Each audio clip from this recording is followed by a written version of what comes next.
A Rebel's Desire. Highland Heartbeats Book 2. By Aileen Adams. Chapter 1. Hair flying unencumbered behind her, Heather MacDonald raced through the trees, exhilarated by such an incredible sensation of freedom.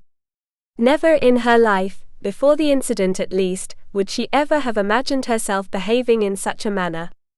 No, not her. Not shy, demure, and ever so proper Heather. A giggle erupted from her throat as she barely dodged a young sapling, her shoulder brushing against its leaves as she sped past. The meadow was close, just beyond that small rise up ahead.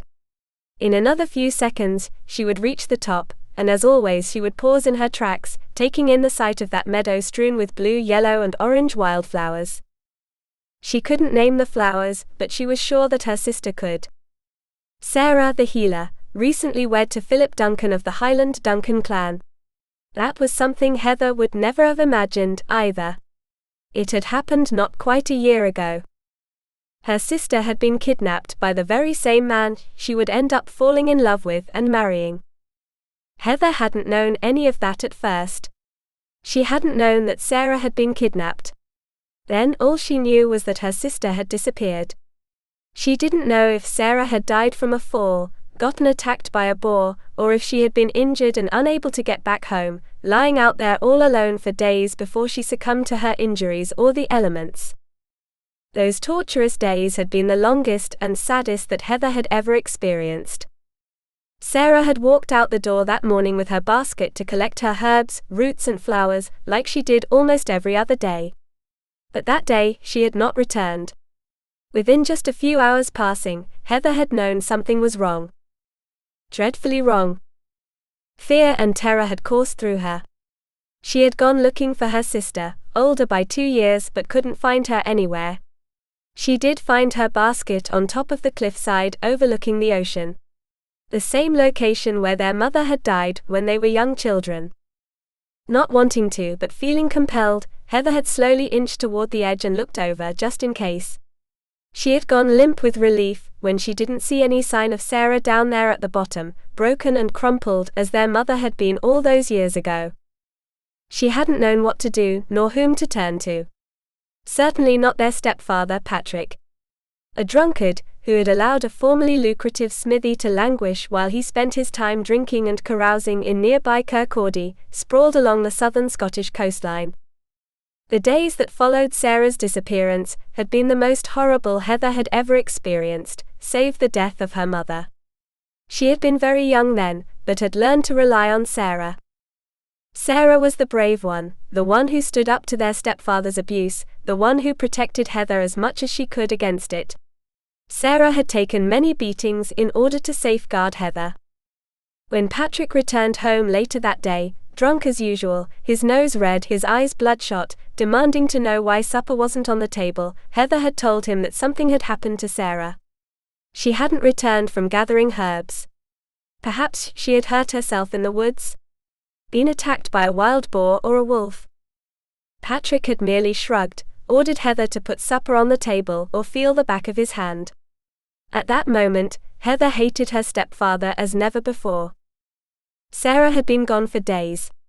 As soon as Patrick left the house to go who knew where every morning, Heather had ventured out, looking for any sign of her sister. With each passing hour, each dawn passing into dusk, her fear and anxiety grew. It was then that she'd realized how much she had come to rely on Sarah, not only for protection, but to give her a treasured sense of security and constancy.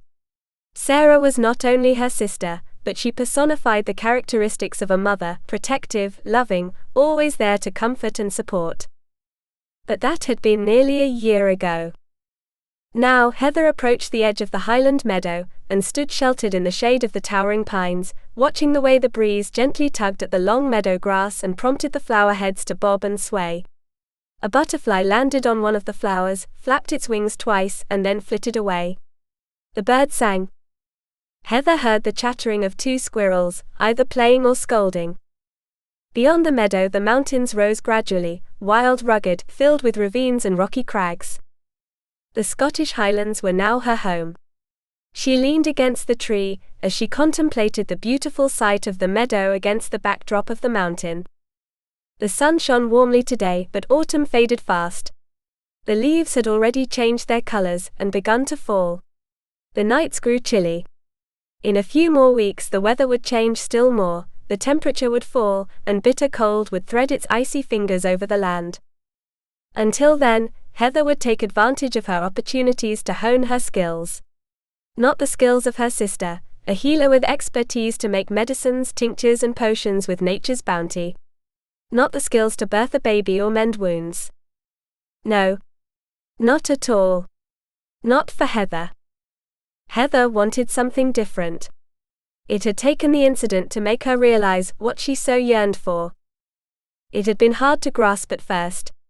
But over those first few days following Sarah's disappearance, she had realized that it was time to learn how to stand on her own 2 feet.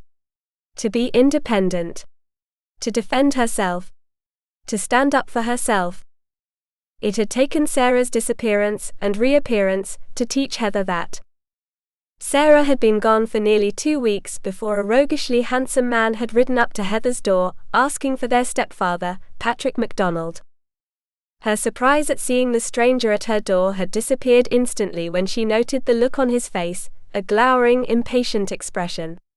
She didn't know what this man wanted with her stepfather, but had assumed that, like so many others, Patrick had offended him in some way. At first, she'd hesitated to tell the stranger where she thought he might find her stepfather, but then decided that it wasn't her concern.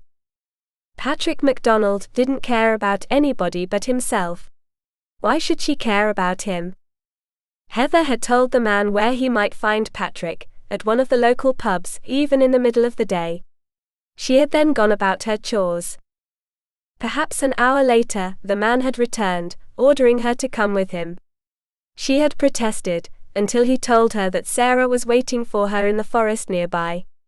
Heather had taken one last look at the house where she had spent so many miserable, fear-filled years, and allowed him to lift her onto the back of the horse. Only after they rode away from the house had she considered the stupidity of her behavior, and her naive and complete trust in a stranger who very well may have had nefarious ideas. But she hadn't thought about that then. The only thing that had run through her mind was being reunited with her sister, and the freedom that the man offered. She startled from her reverie when she spied movement on the other side of the meadow. A deer, a young buck with short antlers, nose lifted slightly into the air. She was downwind, so he wouldn't sense her presence. This was her chance. Ever so slowly, she squatted down to place 4 of her pilfered arrows softly to the ground. Then she rose just as slowly, lifting the bow she carried in her left hand, knocking the 5th arrow to the bowstring. She pressed her back against the rough tree bark. Schooling herself to be patient, she waited while the buck took one tentative step into the meadow and then one more. The buck moved to the center of the meadow, and then, ears flicking one way and then another, lowered his head to graze on the long grass. The animal stood sideways, giving her a perfect target. She would aim for the spot just behind his right shoulder. Do it. Let your arrow fly. She tried to do what her brain told her to, but then she flicked her gaze toward the chewing peacefully. Her heart melted. She sighed and slowly lowered the bow. The deer moved off. Heather stubbed the toe of her shoe into the dirt, shaking her head in self-disgust. She had so wanted to make Sarah proud of her. Proud of her newly learned hunting skills, her ability to help put food on the table. No, it wasn't expected of her, but Heather was determined to never be reliant on anyone else ever again, not even her sister or Laird Philip Duncan. Would she ever triumph? At this rate it was doubtful. How long would she succeed in sneaking off to practice with her bow and arrows before someone discovered her? She didn't know of any other woman who could shoot a bow and arrow. That's why she had chosen to learn. She wanted to be skilled at something. Like her sister. Every girl learned to sew, to cook, to do household chores. What could Heather learn that was different? She had thought about it for several weeks, and then decided that she wanted something just for herself. That would show others not to underestimate Heather MacDonald. In anything. For the past 2 months, she had managed to sneak away from Duncan Manor, sometimes during the day but mostly at night. She had swiped the bow and the small handful of arrows from the armory behind the stables. She felt guilty about that, but not guilty enough to return the items and admit to Sarah what she had been doing. Heather had ventured into the armory one day, bored with nothing to do. The sight of so many weapons intimidated but fascinated her at the same time. Weapons of war. For hunting. For protection. That's when the idea had first struck her. She had tried to lift one of the swords, but it was nearly as tall as she, and likely twice as heavy. She fingered a number of dirks, daggers, and short swords that had also captured her interest. She had found the axes, the maces, and several crossbows, and their short bolts all too heavy and cumbersome. Then she had come to the bows, several different sizes, and dozens upon dozens of finely crafted arrows. She had lifted one of the smaller bows, surprised by its lightness of weight. She had often watched the Duncan clansmen practicing in the field in front of the manor, beside the pond. It didn't look too difficult. Knock the arrow onto the middle of the bowstring, pull back, aim and release. How difficult could that be? Not sure what compelled her to do so, Heather had taken one of the bows and 5 arrows and snuck out of the armory and into the woods, hiding them under a thorny bush about 20 yards away. The following day, she'd found a better hiding place deeper in the woods. She had wrapped the bow and arrows inside an old piece of cloth and tucked the bundle into a hollow log. She had spent the next few days watching the men practice out in the field from her bedchamber window, down the hall from where Philip and Sarah shared a room. Gradually, she had gotten to know most of Philip's inner circle. Mackay Douglas, one of the castle troop commanders. Despite his important position and his obvious skill with a number of weapons, she could attest to that. Mackay Douglas was a good-natured, almost happy-go-lucky fellow, perhaps a year or 2 older than Sarah. Then there was Hugh McInnes, a soldier who, like Mackay, had sworn his allegiance and protection to the Laird of the Duncan clan, whose lands were situated along the slopes of Ben Nevis, an oddly shaped mountain of the Grampian mountain range. Over the months, she had noted Hugh's devotion to her sister, which she certainly appreciated. Lately she had seen Hugh glancing in her direction with a discerning gaze. Did he suspect? Then of course there was Jake, Philip's brother, younger by 2 years just as she was younger by 2 years from Sarah. Just shy of 22 years old, Heather was no stranger to the admiring looks of men. Her sister called her beautiful. Sarah had sun-browned skin, and up until a few months ago, Heather had been just the opposite with fair skin. Over the summer months, her own meandering through the woods and hours spent in the meadow had brought a bit of color to her cheeks. Her long wavy blonde hair reached her waist, as did Sarah's, although her sister's was brown in color. Heather was more petite than her sister, but she was gradually working on strengthening her muscles as well as her mind. She had always looked up to Sarah, her courageous sister, who didn't let anything intimidate her. At least, that's how Heather perceived her. Why her sister could climb trees, and once a few years ago, had even fought off a wild boar with nothing more than her digging knife. Though she wanted so much to be like her sister, Heather knew that their personalities, at least until recently, had been fairly different. Sarah was much more outgoing and talkative, while Heather was more of a watcher. She studied people, their mannerisms, the way they spoke to others, their behaviors. After she and her sister had returned to the Highlands, Sarah told her that Philip had given her, and in turn Heather, a choice. They could live in the village or, as Sarah had admitted with a blush to her cheeks, move into the manor house. At first Heather had been shocked. Even more so that Sarah actually contemplated the notion. At the same time, she couldn't ignore the sparkle in Sarah's eyes, nor the obvious and growing affection she felt for the Highlander who had kidnapped her. Not just kidnapped her, though. The Scottish laird who had rescued her from a life of taking the brunt of Patrick's drink-besotted abuse. Though Heather had been intimidated by the laird at first, she realized that in a roundabout way, Philip Duncan had saved them both. She never had to worry about Patrick striking her, or her sister again. Never again would she have to take the brunt of his raging tirades, his insults, and his complete disregard for their well-being. In fact, after she had gotten to know Philip. The sound of voices distracted her. Quickly, Heather hid the bow and arrows inside a nearby bush, heart pounding, fearful of being discovered. If people knew what she was up to, what would they think? Would they laugh at her? Tease her? More importantly, what would Sarah think? She frowned as she watched two young women from the village stroll into the meadow, each carrying handbaskets. No. This was her spot. She didn't think anyone knew of it, that was foolish. She was less than a mile from the manor house, maybe a little less from the village. Of course, she wasn't the only one who knew this meadow. She sank deeper into the shadows. Not only did she not want to be seen, and therefore to explain her presence, but she didn't want to be drawn into conversation.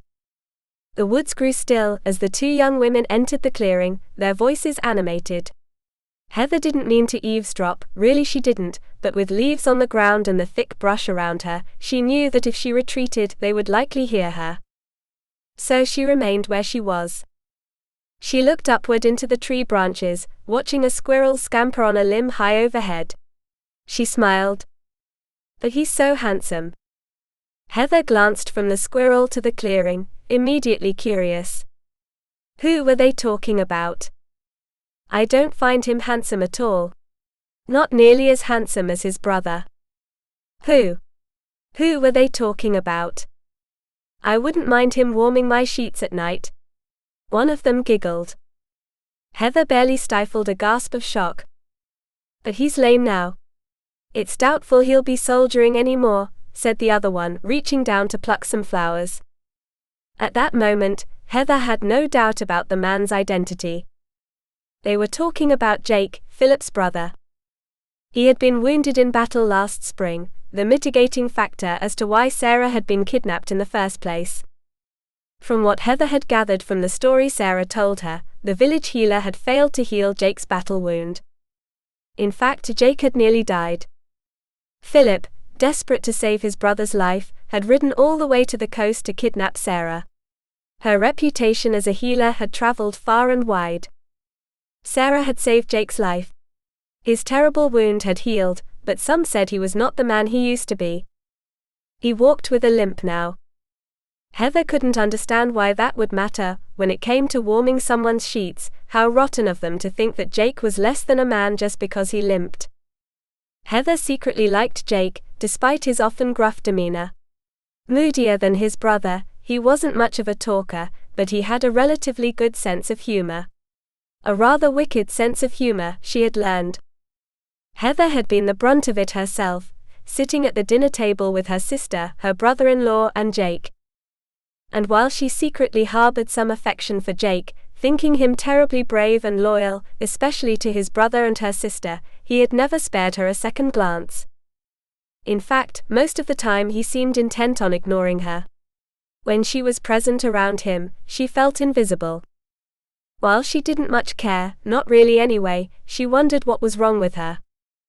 In Kirkcaldy, she had had no dearth of suitors, not that she actually had the opportunity to meet any of them in any personal or private aspect. Patrick had seen to that. Still, since she had arrived on Duncan lands, the young men of the village hadn't seemed to give her a second thought.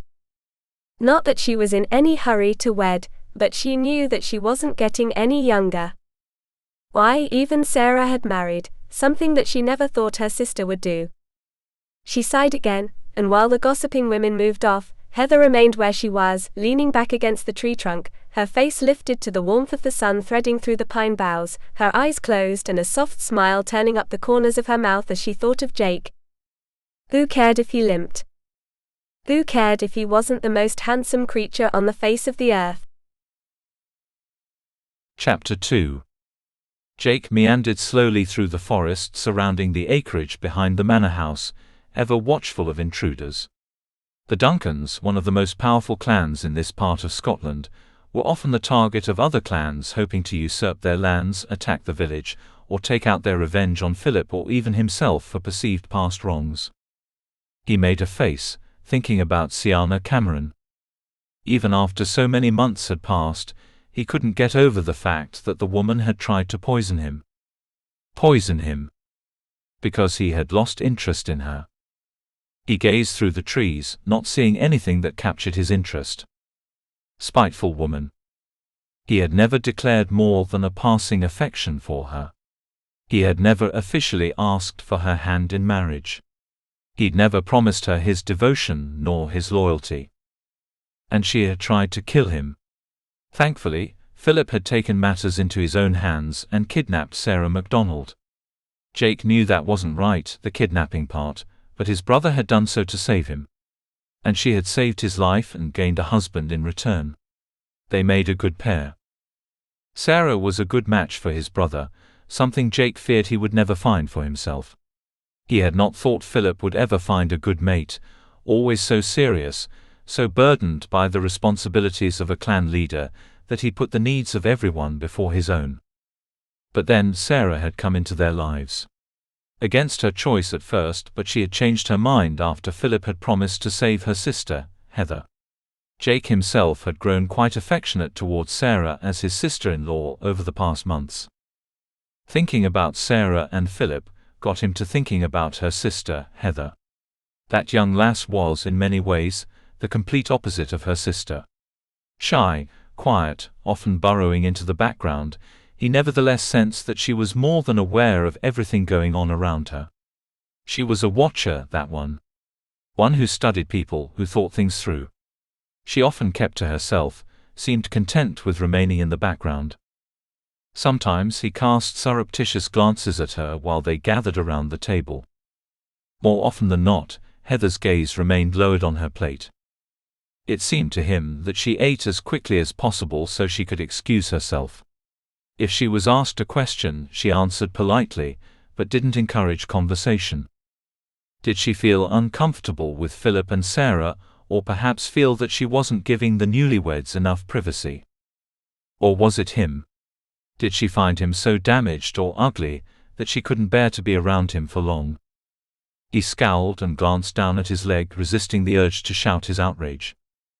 He was grateful that Sarah had saved his life, no doubt about that, but he was permanently scarred and lame.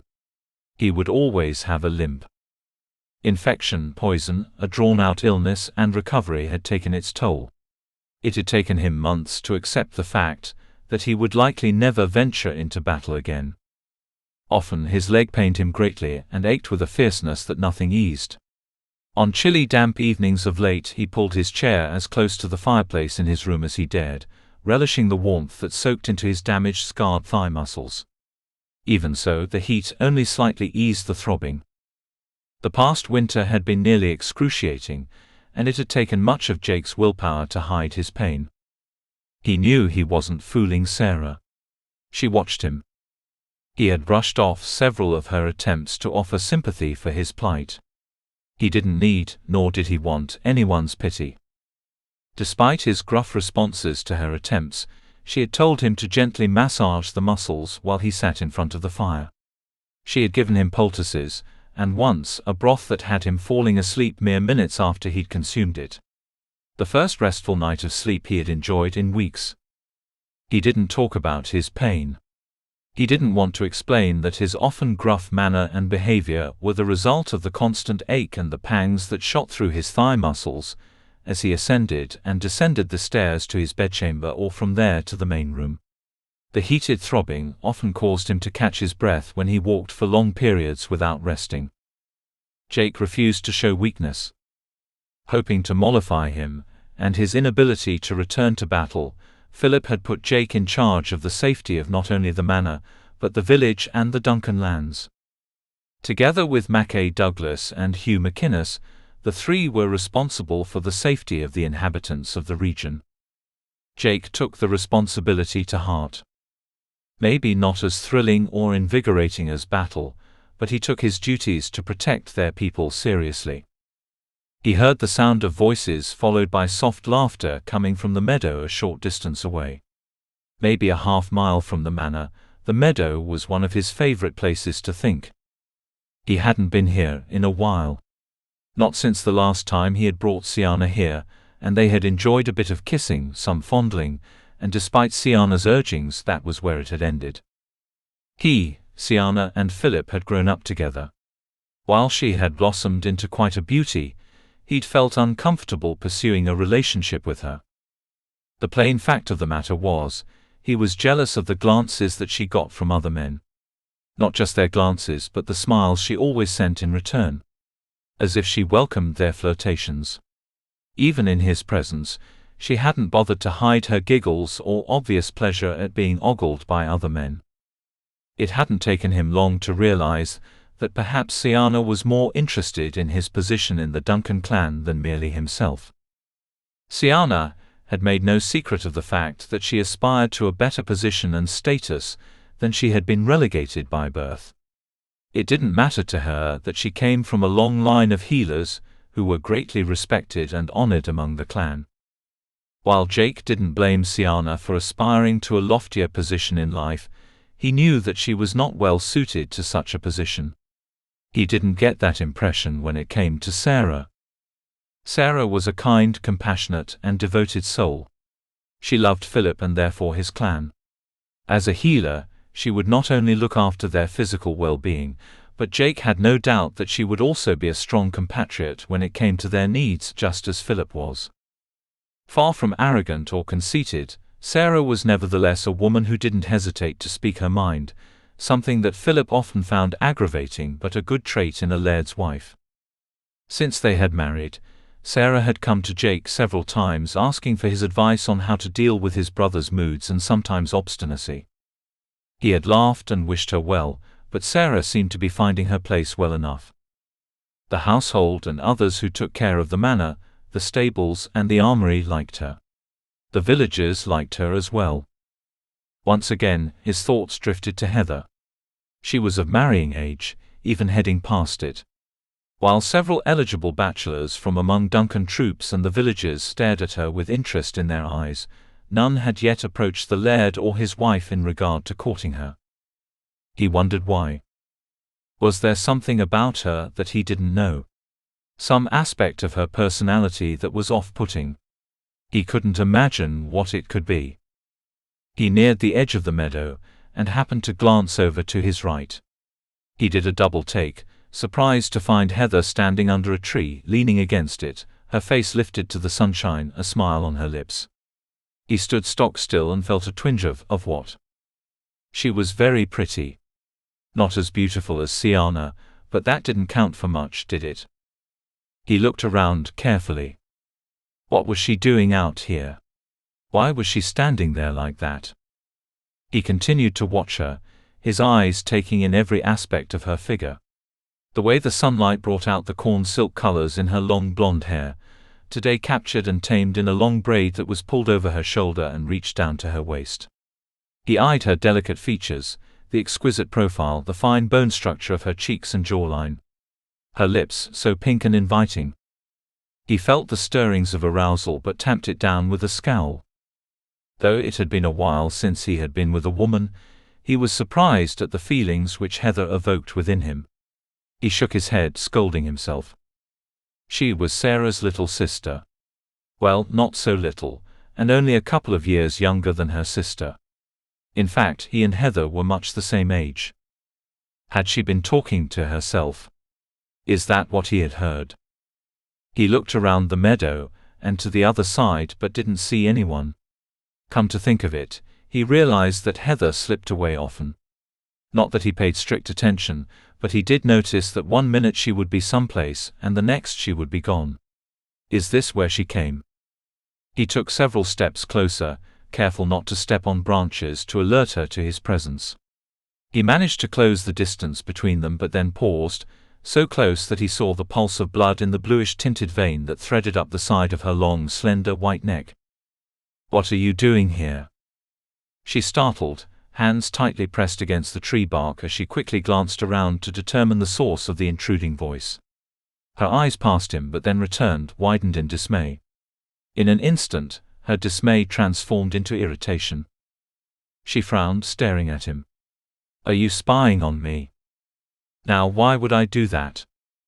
She offered a slight shrug as she pushed herself away from the tree and stood facing him, arms crossed over small though pleasantly rounded breasts.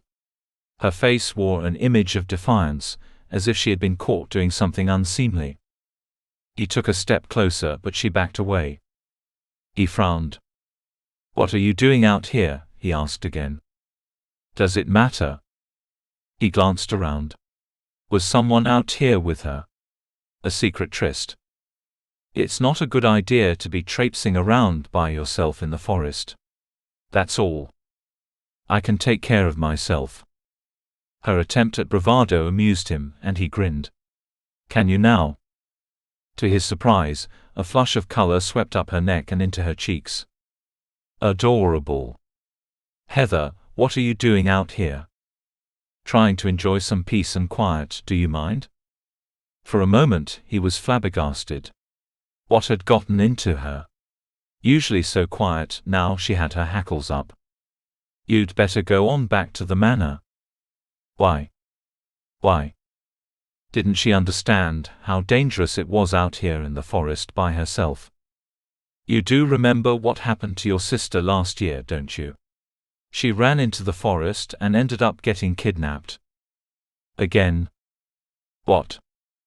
"She ran into the forest to escape her first kidnapper, your brother. Remember? It wasn't her fault that that woman, that healer, kidnapped her a second time." "Siana." "What?" "The healer's name. Siana. Siana Cameron. And I should warn you that we still haven't found her." Heather made a face. "I'm not afraid of her." "Maybe you should be," he said quietly. He glanced around again. "It'll be dusk soon. The animals will be coming out to drink at the stream on the other side of the meadow. Again, not a good time to be about without any weapon to defend yourself. The only wild animals I've seen out here are a young buck, a couple of rabbits, a squirrel, and a chipmunk. I think I can defend myself against an attacking rabbit if I had to." Jake stared at her, wondering what in the blazes had gotten into her. He finally decided it didn't matter. He was in charge and she was not. Straining to his full height, frowning as ominously as he could manage, he ordered her back to the manor. She didn't move.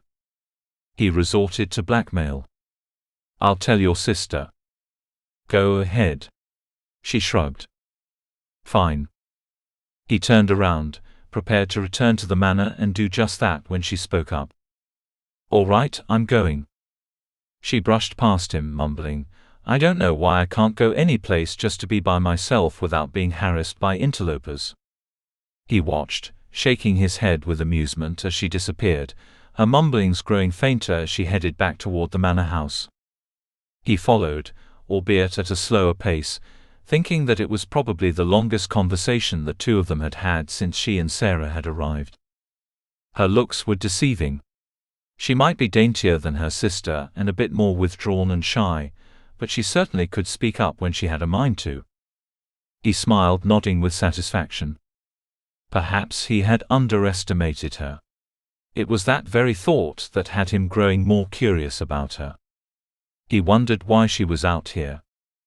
Alone. Was this where she disappeared to all the time? Perhaps it was time to find out. Chapter 3. Heather followed the faint footpath through the trees and back toward the manor house. She couldn't help but feel Jake watching her every move. She stiffened her back and held her head high. He would not intimidate her. He could not. But he did. When he looked at her, she felt strange, as if he knew every thought that traveled through her brain, that and the way a flood of warmth seemed to race through her body. Those eyes of his. He made her feel things she had never felt before. Pleased and not so pleased at the same time. She wasn't sure why. The look he had given her earlier had sent a shiver down her spine, although she thought she had hidden it quite well.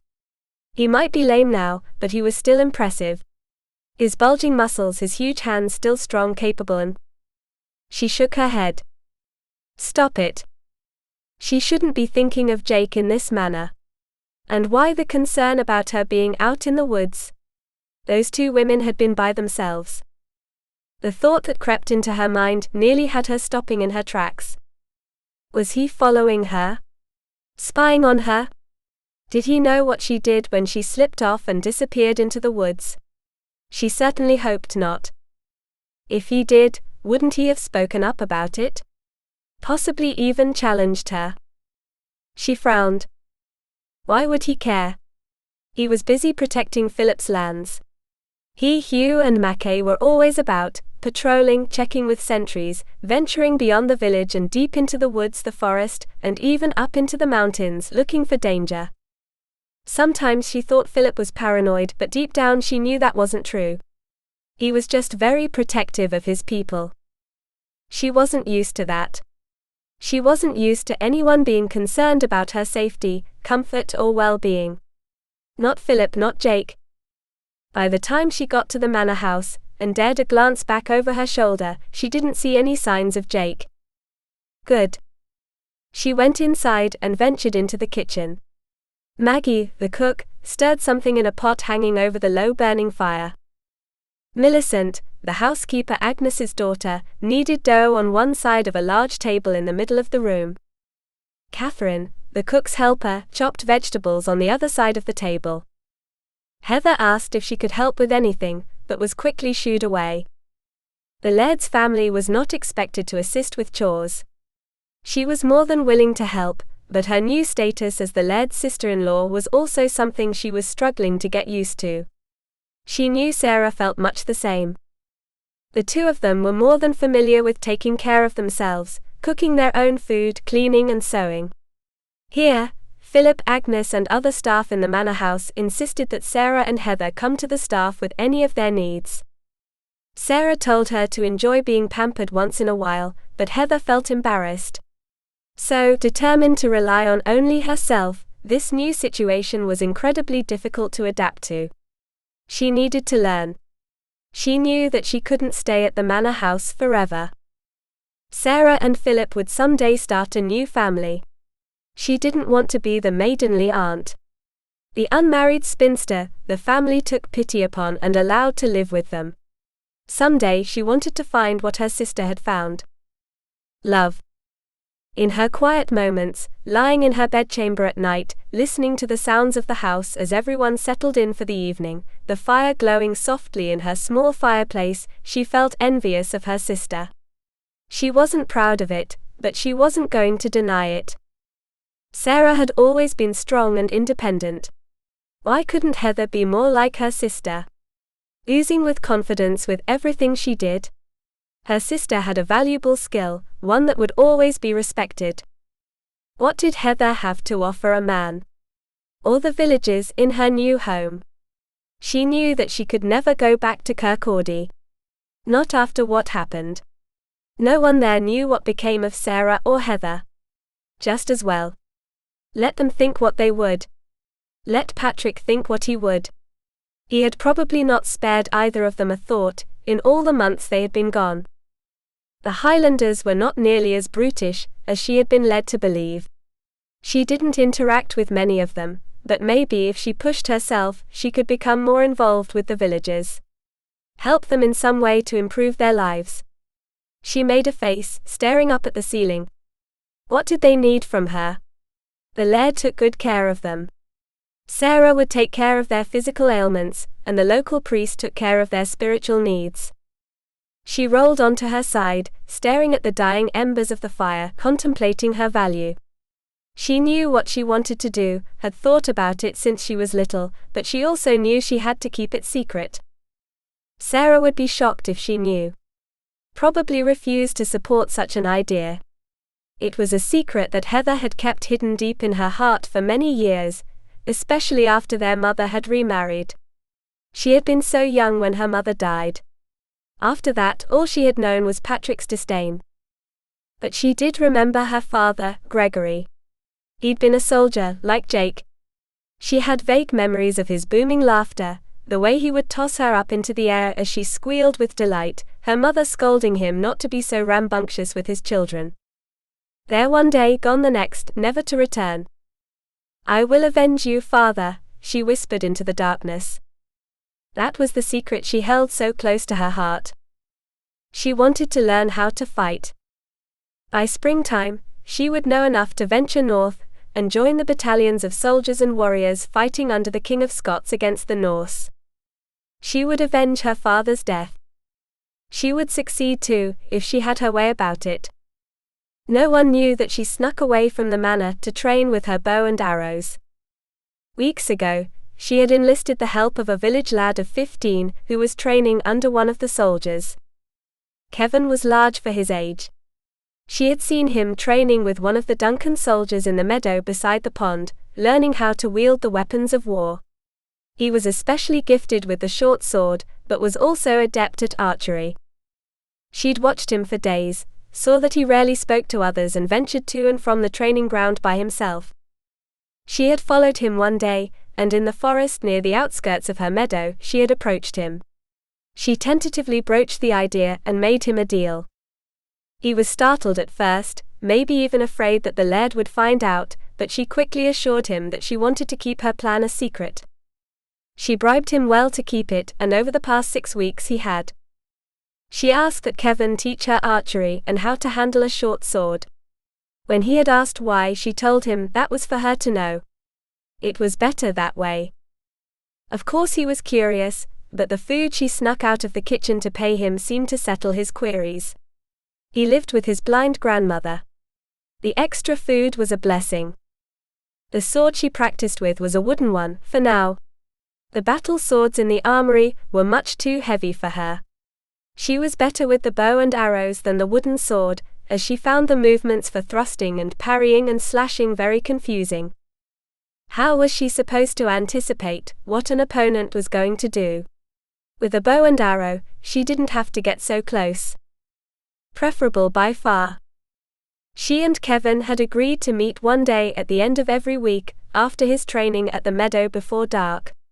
When she asked if anyone questioned him about where he was at any given time, he merely shrugged and shook his head. As long as he provided food and took care of the chores around their small hovel, his grandmother did not question anything he did. Heather felt sorry for him. She knew what it was like to be invisible. She had further bartered with him for an old pair of trousers, a shirt, and a vest. He even added one of his old woolen caps to the pile, for nothing. When she braided her hair, and left it hanging down to her waist beneath the shirt and vest, the hat pulled low over her head, he told her that she didn't look like a lady. She avoided getting too close to people in her disguise, but her young friend assured her that she could easily be mistaken for a lad, unless someone got too close or actually spoke to her. Was she being foolish? Perhaps. With a grunt of impatience, she lifted herself off the bed. Still dressed in a dark blue gown and kirtle a lighter shade of blue, she felt the urge to get some fresh air. She quietly stepped to her door, lifted the latch and opened it, peering up and down the short hallway. No one about. She had done this dozens of times since she and her sister had arrived. She knew exactly which boards made a sound, which steps on the stairway creaked beneath her weight. She crept out of the house quickly with no one the wiser. A half-moon and thousands of stars lit the night sky. She exhaled, her breath misting briefly in front of her face. Winter would soon be upon them.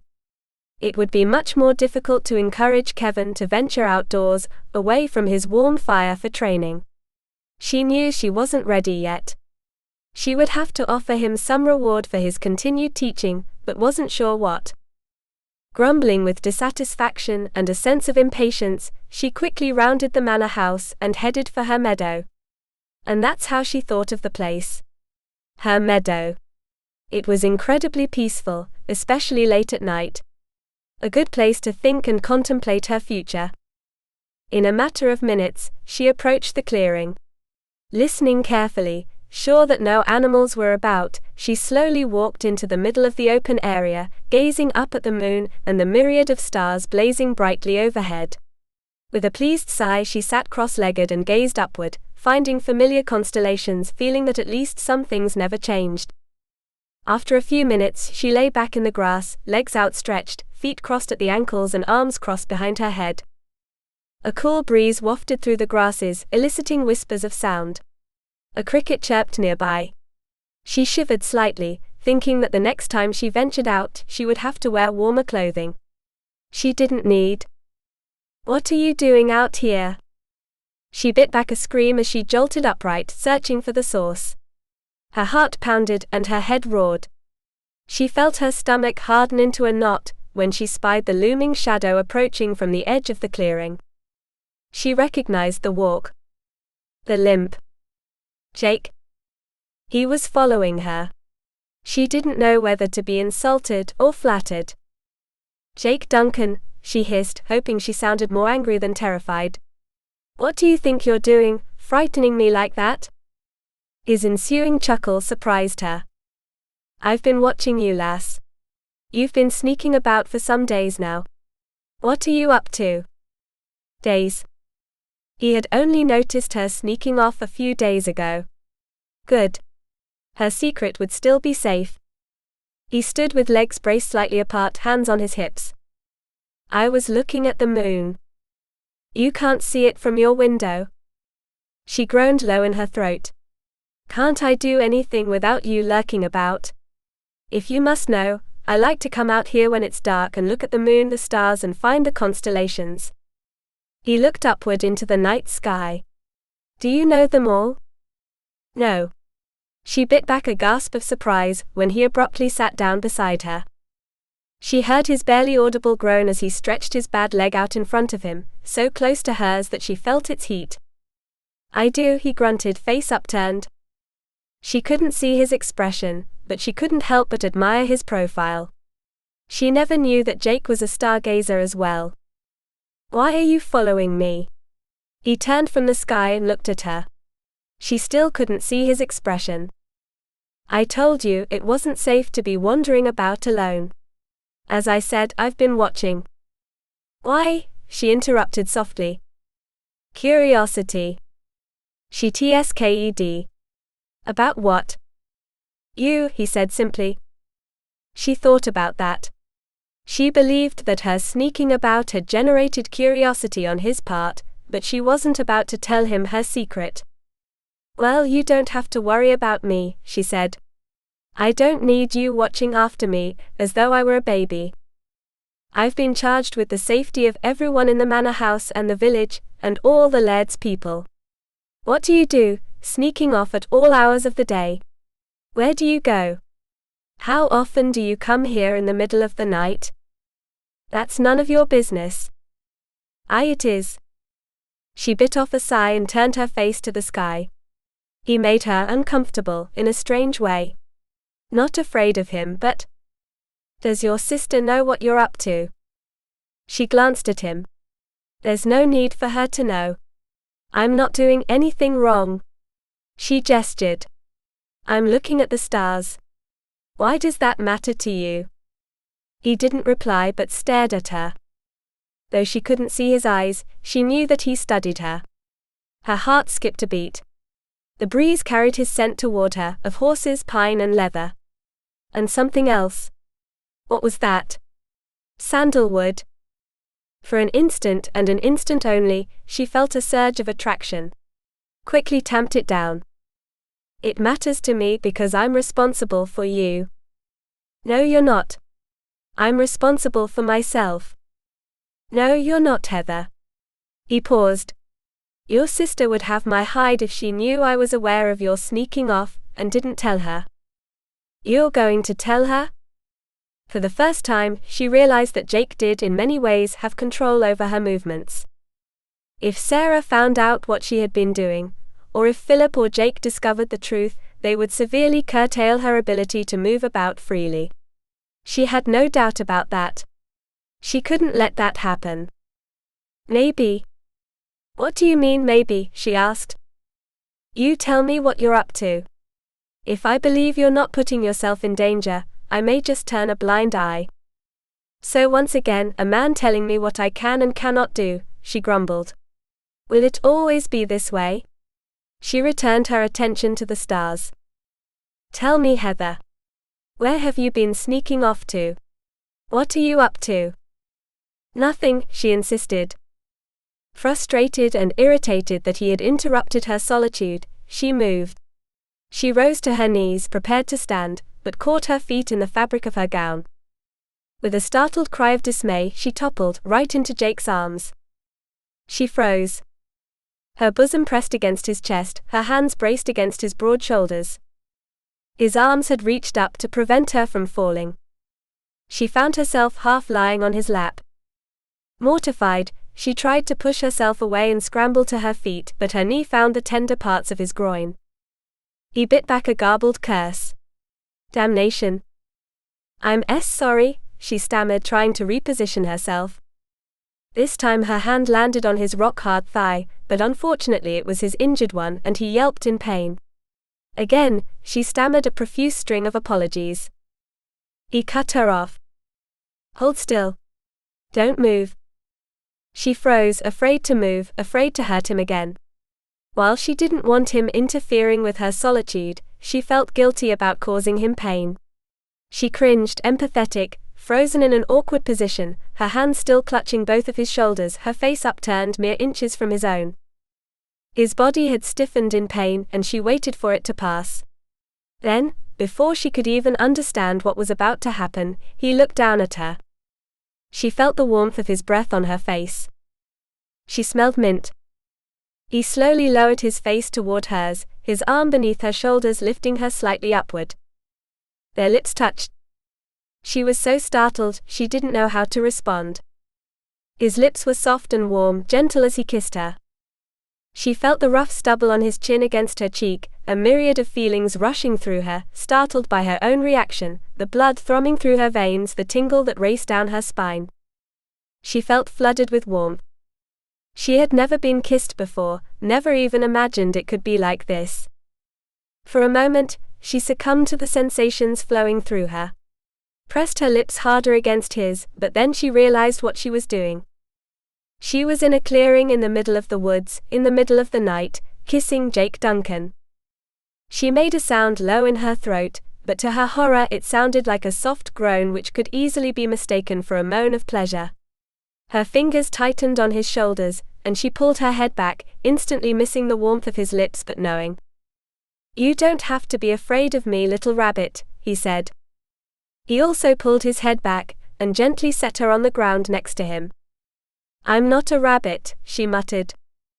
Her lips tingled, and she resisted the urge to lift her fingers up to touch them. Never in her life had she imagined that kissing felt so wonderful. Of course she had seen couples kissing, even Philip and Sarah, but never. And her first kiss with the Laird's brother of all people. He chuckled. "No, you're no rabbit, are you?" With that the moment passed. She felt almost sorry. "You'd better get back to the manor house, lass, before I change my mind and tattle on you." "You wouldn't dare. Especially after you just—" "After I just what?" he asked, looking up at her. After you just kissed me." She saw the glint of teeth. He was smiling. "I didn't kiss you, lass. You kissed me." She barely choked back a gasp of outrage, and afraid that she would say something that she would regret, she lifted her gown, turned around, and tromped through the high grass back toward the shelter of the trees and the manor house beyond, muttering under her breath the entire way. Just as she entered the shadows of the forest, she heard soft laughter following her. Her spine stiffened at the sound. Pompous oath. Chapter 4. Jake followed Heather back to the manor house, albeit at a distance, determined more than ever to keep an eye on the lass. She was an intriguing one, for certain. Something about her had captured his interest. It wasn't just the fact that she was lovely and well-formed. No, it was her obviously complicated personality. On the one hand, and mainly in the presence of others, she was demure, shy, and always agreeable. At the supper table she rarely spoke, and barely looked up from her plate. When she was with her sister and thought they were alone, out of earshot, her behavior leaned toward the carefree. He had often heard the two of them giggling and laughing. He couldn't help but smile when he heard Heather's laugh. It was dainty sometimes, but at other times, especially when she thought something extraordinarily funny, she would snort in a delightful way that brought a bubble of laughter up from his chest. During the past few days since he had become aware of her slithering about, he had seen yet another sign of Heather's personality. When she was by herself, she was more outspoken. Still, he got the impression that such outspokenness was new to her. Sometimes she tried too hard. He only knew a bit about the past she and Sarah shared. He knew she had grown up with an abusive and drunken stepfather. Perhaps that was why she was trying so hard to appear tough like her sister. He'd never known a woman to venture away from home so often. To hide under the trees, to lie in a meadow in the middle of the night looking up at the stars and the moon. He was captivated, enchanted, and growing increasingly curious. By the time he reached the manor house and stepped inside, Heather was nowhere in sight. No matter.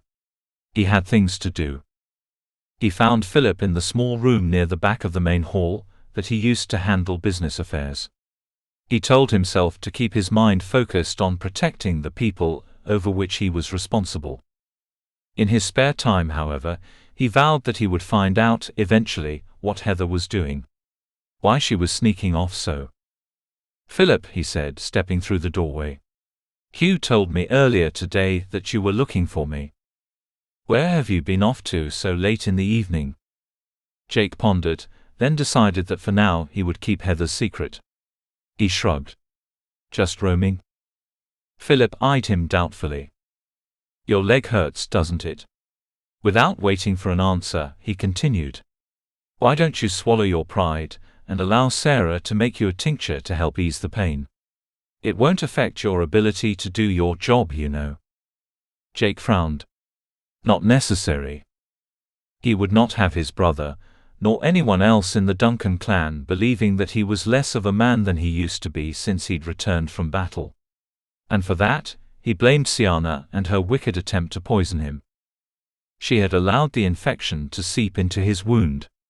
Allowed him to lie in his own filth. To languish.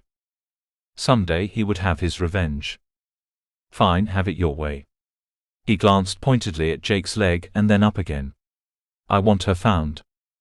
At first, Jake thought he was referring to Heather, but then he realized he was speaking of Sienna. "That makes two of us, brother. It's not simply what she did to you. I will have my revenge for that, mark my words. But it's more than that. She stirred up trouble with the Orkney clan, and now I hear rumors that she's been seen with the McGregors." "Blackguards," Jake grumbled. "Who told you this?" "I haven't heard anything about it." Philip shrugged. "One of the outlying sentries reported it to Mackay this afternoon." Jake mumbled again. "I'll be taking a patrol out in the morning and see what I can find out." The thought of coming across Sienna didn't sit well with him. Despite what she had done to him, he felt torn. She was a childhood friend. He and his brother had grown up playing with Sienna. He thought he might even have loved her once. No longer. He had begun to have doubts before he went off to battle and was wounded. When she wasn't aware that he was watching and listening, he had seen her cruelty to the household staff. Snide comments to those less fortunate than her. He didn't like that. If the rumors were true that she had been seen in the presence of yet another clan on Duncan lands, she would pay for what she had done. Not just to him, but to Philip and Sarah. She would not be able to hide from them for too long. Sooner or later the other clans would also know where she was and what she was up to. If she continued to seek her revenge against any member of his family, household or soldiers, she would have to deal with him. And at the moment, recalling her treachery, he was not feeling very charitable. Jake rode through the next day, searching the lands with a few of his men. They ventured through the forests surrounding the manor, and up into the rugged foothills, and then down the slopes toward flatter ground. They searched for tracks around the hidden ravines and gullies, to no avail. It would take days to search the land, but so far he had not seen tracks nor indication of riders venturing onto Duncan lands. By the time dusk fell and he rode back to the manor house, he was tired, and his leg ached. He longed for nothing more than to fill his belly, and to warm himself in front of the fire in the hall, then make his way to his bedchamber for a good night's sleep. Before that, though, he wanted to speak to Heather. With rumors of Sienna about, certainly up to no good, he needed to tell Heather that it wasn't safe to roam about at night anymore. He knew she was up to something. The sooner she told him, the better. He was in no mood for games. As the ache in his leg increased by the moment, his mood soured. The more his leg bothered him, the more his anger boiled against Sienna. He was not usually so dour, and he certainly didn't want to turn into a bitter, grumpy old man, but he had enough to deal with as it was. It was his duty to protect Heather, and with her flitting about, sneaking off, even going so far as to venture into the woods alone in the middle of the night, she made his job more difficult. By the time he got back to the manor house and stabled his horse and brushed him down, darkness had fallen. He made his way to the house, realized that supper had long passed. He limped toward the fireplace and threw himself into a chair with a tired sigh, relishing the warmth sinking into his bones. He stared at the flickering flames until Agnes came downstairs and saw him. "Jake, I didn't hear you return. Let me bring you some food and a mug of ale." He nodded, as Agnes bustled past him and into the kitchen. She returned several moments later bearing a platter filled with cold chicken, bread and cheese. He nodded his thanks, and while he ate, she lingered nearby. She normally didn't do this. Jake knew it meant she had something to say. "What is it, Agnes? Why are you hovering? If you've got something to say, by all means." She smiled. "I could never fool you or your brother, could I?" She shook out the rag she held in her hand, surreptitiously dusting the large dining table that didn't need to be dusted. "If I tell you something, can you keep it between us, at least for now?" "That depends on what it is," he said. "I'm worried about Heather." That got Jake's attention and he frowned, a piece of cheese halfway to his mouth. "What do you mean? What's wrong with her?" "Nothing's wrong with her, Jake," the older woman said. "It's just that, well, sometimes, maybe once or twice, I've seen her slipping out of the manor house late at night. I'm worried." Jake said nothing, not wanting to let the woman know that he too had noticed the odd behavior from Sarah's sister. "I'll keep an eye on her." "Thank you, Jake. And let's just keep this between us for now, shall we? I don't wish to worry Sarah nor Philip about it." Jake agreed. But enough was enough. If other people in the house were growing aware of Heather's activities, they would not hesitate to tell Sarah or Philip about it. They liked her. They would worry. If something was going on, it was time to bring it out in the open. With a tired sigh, he rose and moved to the stairs. Maybe he could talk to her now, find out what it was that prompted her to sneak off so often during the day and late at night. She obviously harbored some secret. He paused halfway up the stairs. Was she sneaking out at night to be with a man? He didn't want to think so, but it wasn't as if he knew her all that well. He could not imagine Heather doing such a thing, but nothing much surprised him anymore. He tried to walk softly down the upstairs passage toward Heather's bedchamber, but his limp was noticeable, and his boot landed with a bit more force against the floorboards than he intended. He had just passed Sarah and Philip's bedchamber, and was moving toward the end of the hallway for his own when Sarah's door opened. "Jake, you're out late." He nodded. "Patrolling." She gave him a look, pointedly glanced at his leg. "It pains you, does it not?" He said nothing. "I wish you would allow me to make you a drink that will help ease your pain. I can promise you that it will not affect your abilities, physically or otherwise." "It's fine," he mumbled, then glanced at Heather's door. "Have you seen your sister this evening?" "Of course," he said, surprised by the question. "We had supper together." "Why?" "Will you tell her? I need to speak with her tomorrow." "I'm sure she's still awake. Do you want me to knock at her door?" He shook his head. "No, it can wait until morning. Good night." "Good night, Jake." He waited until Sarah stepped back into her room and closed the door, before he made his way to his room. He closed his door softly and sat down on his bed, resisting the urge to massage his thigh. He had decided that his questions for Heather could wait until the morning.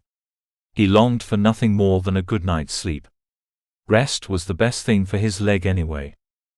He leaned over to pull off his boots when he heard a noise outside. Curious, he stood and walked very quietly to his door. opened it a crack, just enough to see Heather emerging from her bedchamber. She glanced around, and Jake quickly ducked his head back away from his slightly open door. The second he heard her leave her room and patter down the corridor, he opened the door a little more and watched as she disappeared down the hallway, lightly stepping onto different boards. The little scamp knew which floorboard squeaked. He waited until she had made her way halfway down the stairs to the main room before he followed, stepping as quietly as he could, grimacing at the pain that shot through his thigh with every step. But he too knew the boards and traversed the length of the hall without making one board squeak. He paused at the head of the stairs and watched as she disappeared out the front door. This was ridiculous. What in the blazes was she up to? Despite his weariness and the throbbing in his thigh, he was determined to find out. By the time he left the house and closed the door behind him, lingering in the shadows against the stone walls, she had disappeared. He cursed low under his breath. Foolish woman. He should be in bed now, warm and comfortable. Instead he was following her, or trying to follow her. He rounded the manor house, thinking that she had returned to the meadow, apparently one of her favorite places, but she wasn't there. He began to grow more incensed than worried. Where was she? With every passing minute, his concern grew. Was she carrying on with someone in the village? Scowling, his limp even more pronounced, he made his way down the road toward the village. On the outskirts he paused in the shadows to watch. No sign of her anywhere. No lights on either. Everyone, it seemed, was warm and snuggled in their beds. Except him. He turned around to head back to the manor house. Nearly an hour had passed. If he didn't find her on his way back to the house, he might have to alert Mackay, Hugh, and some of the others to send out a search party. He would not allow this behavior to continue. Not with Sienna apparently collaborating with the McGregors. An evil bunch, and not a clan that the Duncans had to deal with very often, thank goodness. They were nothing but trouble, even worse than the Orkneys. Damn Sienna. Jake decided to check the clearing one more time, his mood growing darker by the second. Every step he took sent a shaft of sharp pain racing up his thigh and into his hip, then traversed up his spine. He was still contemplating whether to say anything to Philip and Sarah if he didn't find Heather soon, when he heard the sound of rustling brush. He froze, then pulled his dirk from the sheath at his waist. He hoped it wasn't a boar or a wolf. A knife was a small defense against such a large animal. He cursed himself for his stupidity. He should have grabbed a sword before he left the manor house, but he had wanted to catch up with Heather. The rustling grew louder. He stepped deeper into the shadows, his heart racing, braced for anything. Seconds later, a figure emerged from the woods. Alone. Heather. He stared in dismay at the sight. Just enough moonlight to note her dirt-smudged face, her hair a mess, long strands of it having escaped her braid. Her dress wrinkled and torn. He glanced at her face again, noticed that she seemed pleased, a smile turning up the corners of her mouth. She seemed almost serene. Was her face flushed? Or was he merely seeing shadows? And why was she breathing so heavily, as if she had just been running? He wanted to confront her, but even more curious as to what she was up to, he resisted the urge. She didn't appear hurt. Actually, she walked with ease, the grin expressing self-satisfaction. What was the lass up to? He followed at a discreet distance as she returned to the manor house and vanished inside. By the time he entered and took the stairs and reached the landing, she had already disappeared into her room. He made his way down the hallway as quietly as possible. He paused in front of her door. When he didn't hear anything, he scowled darkly at the wood. She may be pulling the wool over everyone else's eyes, but he wouldn't allow her to do the same to him. He would find out what she was up to, and he would find out soon. Chapter 5. Heather paced inside her bedchamber, trying to calm her racing heart. Jake was suspicious. She had been around him enough to tell when he was brooding over something. He had been brooding when he found her on the path in the forest. eyes riveted to her, as if trying to see inside her mind. She had triggered his curiosity, something that she had sought to avoid with everyone. The words kept revolving through her mind. Jake was suspicious. He would be watching her more closely. He would spoil her plans. He probably thought she was meeting someone in the woods. In a way she was, although Kevin was certainly not a romantic interest. She wondered if it would be better to let Jake believe that. Better than the truth? No, not better, but perhaps more convenient. Would he say something to her sister? If Jake told her sister, she was certain she would hear about it soon.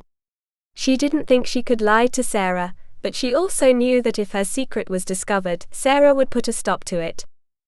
She stomped her foot against the floorboards. It just wasn't fair. Still, her secret was safe for now. Although Jake had caught her sneaking around in the woods, he hadn't caught her wearing boys' clothes. Hadn't found where she stashed them either. She wondered if she could. A soft knock on her door startled her. She turned back to the fireplace, eyes riveted to the door. Who is it? Jake. I need to talk to you. She closed her eyes and counted to 3 to calm her nerves. What did he want? What did he need to talk to her about? Stiffening her spine, she stepped to the door, pulled the leather thong and lifted the latch, opened the door to find him standing in front of it with his arms crossed over his chest, mouth turned down in a frown. What was he glowering about? She was the one. Tell me what you were doing out there in the woods, he said quietly. She noticed his soft tone of voice immediately. Would he keep her nighttime roaming a secret? Perhaps. She offered a slight shrug. I already told you. I like to go and look at the stars. You can't see the stars from the front of the manor? Or if you're feeling particularly adventurous, you could walk the 50 yards to the pond or the meadow beside it. I like my meadow. I mean the meadow in the woods, she replied, striving to keep her voice even. He could not intimidate her. He could not.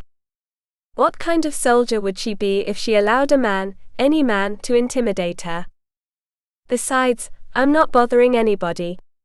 I just want to be alone sometimes. Is that so hard to understand? He shook his head. No, it isn't, but you certainly realize that traipsing around the woods in the dark, alone, and without a weapon is dangerous. You do know that, don't you, Heather? She got an idea and almost smiled. What if I had a weapon? Would you care so much then? He frowned. She could tell what he was thinking. What was she up to? Yes, I would care, he grunted. I'm responsible for your safety, and the safety of everyone else in the manor and the village. And what are you talking about? Women don't go around carrying weapons, so that they can traipse out into the woods in the middle of the night. Why not? He shook his head, and made a noise that originated deep in his chest. Striving for patience. One eyebrow raised, lips pursed, jaw tightened. He glanced down the hallway toward the stairs. Enough of this foolishness, Heather. If I catch you out there at night again alone, your sister's going to find out about it. He meant what he said.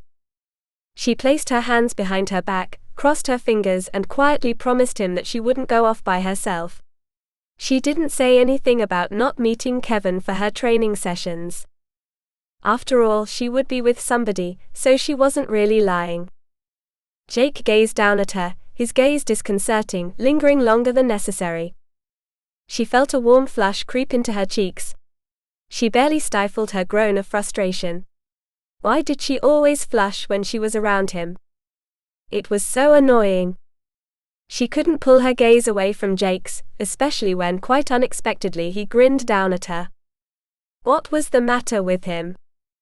How could someone's mood change so quickly? 1 minute frowning at her, the next second grinning. Had his injury or the infection, or the long recovery he had endured, touched his mind? You certainly have a lot of secrets. Not really, she disagreed. Well, just a couple. Besides, until I came here to the Highlands, my life was nothing but dull. So excuse me if I want to experience a wee bit of freedom, she said, unable to hide some sarcasm. For once I want to do as I please, when I please, and how I please. He watched her and finally nodded. I understand, Heather. I do. But there's also safety to consider, and I don't think you've been doing much of that of late. She held back a sigh. She knew he only wanted to keep her safe. It was his job. She shouldn't be mad at him for that. Still, the fact that he impeded her plans was frustrating. She would likely have to curtail her ventures into the woods for the next couple of nights. She would have to come up with some pretext to go to the village tomorrow, to let Kevin know. Perhaps she could somehow find a way to speak with him if he was training with the soldiers in the meadow. Surely Jake would keep a careful eye on her for a day or two, but he couldn't do that for long. He had too many other responsibilities. I won't cause you any more trouble, Jake, she said. Still keeping her fingers crossed behind her back, she continued. From now on, I'll do my stargazing from the meadow by the pond. She decided that much was truthful. Every once in a while, just to keep him convinced that she was abiding by his rules, she would make it obvious that she was going out to the meadow. She took it even a step further. Would you feel better if I took a lantern with me, so that everybody in the house could see where I'm sitting? He frowned. No need to be sarcastic, Heather. But yes, that would be a good idea. It was Heather's turn to scowl. Such a frustrating man. So far she had been lucky, but she didn't want or need Jake eyeing her every move. The more agreeable she was, the more she reassured him through her actions that she was thinking more about safety, the better off she would be. She was sure that Kevin wouldn't mind. Even if she didn't meet him the next couple of nights, she would nevertheless make sure that he had a basket of freshly baked bread, perhaps even some dried meats to make up for a couple of days that she would need to wait before her next archery lesson. She looked up at him with a raised eyebrow. Is there anything else? Again with the grin. She had to admit that he did look a lot friendlier, and the dimple in his right cheek was attractive. She couldn't help but stare. She pulled her gaze away and looked up at his eyes again. She inwardly cursed, knowing that he'd seen her staring. Again she felt the heat in her cheeks. Good night, Jake. She firmly closed the door. Behind it, she heard him chuckling as he moved down the hallway to his own room. Pressing her ear against the wood, she listened as he opened his own chamber door and then closed it. She returned to her pacing, but instead of worrying about her secret being divulged, now she worried about these strange feelings flooding through her. Over Jake. She recalled the sensation of his lips against hers, and the tingling afterward.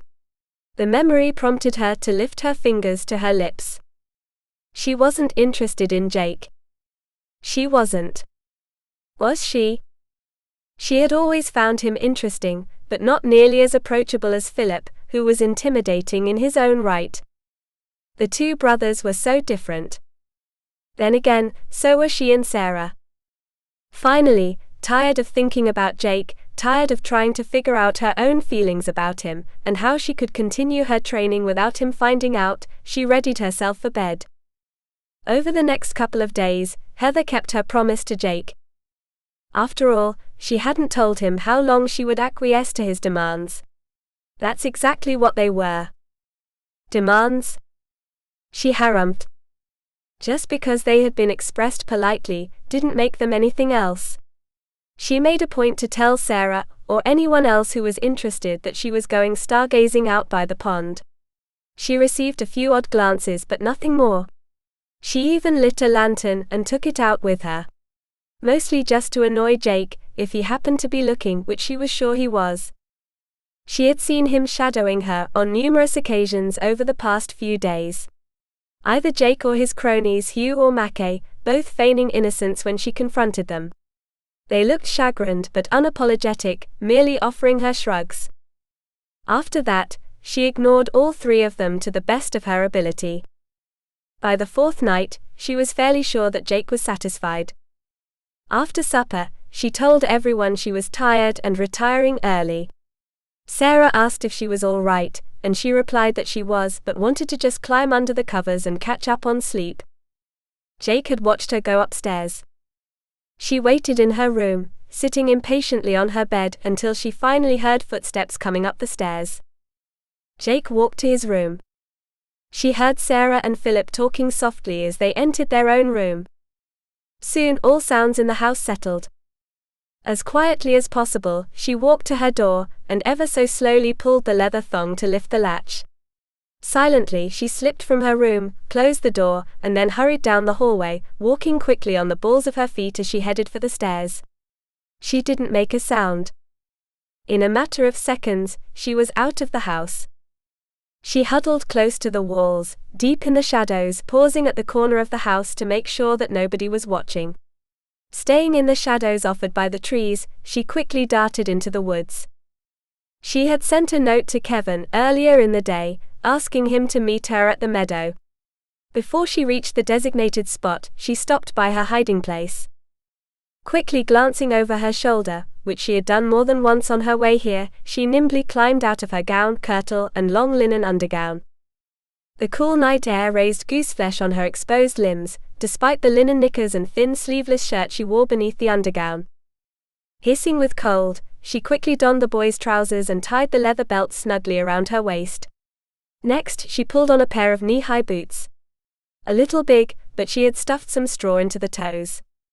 A long-sleeved tunic and an oversized vest completed the costume. Not ideal, but she couldn't afford to be picky. Soon she would have to find something warmer to wear. The cool air bit through the tunic, and she quickly rubbed her arms to get rid of the gooseflesh. She slapped the cap on her head, and tucked her braid into the tunic. She sighed as she squatted, rubbed her palms in the dirt and then smeared the dirt onto her face. She couldn't be too careful. In a matter of minutes, she was ready. She cautiously approached the meadow, saw that Kevin had already arrived, gazing anxiously around. He looked up at the stars, and then toward the trees where a hoot owl sent his call into the night. Other than that, all was quiet and still. Not even the long grass of the meadow rustled. Satisfied that she hadn't been followed, Heather hurried toward Kevin, anxious for tonight's lesson. They wouldn't be practicing archery tonight. Tonight was the sword. Well, wooden swords. Kevin had fashioned them out of scrap pieces of wood. Where he kept them hidden, she didn't know, and didn't ask. "You're late. I didn't think you were coming. Had to make sure everyone was asleep. Jake Duncan is keeping a close eye." She saw his eyes widen and sought to reassure him. "Don't worry, Kevin. I've got it under control. That's why I haven't met with you the past few evenings." He was keeping a close watch, but he's busy with other things now. "Besides, I made sure I wasn't followed." "You sure? I don't want any trouble from either of the Duncans." "I'm sure." She nodded. "Ready to get started? We only have an hour tonight." Kevin nodded, and handed her one of the wooden swords. Rudely crafted, the sword was only a couple of feet in length, but adequate for their purposes. Kevin had shown her a few basic moves, but she needed practice. The most important thing about sword fighting? Kevin was testing her. She thought a moment. Be prepared not only for battle, but to always take in the environment and situation, and determine how to turn the environment to your advantage. He nodded. "I'm glad you remembered. After all, it's not just about the act of fighting. It's about following your intuition. It could save your life." "I'll remember," she said. "Also, remember that every fight is different. It depends on the time of day, your environment, the landscape, and so forth." She nodded, swinging the pretend sword at her side. "I remember, Kevin. A dark environment can serve as concealment, for me or an opponent. Always make sure I have an escape route." She smiled. "And most importantly, resist the urge to panic." He nodded. "All right, let's get started." Over the next hour, Heather practiced keeping her feet shoulder-width apart, always moving with her legs spread equally so she didn't trip.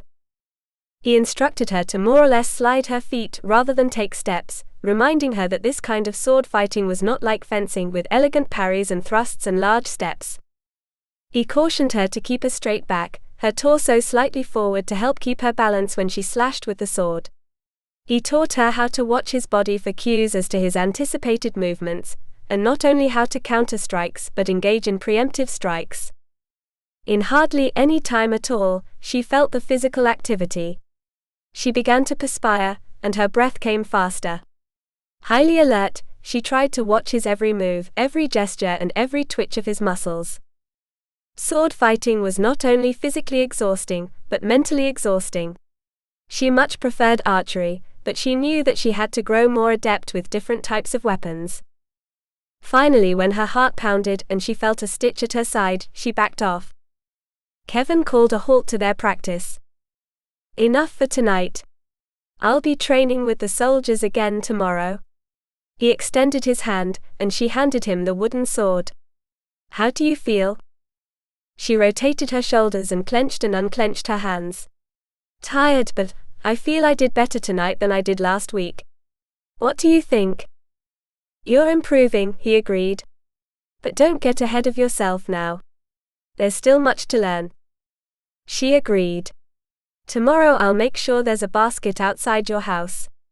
I appreciate you coming out so late at night to help me," she said. He offered a shrug. "I can't believe I'm doing this. Teaching a girl how to fight." She smiled. "Your secret is mine," she said softly. "And yours is mine," he agreed. In a matter of moments, he had faded into the shadows of the trees on his way back home. Now that she had stopped moving, the cool night air felt even colder. She had just turned around, prepared to hurry back toward the spot where she'd hidden her clothes, when the voice came out of nowhere. "What in the bloody blazes do you think you two are doing out here this time of night?" She barely bit back a scream and spun around, horrified to find Jake standing not 10 feet away, hands resting on his hips staring at her. Her heart dropped into the pit of her stomach. She tried to speak but only a squeak came out. "Where do you belong, lad? And what are you up to out here?" "Lad?" He didn't know it was her. Thank goodness. She had to get away before he discovered the truth. Instinctively, the only thing she could think of to do at the moment was to turn and run. She did just that, disappearing in the same direction Kevin had gone, hopefully leading Jake to think that she lived in the village. Being lame, she didn't think he would be able to follow. She was right. She dashed into the trees, weaving this way and that, nearly slamming into a tree. Her shoulder bounced off the trunk of a pine, and she fell to the ground with a grunt, the wind knocked out of her. Several seconds later, she was able to suck in a lungful of air. She listened carefully. No sound. Carefully, she got back to her feet and proceeded to take the long way around the meadow back toward the spot where she'd left her clothes, trying to be as careful as possible not to step on any twigs. She did step on a pine cone once and one time a dried leaf, but after each incident she froze, listening, head tilting. It was silent out there. The hoot owl had long since disappeared. Even the ever-present scampering of squirrels seemed to have quieted down, the night animals snug in their shelters. An uneasy feeling crept over her, and she felt the skin crawl up her spine. It wasn't supposed to be that quiet out here. She didn't even hear any crickets. Slowly she wove her way through the trees, grateful that Jake hadn't seemed inclined to follow the two lads pretending to sword fight in the meadow. She was close to the spot where she had left her clothes. She cast one last glance over her shoulder, carefully scanned what she could see among the trees lit by the moon. She turned around and slammed into something hard. She almost chuckled when she realized she had run into yet another tree trunk. But the laugh halted in her throat when she felt hands grip her upper arms. Not a tree. A man. A large man. A surge of horror swept through her. Heart pounding, she realized that Jake had been right. She was in danger. "What are you doing out here, boy?" "Jake." At that moment, Heather wanted to cry with frustration. Why? Why was he so intent on ruining her plans? Without thinking, she swung her foot and kicked him in the shin. He grunted in pain, but instead of releasing his grip on her arms, he merely tightened it. Then shook her so hard that her teeth clamped together and she bit her tongue. Warm tears flooded her eyes and she gasped in pain. He froze. At least the shaking had stopped, but the menacing tone of voice had not. "You'll be coming with me, lad." He still didn't know it was her. So far her disguise had held her in good stead. But the minute they emerged into the meadow, the moment she was more visible under the moonlight, the greater the chance of discovery. And that's exactly how it happened. He dragged her into the meadow. She lost her footing and began to fall, but one strong hand lifted her upward, carrying her along until she got her feet back under her again. He spun her around. She watched as he ducked his head and stooped down a little to peer closer into her face. She heard the low growl rumble in his chest. His hand reached up to sweep the cap off her head. Still not sure, he suddenly clasped his meaty fist around her jaw and lifted her face toward the moonlight. Chapter 6. Jake wasn't happy. An hour ago, he had been ready for sleep when Philip had come to his room and asked him to meet him downstairs in the room he used to conduct the business of the manor. "Philip," he said, stepping through the doorway. "Why are you working so late? Where have you been off to these past few days?" Jake pondered, wondering if he should say anything. No, for now, he would keep Heather's secret. He shrugged. "Just roaming around the property, the village." "Why?" So it really didn't surprise him when Philip spoke. One of the outlying sentries reported some sightings to Mackay. "At any rate, sometime soon I want you to start riding the perimeter of our lands. Mackay and Hugh will also ride. Between the three of you and your men, you should make the journey in a few days. See if you can find any sign of her or other clans on our lands." Jake had agreed, glad to be doing something more useful, like defending the Duncan lands against encroachers. And to find Siana. Now that was something he looked forward to. He had left Philip and started to return to his room, but something caused him to turn toward the door of the house and venture outside. Heather was asleep up in her room, but on the chance that he could find something that told him what she was up to, he decided to check the meadow in the forest. It wasn't far, and he could take a quick look and be in bed within the hour. Or so he had thought. Now, chasing after the lad who had the audacity to think that he could outrun or outfox Jake Duncan, he was determined to catch him. He may not have speed on his side anymore, but as a soldier with years of experience tracking, anticipating the enemy's moves and sometimes even trapping, he knew that patience in such circumstances was often more beneficial than speed. With every step he took in the chilled night air, his leg protested. With every protest came increased annoyance with the lad he followed. Did he really care that he found two youngsters sword-fighting in the meadow? No, but why in the middle of the night? Children played every day, but at night? Away from the village. Why? Boys of various ages trained with Duncan soldiers in the meadow by the pond. Nothing unusual about that, either. So why sneak off in the middle of the night? He half trotted, half walked as he followed the thrashing sounds of the lad trying to escape. Where did he think he was going to go?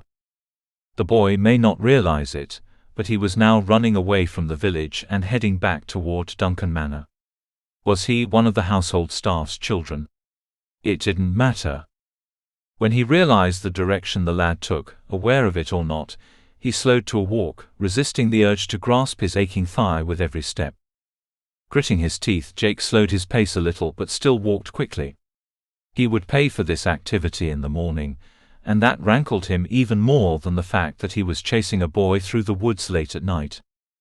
He was still a soldier, could still ride a horse, swing a sword, and was adept at other forms of fighting, even on foot. The only physical activity that continuously reminded him of his lameness was in his ability to walk, and obviously run. It galled him to no end. He tried to push himself every day, but a man could only take so much. Besides, Sarah had warned him that if he overtaxed his muscles, he could damage them even further. He trusted Sarah, her skills and her knowledge of the human form. He had struggled to pay attention when she tried to explain to him how muscles worked, and how they were attached to the bones. She told him that most muscle was able to repair itself, as well as a number of connective tissues that attached muscles to bone, but it took time. His thigh muscle, or group of muscles as she explained, had been severely damaged not only by the injury that had severed them in the first place, but by the infection that had eaten away much of the muscle tissues around the wound. So much so that when he rubbed his hand down his thigh, he felt the large crater. He had hidden his dismay at the severity of the injury. Still, he had no doubt that Sarah knew what he felt. She had tried to tell him that, given time, there was a chance that his muscle would regenerate and renew itself. But he must not overuse it. When he asked how long it would take and she told him up to a year, he had growled in annoyance. What was he supposed to do in the meantime? Sit around in the hall of the manor house, getting fat and weak? She had laughed. No, he was to stay active. But this? Chasing a scamp through the woods in the middle of the night? He doubted that was what she had in mind. Still, if Jake Duncan was anything, he was patient.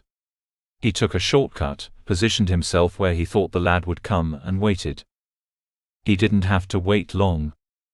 Soon he heard the sound of the lad approaching, gasping for breath. Exertion had taken its toll on the boy. Jake was right in his path, and the lad wasn't even aware of it. He barely held back a chuckle, pleased with himself. Lame or not, he was still a worthy opponent. Even if his opponent at the moment was no more than a boy. What he hadn't expected was the force with which the lad ran into him.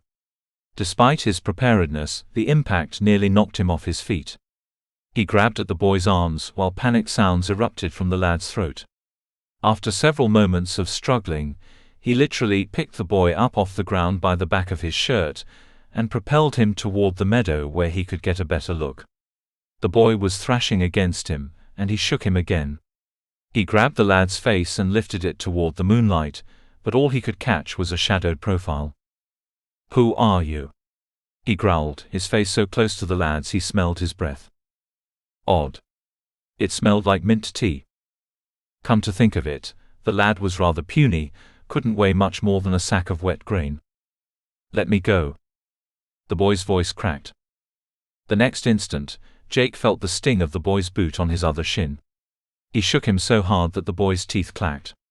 "Try that again and you'll regret it," he snapped. "Now tell me who you are right now, or you'll be facing the Laird, and I can guarantee you that if I have to wake him up and tell him about trespasses on his lands, he's not going to be happy." "Wasn't trespassing." The boy's denial came out as a gasp. His cap fell back farther on his head. Jake noticed his hair was blonde but didn't fall over his face. Rather, it seemed to be combed straight back. He grew impatient. "You, one of the village boys?" "No, yes." Ineffectual fists landed on Jake's arm, one on his shoulder, and then one glanced off his chin. He growled low in his throat, growing tired of this. He shook the lad again. "Which is it, boy?" This time there was no answer. The boy grew fatigued, and in a matter of moments the blows lessened both in speed and ferocity. Finally, out of nowhere came a sniffle. Then, another. Gradually, the squirming boy stopped fighting and sagged in his hand as if boneless. At first he startled, thinking he might have hurt the lad. Then he just grew annoyed. "What's the matter with you, boy? Lost your backbone? Stand up." The boy made an effort, but it wasn't very successful. "And quit your caterwauling." Another shake, but this one gentler. He wasn't a bully. "Not caterwauling," the lad mumbled. Nothing happened for several moments. Since the boy had quit thrashing around, Jake began to loosen his grip.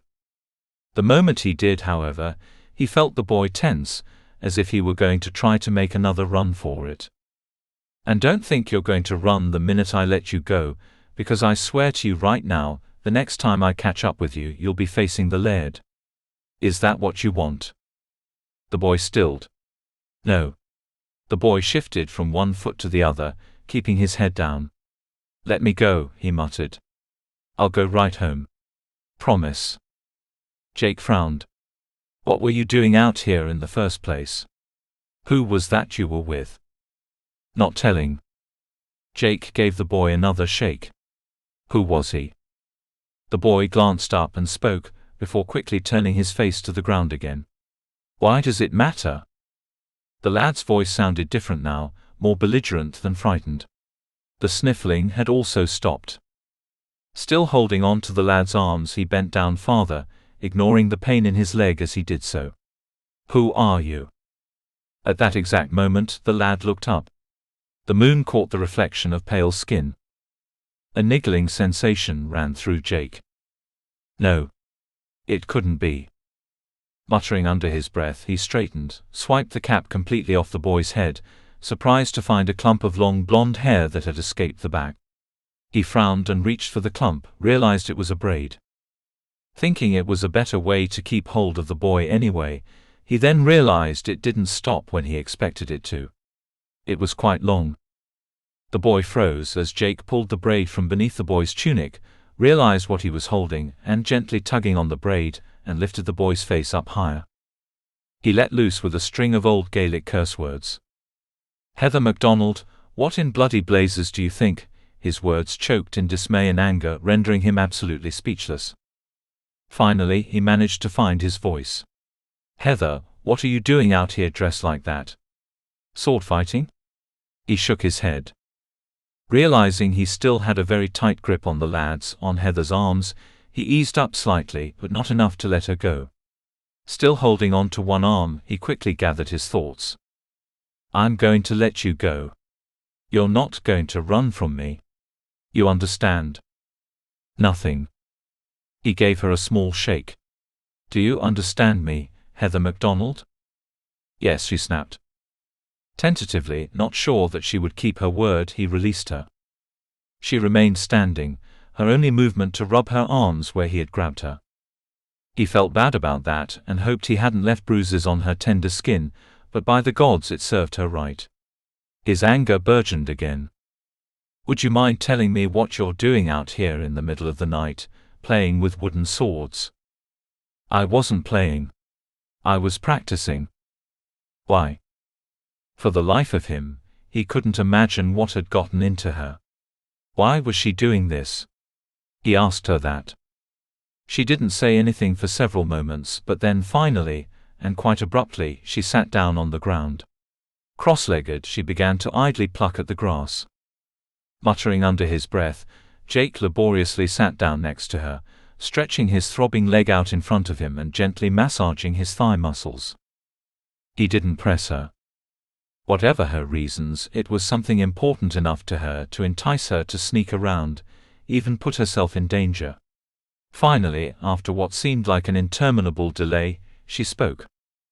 I'm learning how to use weapons, so that I can join the king's army. At first he thought she was joking. What foolishness was this? He snorted. You'll never pass as a boy. I fooled you, didn't I? It's dark outside, he snapped back. Why in the world would you want to join the king's men? She said nothing for several moments, but continued to pluck out more strands of grass. Finally he reached out his hand and stopped her, and held on to her soft, warm fingers even though she tried to pull her hand back. When he didn't let her go, she surrendered. I want to fight the Norsemen. Like you did. Like my father did. I want to fight with the King of Scots to avenge my father's death. You're not talking about Patrick MacDonald, are you? She scoffed. No. I'm talking about my birth father. Sarah's father. Our real father. He died at the hands of the Norsemen, fighting with the king. I want to avenge his death. Jake sighed. He couldn't begin to understand what was going through her head, but revenge? He could understand that. Avenging her father. An honorable desire, but not one well suited to her. And why now? And you think you can do that by sneaking away from the manor house at night? Then what are you going to do? Run away disguised as a boy. Do you even know where the king's men are at this moment? She said nothing. Well, do you? He tried to keep his voice gentle, even though he wanted to shout at her for being so foolish. No. You don't think people would find it strange, a young lad wandering about on his own looking for the king's men? He chuckled. She looked up at him. Even in the wan moonlight, he could see anger written all over her features. You don't have to make it sound so foolish. I laughed, he said. Forgive me. I don't. I didn't mean to imply that your desire was foolish. Only that you are ill-prepared. Well, that's why I've been sneaking out. I want to train. I doubt you, or any of your men would have agreed to train me. So I found another way. You're right. I would have refused. Why? The answer seemed obvious to him. You're a woman. So, does that mean that I can't learn how to fight? That I'm somehow incapable of learning how to fight? The challenge in her voice was unmistakable. I don't mean to imply that at all, Heather. Women can be extremely fierce.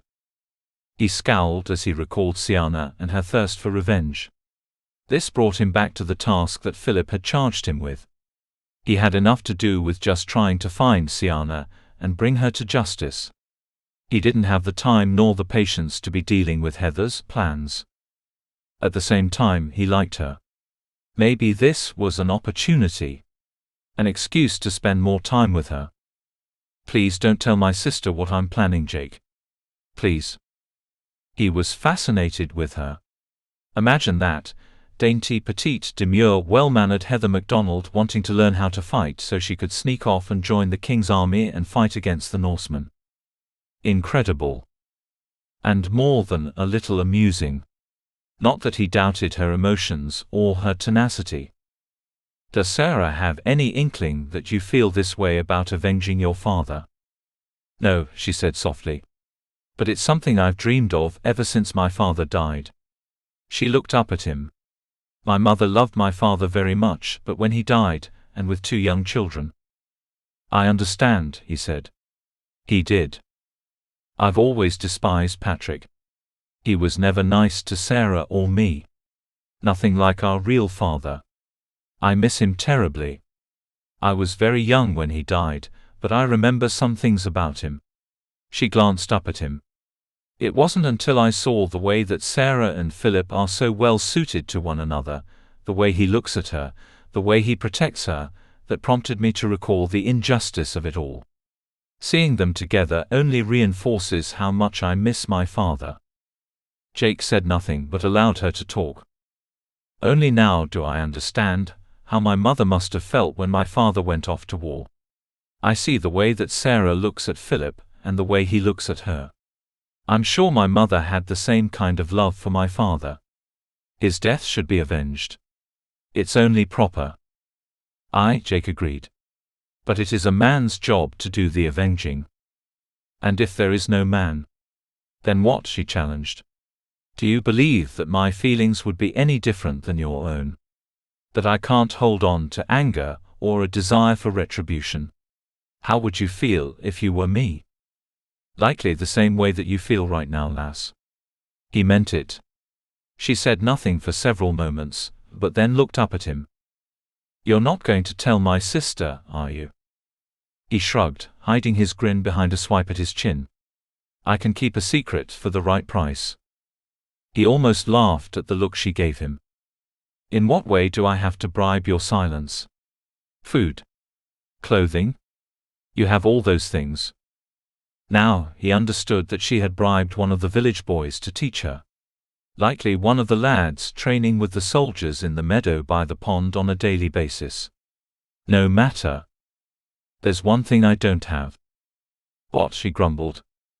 In exchange for my silence and to keep your secret, I demand a kiss. Again. The way she said it prompted him to chuckle. It was nice to see this side of her, the strong-willed, defiant, recalcitrant Heather MacDonald. No, she was certainly no dormouse. Truth be told, she had everyone fooled. Not because she was trying to be someone she wasn't, but because she was afraid to show her true self. Did her sister even know the depth of Heather's hatred for Patrick, and her desire for revenge against those who had killed their father? He doubted it. He also had no doubt that Heather had long lived in the shadow of her sister. It was only natural, especially after everything that had passed, that she become more independent. But running off to fight the Norseman disguised as a lad? No. Still, he didn't have to tell her that. I'll tell you what, Heather. I will keep your secret. I'll even help to train you. What do you say about that? She stared at him, eyes wide. You're going to help me train? She frowned. Why? Why? Because I think that everyone has a right to learn how to defend themselves. It shouldn't matter just because you're a woman. He did mean that. Actually, he thought it was a good idea for Heather to learn how to protect herself. Her sister was strong-willed both mentally and physically.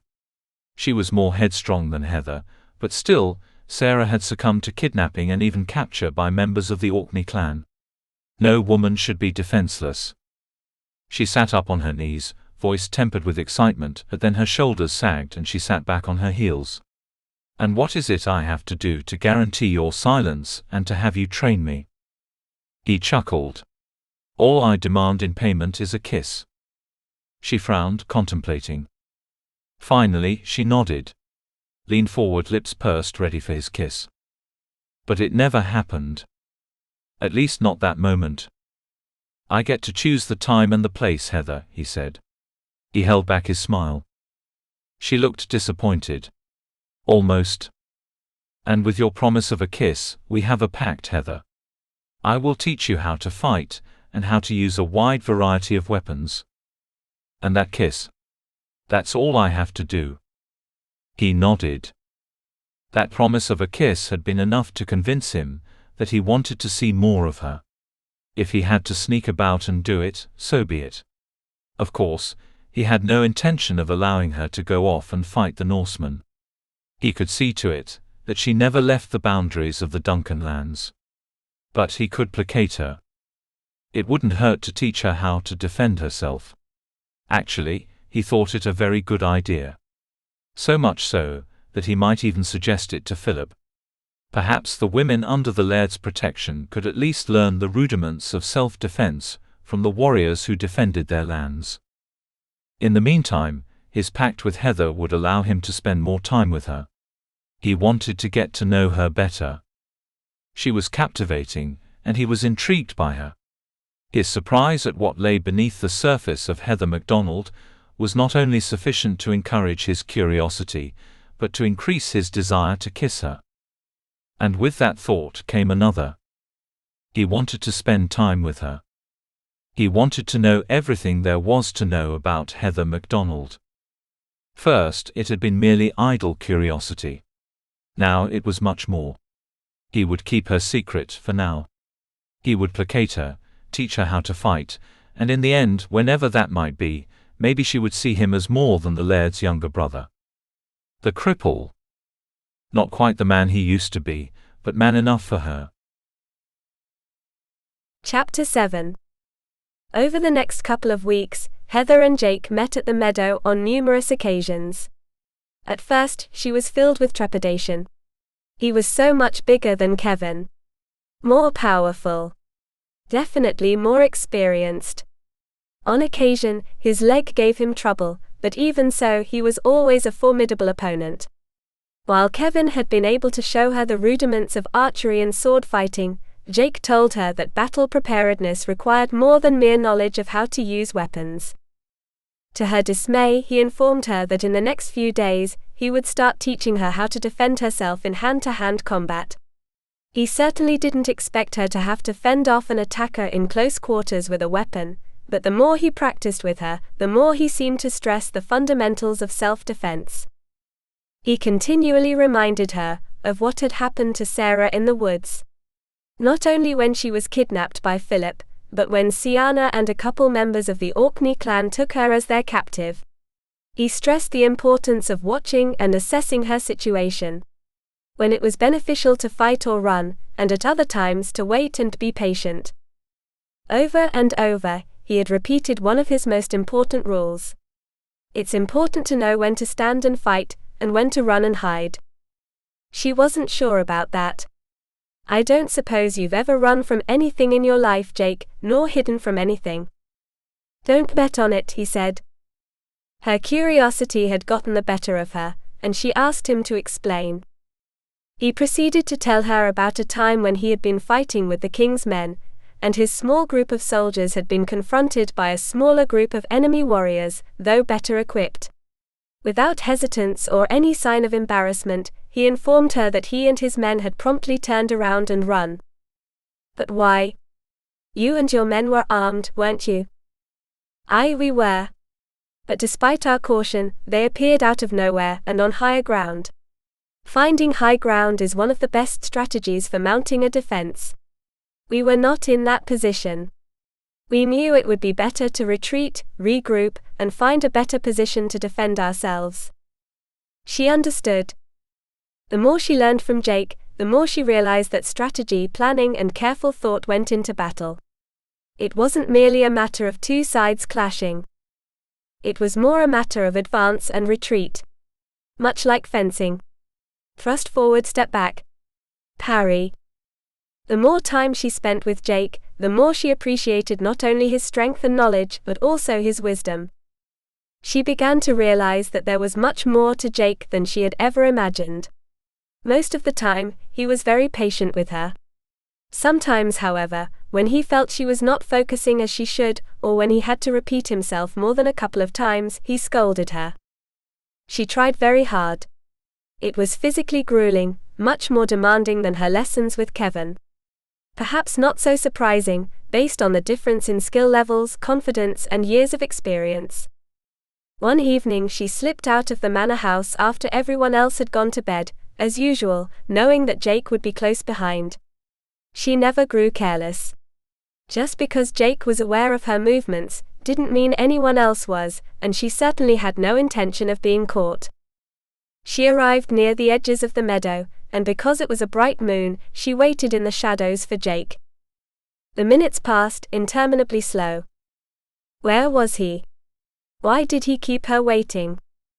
And yet, as she waited, she also anticipated his arrival to a degree she had not experienced before.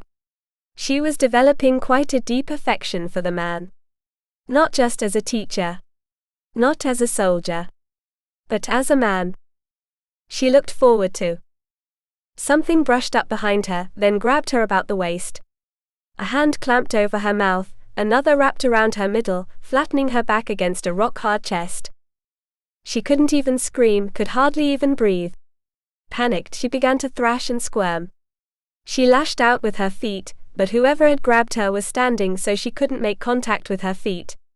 Her arms pounded ineffectually. She reached a hand upward and tried to pry the hand away from her mouth, but it was incredibly large and strong. Her heart pounded so hard she thought it might burst. Her ears rang with fear. Jake? Where was Jake? For a moment she froze with panic, not sure what to do. Her paltry efforts at self-defense were useless against such a large opponent. Suddenly the arm wrapped around her waist eased, and she settled back down on her feet. She felt her stomach heave and her head swam. Don't get sick, don't get sick.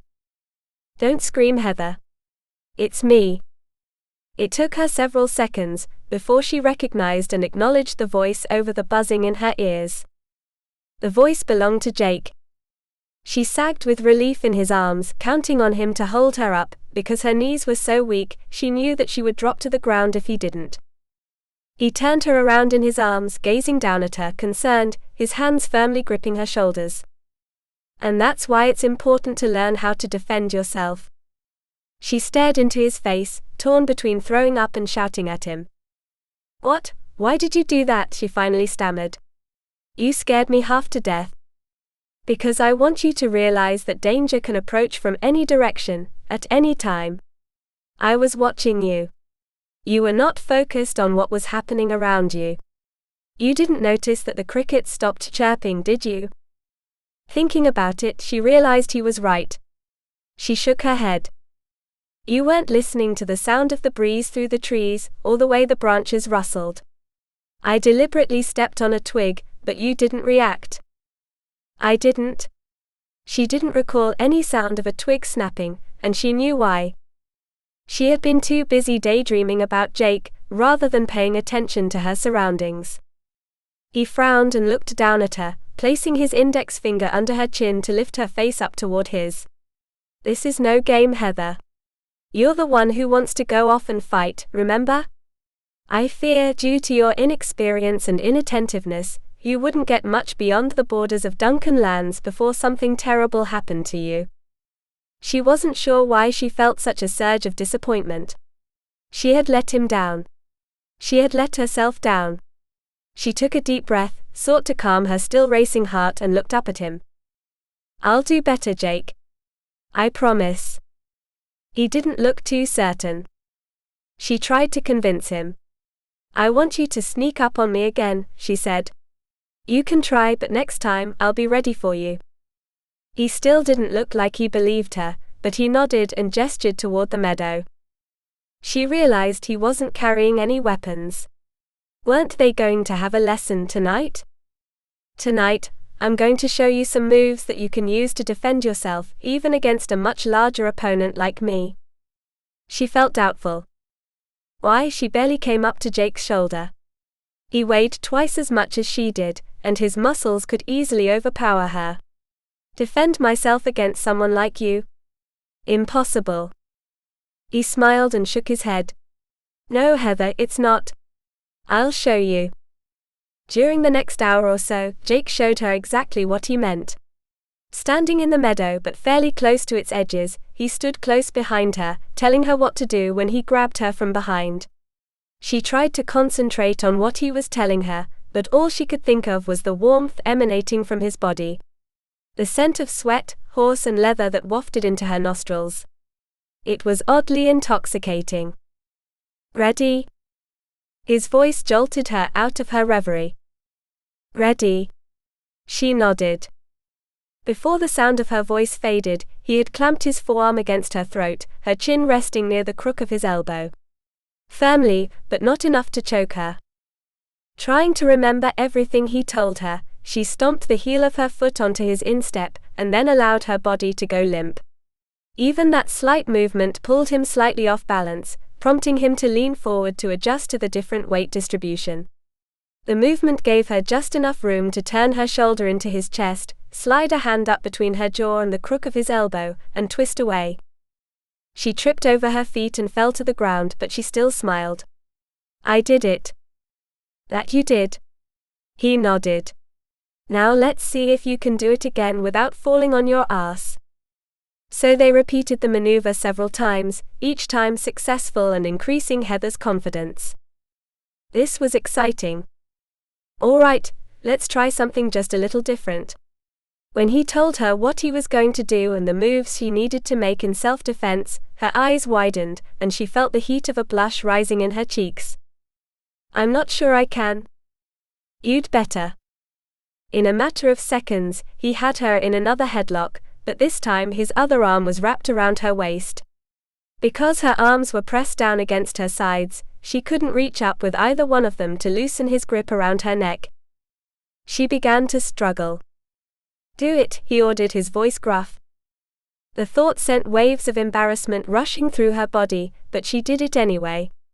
With her right hand she groped between his legs, grabbed a handful of his privates and began to squeeze. All right, good. Abruptly he let her go, giving her a slight push away from him. She felt mortified. He would have none of it. A man's privates are very sensitive, he told her, calmly and without a hint of embarrassment. If someone grabs you, you grab him there, and you squeeze as hard and as forcefully as you can. You can also hit or kick him there. I guarantee that most times he'll go to his knees. Really? She asked, doubtful. Really? He looked at her. You don't believe me, do you? She shook her head. While kicking someone in the privates might hurt, she didn't think that any kind of a blow would stop someone of Jake's size, at least not enough to make them drop to his knees and give her a chance to escape. Do it. I'll prove it to you. Her eyes widened. You want me to kick you in the? She shook her head. That'll hurt, won't it? He chuckled. Most certainly. But you need to see for yourself. But I don't want to hurt you, Jake. It won't be the first time I got kicked there, and it likely won't be the last. But if you hesitate, even with me, it will be difficult to prove it to you. You have to be willing to go to any extreme to protect yourself. Now do it. She didn't want to. Really, she didn't. He placed himself in a fighting stance, slightly hunched, arms out to his sides, hands ready to grab her. He made a low growling sound in his throat. Imagine I'm about ready to attack you. I'm going to ravish you if you don't do something to stop me. She still didn't want to. Actually, she wanted to do nothing more than escape. He looked ferocious. She knew that Jake would not hurt her, would not ravish her. She didn't want to kick him in his private parts. She knew he was trying to teach her something, but with a loud threatening growl, he lunged at her. She squealed.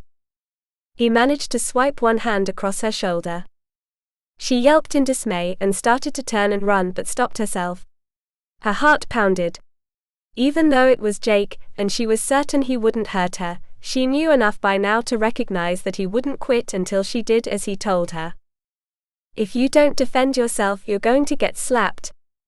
She gasped in dismay as he swiped a hand toward her face.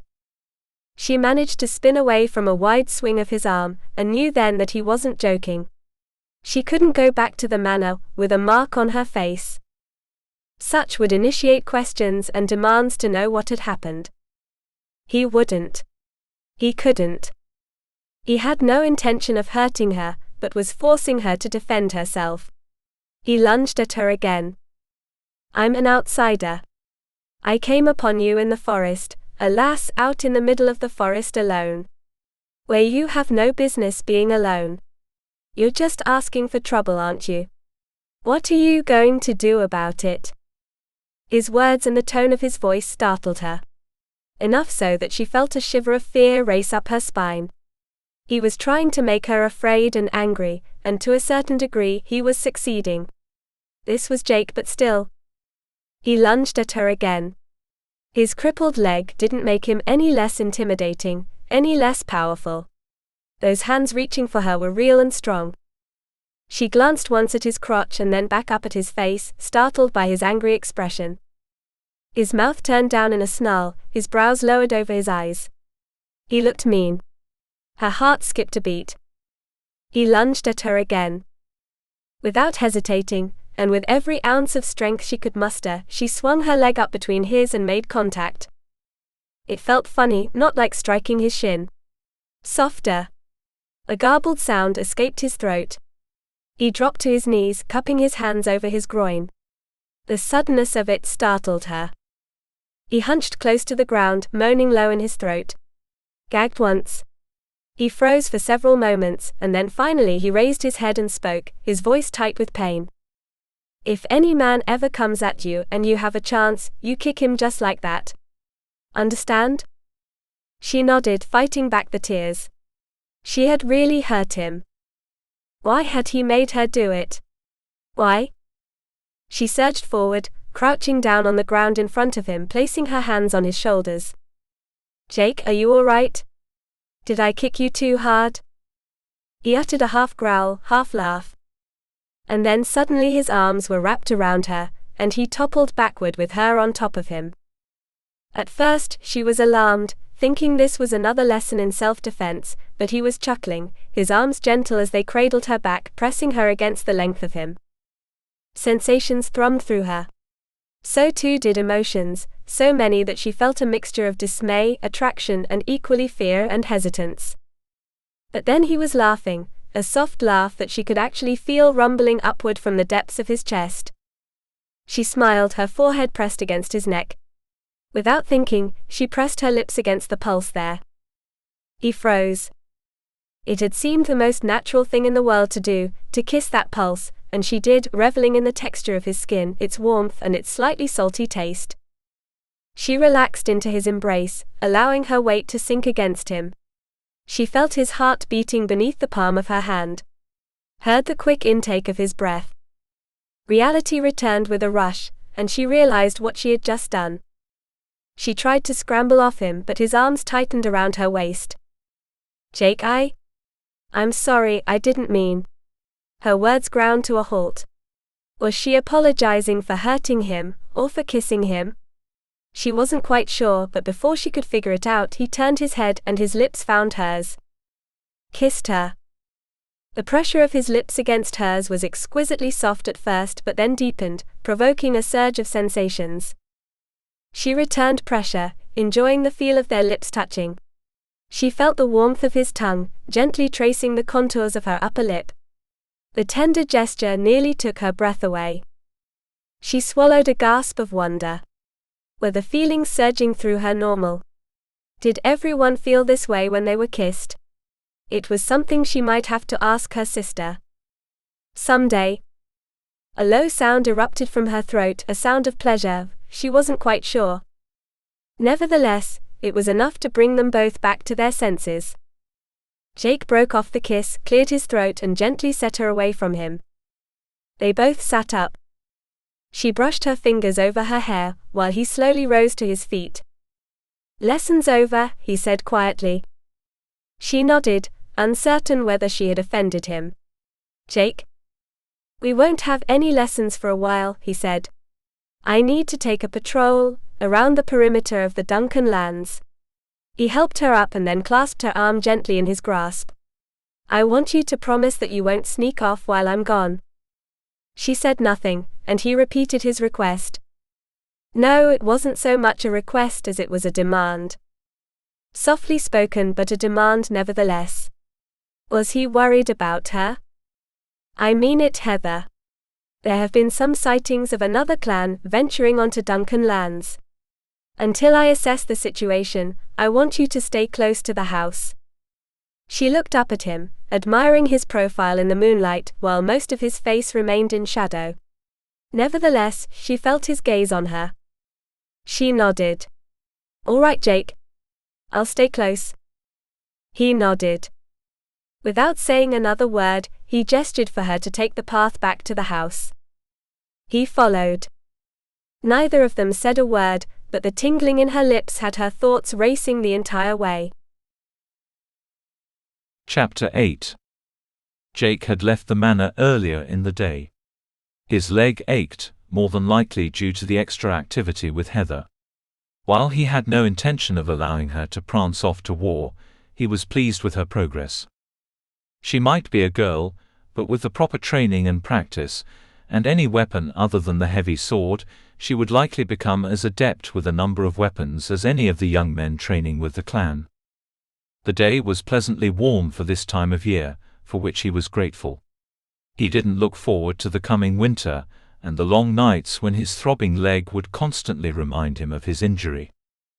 Of course he had been working his leg more often of late, and if he were fortunate he would prove Sarah correct. The more he moved, the less his muscles would tighten and possibly even shrink. He hadn't believed it when Sarah said that muscles could shrink and die, but over the past few months he began to realize that it was true. While it was often difficult to keep moving, to push himself beyond the point of discomfort, he also realized that he was feeling stronger and his stamina had increased. While he was pleased about that, he wondered if the pain would ever cease. And with that thought came anger and blame on the person who had caused it. No, Sienna had not thrust that blade deep into his thigh, but she had made his injury worse. One of the reasons he was out here now, along with Hugh, Mackay, and several of the other warriors from the clan, searching for Sienna. They had ridden through the village earlier in the morning, a silent, somber group, armed with bows and quivers filled with arrows, short swords, and dirks. Mackay carried a crossbow, and one of the others carried a club. They were armed and ready to confront any dangers as they patrolled the borders of the Duncan lands. No one rode into the higher reaches of the mountains or much beyond the borders of the village without a weapon. While it had been a long time since any other clan had dared step foot on Duncan lands, with the presence of the Orkneys months ago, and the recent rumors that Siana had been seen in the presence of the MacGregors, one couldn't be too cautious. The Orkneys were bad enough, a violent clan that didn't need an excuse to fight or to pick one. If possible, the MacGregors were even worse than the Orkneys. Worse because they often were capable of fooling people, even small villages of people, into trusting them, lulling them into a sense of security before they attacked. Such had occurred shortly before Jake had gone off to war. The MacGregors had come down from the other side of the mountain range looking for plunder, women and gold. For some reason they thought that the Duncan clan had plenty of each, and were willing to share, and made the mistake of venturing close to Lorrie, a village at the very edge of the Duncan lands, perhaps a 3-day ride from Duncan Manor. One of the MacGregors had approached the small village, pretending he was a weary traveler.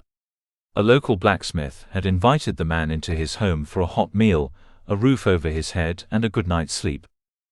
Unfortunately, the villager had paid for his kindness. The MacGregor had waited until the man, his wife and his young daughter were asleep, before savagely slitting the throats of the parents and kidnapping the girl, taking her back to his clan. Philip had been outraged. The MacGregors had paid and paid dearly. As soon as Philip found out about the incident, he and his men had ridden in force over the mountains to MacGregor lands, confronted the clan leader, and warned him that if they didn't hand over the girl, a full-out war between the two clans would ensue. Angus MacGregor, the clan leader, had been none too pleased. Not only with the Duncan clan's threats, but also with his nephew Clyde, the man responsible for the attack. To his credit, Angus had returned the terrified girl to the Duncans and banished the nephew, who was well aware of the tentative truce that existed between the Duncan and the MacGregor clans, and had nevertheless risked their clan's peace and safety with his reckless actions. Ever since then the truce had been strained. Yet now, Philip had been informed that Siana had been seen in the presence of a MacGregor, perhaps even Clyde. The knowledge raised not only eyebrows but tensions as well. Jake wasn't certain what they would find when they approached their borders, but his main goal was to find Siana, or at least gain solid information of her whereabouts. She had to know that she couldn't escape retribution. Surely she realized that neither he nor Philip would. "Jake, are you listening?" He turned to find Hugh looking at him with a raised eyebrow. "What?" Hugh turned to Mackay with a grin. "You remember the last time we saw him looking like that and daydreaming?" Jake scowled. "I'm not daydreaming." When he realized he was sweet on Siana. Mackay nodded. Absolutely smitten he was. Hugh chuckled. "I was not smitten," Jake grumbled. "But there's no denying that Siana was a lovely woman." "Aye, she was that, but with an evil streak, that's for sure." Jake couldn't argue with Mackay. He wondered how he and Philip had never seen it, that maliciousness in Siana. Had it developed as she grew older and more dissatisfied with her lot in life, or had it always been there? He wasn't sure, and now it didn't matter. She had shown her true character, and he was glad that he had nothing more to do with her. Except for this messy bit of revenge. First he had to find her. "You know who else is pretty?" Jake glowered at the both of them but didn't respond. "Heather," they said at the same time. The comment annoyed Jake to no end. Both of them, all three of them, were attracted to Heather. The very thought of it was bothersome. Not surprising though. She was attractive, sweet and even-tempered. Well, at least as far as they knew. The Heather he was beginning to know better was not quite as demure, could kick like an angry horse, he could very well attest to that, and was skilled in a way that no one, probably not even Sarah, could ever imagine. "Don't you find her attractive?" He glanced at Mackay. "I do," he said simply. He glanced between them and saw Hugh's grin. "What are you smiling about?" Mackay turned to Hugh. "Have you noticed the same thing I have?" Hugh nodded. "What are you two talking about? What are you up to?" Mackay chuckled. "We've noticed the way you watch her." Jake blustered. "I do no such thing." What had gotten into these two? More importantly, was he that obvious? If Hugh had noticed him paying any special attention to Heather, chances were that others had also. He didn't like that. Had either of them seen him leaving the manor house shortly after Heather for their training sessions? He eyed each of them, but didn't see any signs that they were aware of what he'd been up to. He had no doubt that if they had seen him skulking about at night, they would have said something. "You're both daft," he mumbled. "Why don't you focus on keeping an eye out for Sienna or those damned McGregors?" The small group ventured on, patrolling the northern boundaries of the Duncan lands. Throughout the day they occasionally split up, but always reported back that they had seen no sign of travelers, horses, carriages, or even wagons. Maybe the sentry Hugh spoke to was mistaken, Mackay surmised. Maybe it wasn't Sienna at all. Jake shook his head. Sienna is unmistakable. The description he gave Hugh suits her. You'll find no other woman in the village or the outlying villages, at least that I can remember, who has a similar appearance to her. Well, if they've been about, they certainly didn't come this way. Mackay sighed. We'll look another day or two. If we don't find anything, we'll return to the manor house. 2 more days of patrolling resulted in much the same. While they did see signs of recent travel near the western borders of the Duncan lands, through one of the narrow valleys that spanned the mountain range, they didn't see any signs of Sienna herself. It was a cool, damp and misty morning this high up in the foothills. A blanket of fog settled in the low parts of rugged canyons and gullies. The fog was not very dense near the ground but wafted upward in eerie tendrils, hiding ditches, trees, and perhaps even a McGregor or two.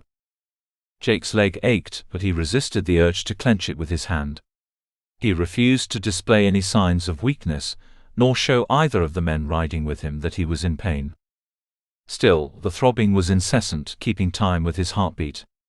He had to force himself to focus on his surroundings, and not the steady thrum of discomfort in his leg. He was tired, this 3rd night of patrolling. The damp night air had seeped into his very bones. He felt cold from the inside out. His constant pain made him short-tempered, and he found himself clamping his mouth shut rather than speaking and taking it out on the others. He longed for his warm bed at home. A blazing fire. When he got back, he would acquiesce to Sarah's offer to make him a poultice that might bring some relief. He knew that eventually his physical stamina would return, but he was not a patient man. His mind was strong, his spirit determined, but his body betrayed him. He wasn't used to having to pamper any part of his body. It was bad enough that he walked with a limp, but this damnable pain grated on his nerves. Hugh, look. Jake looked up to find Mackay pointing a short distance away. Hugh urged his horse in that direction and Jake followed. There, near the edge of a steep gully, they saw a thick cluster of berry bushes. A small strip of cloth had been attached to one of the branches near the ground. He frowned. A trail marker. The cloth hadn't simply fallen and become entangled in the branches. He saw a knot. It had been tied. There's another. Mackay pointed again. A short distance away they found another strip of cloth. A bit farther, another. Jake and the others slowed their horses, carefully searching the area. The woods surrounding them were not dense, but offered adequate cover. Above them loomed the mountains, steep rocky walls nearly impossible for a horse to climb. He carefully searched every nook and cranny from east to west, but didn't see any signs of movement. He smelled no hint of smoke from a campfire in the air. He looked down at the strip of cloth in the bush. Had it been there long? He couldn't be sure. And why mark a trail here? There were no roads through the mountains in this area. Perhaps a trail that horses or men on foot could traverse single file, but nothing wider. Not many dared to take horses up here. The landscape discouraged such travel. Most took the long way around the foot of the mountain. The rock-strewn slopes here were much too dangerous to risk a valuable horse or wagon. Even travel by foot was a challenge. We're close to the boundary between Orkney and Duncan lands. He shook his head, not sure what to think. He leaned over the side of his horse, in an attempt to get a closer look at the fabric. The only thing special about it was its color. Light blue. That meant the fabric had not belonged to a commoner. It was expensive to purchase cloth of such a hue. Dark brown, grey and beige or black were more prevalent among villagers. Brightly colored cloth, like the strips tied to the branches, belonged to those who had money. Not inordinately expensive, of course, but out here. He shook his head, then once again took in the stony escarpments and tree-studded rocky sloped hillsides and muttered under his breath. How far are we from where the sentry spied Siana and the McGregor? I'm not sure exactly, Hugh replied. I know our sentries don't range beyond our borders, and he said it was in this region. Jake nodded. Let's keep looking for more signs until nightfall. If we don't find anything by dark, we'll head back in the morning. Maybe this has been nothing but a waste of time. While I prefer to err on the side of caution, there's no proof that anyone's come this way in a while. He sighed, not sure if what he felt was more disappointment than anger or a mixture of both. Between his frustration of not finding Siana and the damnable ache in his leg, he was in a foul mood. We'll find her, Jake, Mackay said. Sooner or later, we'll find her. Nothing came of the strips of cloth. Why they were there or how long they had been there could not be determined. Even after fanning out, the group of men did not find any recent signs of campfires, nor the tracks of hunting parties or other signs that any small group or even lone travelers had ridden into Duncan lands. It was a mystery, one that didn't sit well with Jake.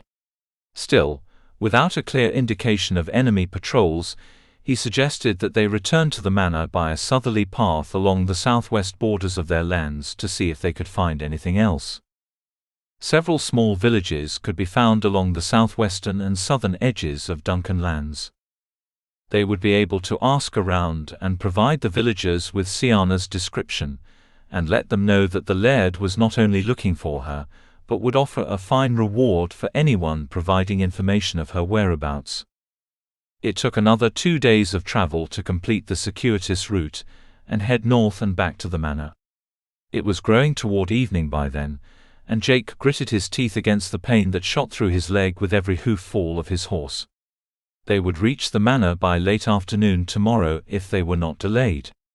As far as he was concerned, his return couldn't come fast enough. The thought had him berating himself. He had never felt so vulnerable, at the mercy of a body that refused to do his bidding, a body that refused to accept the pain that throbbed like a steady force in tune with his heartbeat. They had been gone for a few days. A long, physically grueling week spent on horseback from sunup until sundown. The physical exertion had taken a toll on him. Every reminder of his physical pain had him seeking vengeance on Siana and her treachery. He vowed to find her and have his revenge. Most of all, he wanted to know why. Why had she tried to kill him? Why, after claiming undying love and affection for him, had she allowed him to suffer, to lie in his own sickly filth, to leave him to the ravages of infection and fever? Had she felt so spiteful because he had spurned her affections? He had never imagined Siana could be so shallow, so self-centered that she would seriously try to kill him. She could hide for now, but he knew that sooner or later a villager or perhaps even a member of an enemy clan would divulge her location. The reward money offered by Philip would certainly encourage the villagers, who owed no loyalty to Siana, but did to their laird. Someone would let them know as soon as possible if she was spotted. She could run and hide, perhaps live with an enemy clan, but not even the gods could protect her from Philip's wrath. The Duncans were not a violent clan, but they would not allow Siana's betrayal to go unpunished.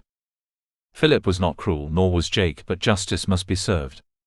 Not only to remind those living under the blanket of safety offered by the Duncans that they owed at least allegiance to their laird, but because if they allowed her treachery to go unpunished, it would be considered a sign of weakness. What Philip had planned for Siana, Jake did not know. At the moment, he didn't care. All he could think about was how badly his leg hurt. It was so stiff at night when he climbed off his horse, that it hardly bore his weight without threatening to buckle. He had seen how Hugh and Mackay glanced his way when it was time to set up camp. He was sure that they had noticed his pain, though he tried so carefully to hide it. They would say nothing, of course. But that would not stop them from thinking it. Did they think him less of a leader, or a man capable of taking charge, even if it was only a patrol? He wished he knew. No one had ever dared question him or his abilities. Not in the past. To this point, no one had questioned him. But were they thinking it? He bit back a sigh, and realized that every time he acknowledged the pain in his leg, he also acknowledged his growing hatred for Siana. He was not a man used to such black and foreboding feelings. He had loved her once. Or he thought he had. But when the others slept and he sat awake, gingerly massaging his thigh muscles, it was difficult to halt his desire for revenge. In trying to distract himself, he thought of Siana and Heather, complete opposites in many ways. Both beautiful. But Heather espoused a gentleness of spirit, a kindness that Siana had never had. Heather was a compassionate woman, one who felt deeply for others. Her devotion to her sister was just one facet of her personality and character. He was anxious to return to the manor, to see Heather again. To spend more time with her, training in the meadow. He looked forward to seeing the way her face flushed with pleasure when she mastered a move with her dirk or short sword, or the way that she squealed with delight when her arrow struck a target he had pointed out. He smiled as he thought of the way he had begun to develop feelings for her. He quickly shook off the thought.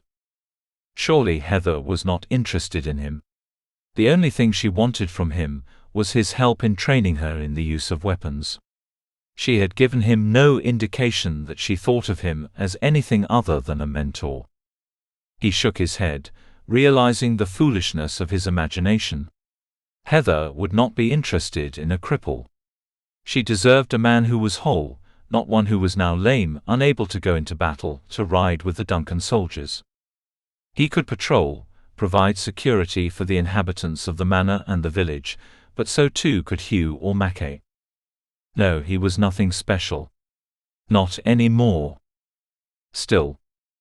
Between dusk and full dark he smelled it, the slightest hint of smoke. He halted his horse, gesturing for the others to do the same. They waited in a small cluster, each now catching the scent of the smoke on the breeze, assessing its direction. There, high up on a hillside in the distance, they saw a brief flicker of firelight. Hugh spoke. "Someone's lit a fire." Jake nodded. "Let's get a little closer, and then we can move in on foot." Within a short time Hugh and Mackay were creeping by foot through the trees toward the clearing.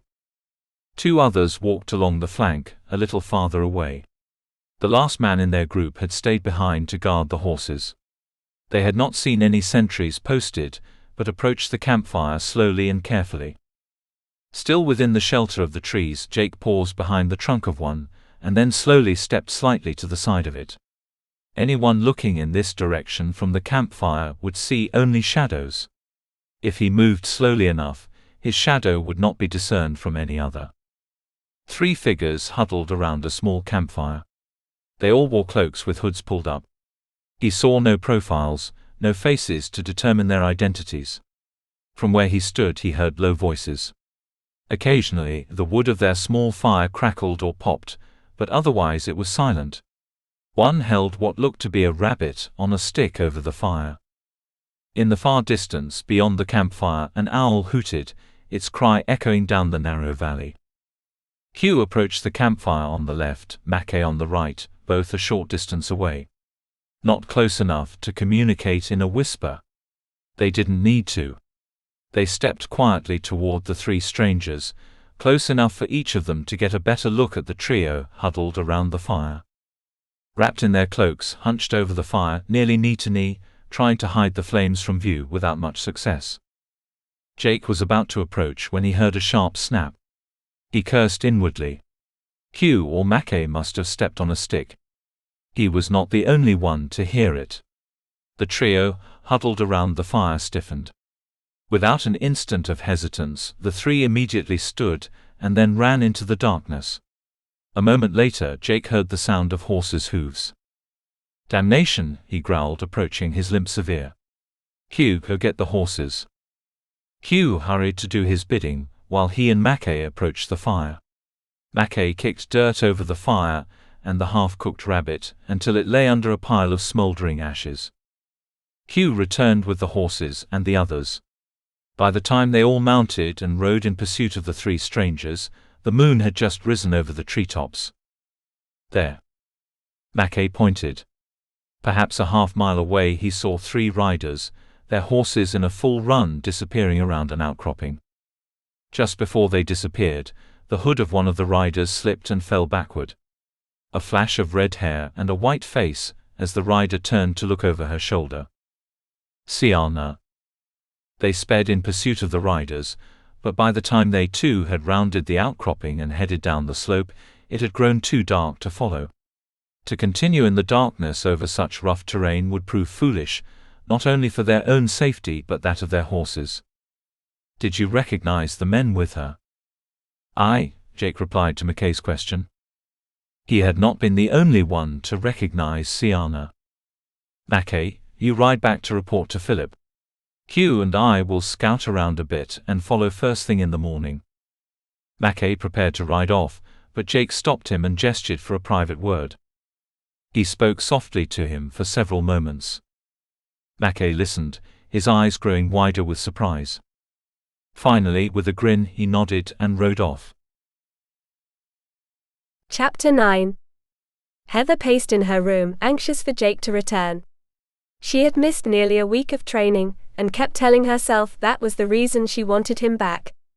If she were to be honest with herself, she also had to admit that she missed spending time with him. The more she got to know him, the more she liked him. Since her arrival in the Highlands with her sister, she hadn't become overly acquainted with Jake. Yes, they ate their meals together, and often sat together in front of the fire in the evening before everyone headed off to bed, but she had never really had the opportunity to get to know him on a personal, private level. Before she had begun training with him, she had believed Jake was quite moody and difficult. She had mentioned that to Sarah a couple of months ago, but her sister reminded her that pain could cause a person to become withdrawn and irritable. Jake was a proud man, a man who didn't want to admit weakness, so he kept his discomfort to himself. The past few weeks had been illuminating. Heather had learned that Jake was a very interesting man. They shared several things in common, not the least of which was their interest in weapons and how to use them. While Jake was a trained soldier, not every soldier was as adept, experienced or knowledgeable about the weapons and their usage as he'd showed her. Jake was more than a warrior. He also had a sentimental side, a thoughtful side that she had never noticed before. Like her, he often looked up at the stars at night.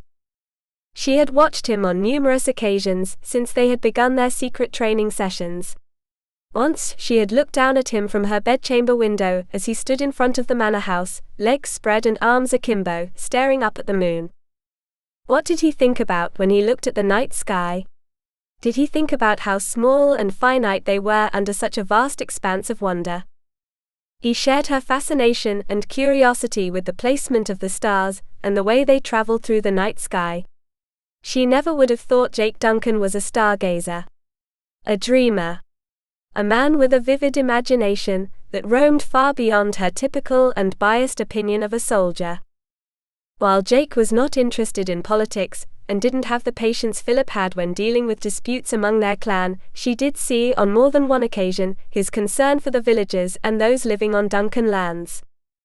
Before Jake left on patrol with Mackay and Hugh and a few other men, she had watched him gather food, some old clothes, and several older coverlets from somewhere in the manor house and take them into the village. She had followed him, discreetly, to satisfy her curiosity about what he planned to do with such items. A woman named Bonnie had recently lost her husband due to a strange malady that not even Sarah could cure. They had 3 children, all under 10 years of age. Jake made sure that the family would be fed, clothed and warm during the coming winter months.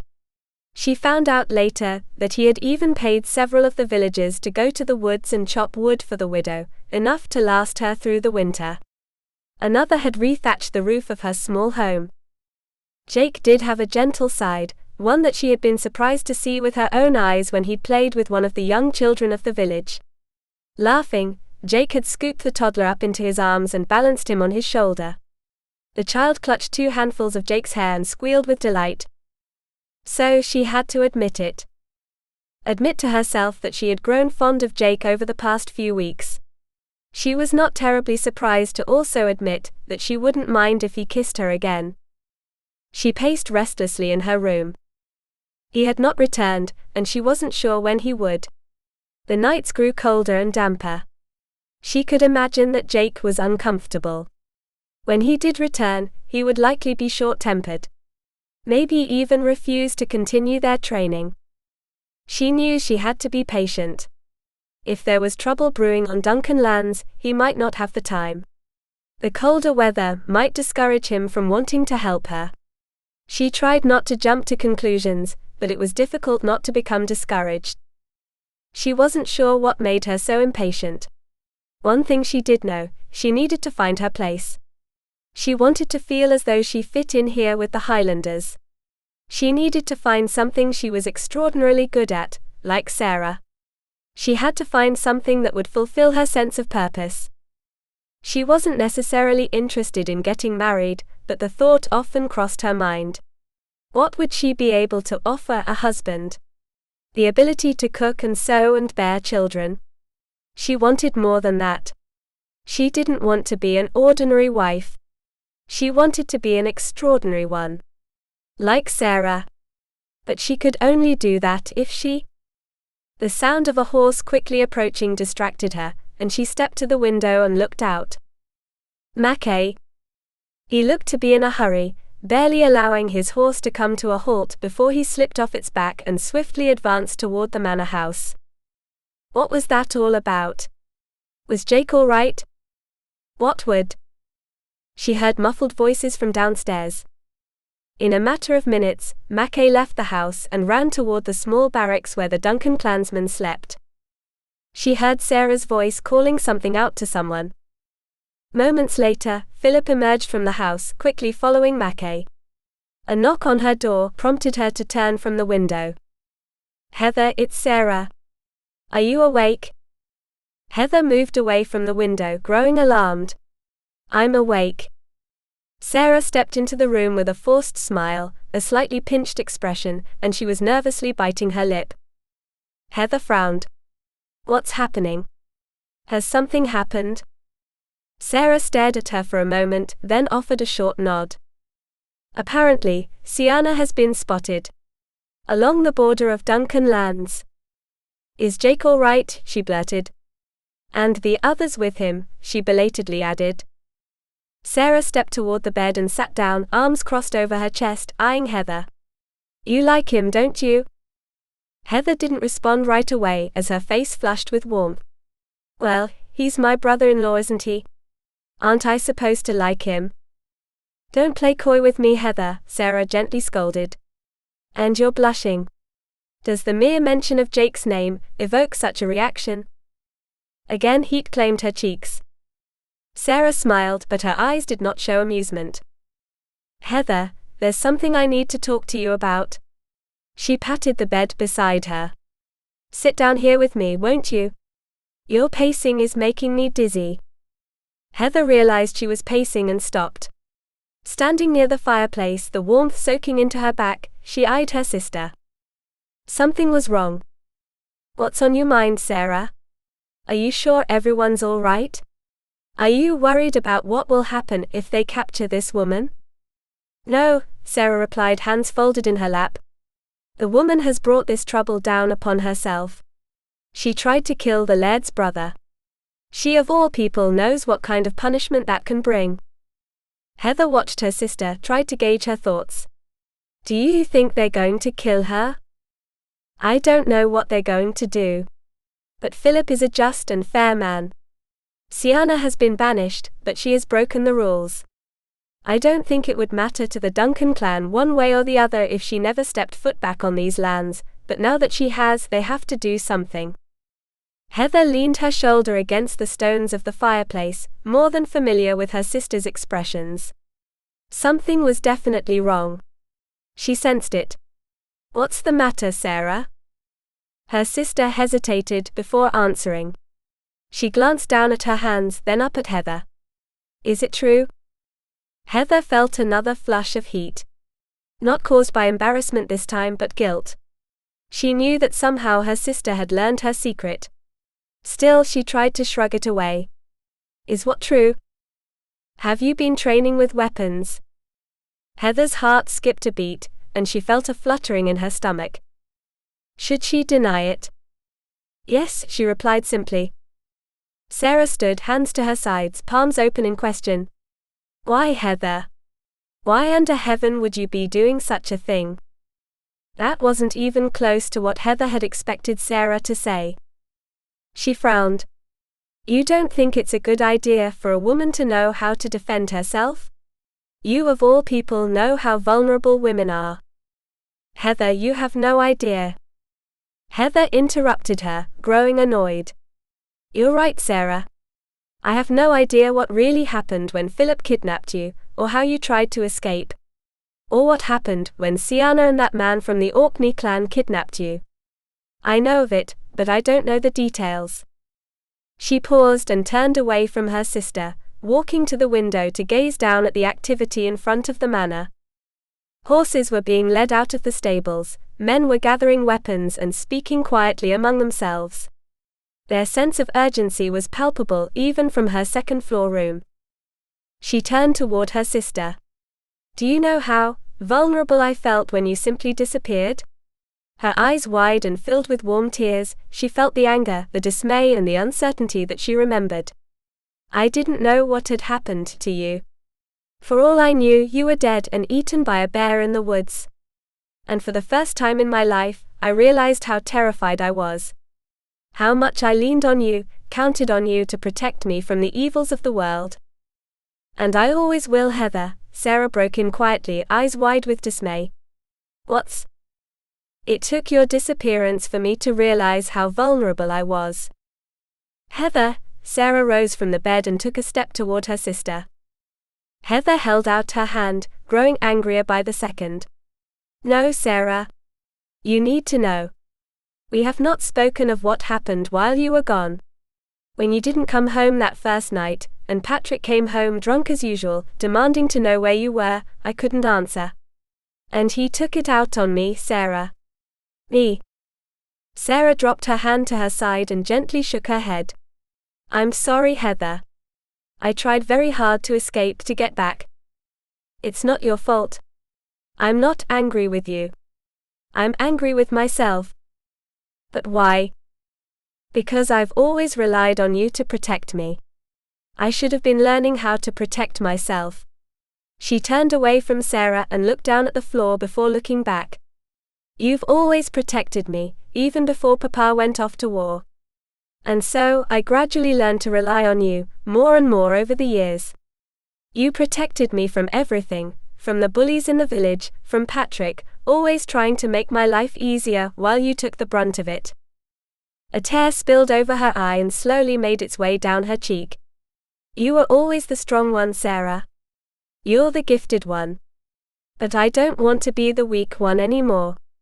I don't want to be the one cowering behind a closed door, while everyone else is fighting. She swiped a tear away from her cheek and straightened her shoulders. I want to learn how to defend myself. I want to learn how to fight. But why? We're safe here. Heather sighed, slowly shaking her head, offering a wan smile to her sister. You are, Sarah. You've married the Laird. But what of me? What happens? Heather, there are a number of young men interested in you, and would like nothing better than to marry you. Why? What if I don't want to marry them? What if I decide I want to live on my own? Sarah sputtered. Heather, what's gotten into you? Are you telling me that you don't want to get married, to someday have children, a family of your own? I want more than that, she cried, stomping her foot on the floor for emphasis. I want to have something special like you. Sarah didn't understand. She could tell by the look of confusion on her sister's face. You're a healer. Your reputation is known far and wide. She glanced at the window, and then back at his sister, who was obviously trying to understand. But how could she? I want to have something special too. It's one thing to want to do something special with your life, Sarah said, not unkindly, though her frown had deepened. But it's quite another to expect the Laird's brother to teach you how to use weapons of war. Why ever for? Heather stared at her sister, shocked, speechless. The only way Sarah could have known that Jake was teaching her was if Jake himself had divulged her secret. She felt betrayed. What possessed such foolishness? Sarah pressed. Her sister's words might have been spoken softly, but the judgment she perceived behind the words felt harsh to Heather. She sucked in a breath and stared wide-eyed at her sister, filled with dismay. Foolishness. Her voice trembled as she felt a new surge of hurt bubble up inside her. Why couldn't her sister understand? Heather. Heather choked back her anger. Sarah wouldn't understand. She had never been vulnerable. She doubted that anyone would truly understand how she felt, nor why she felt it. Not even Jake. She felt humiliated. Jake had been patronizing her. He promised he would keep her secret, and he hadn't.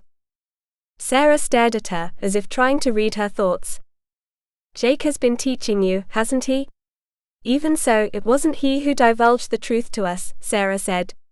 Mackay mentioned it to Philip in passing, because Sienna has been spotted in company with a couple of men from the McGregor clan.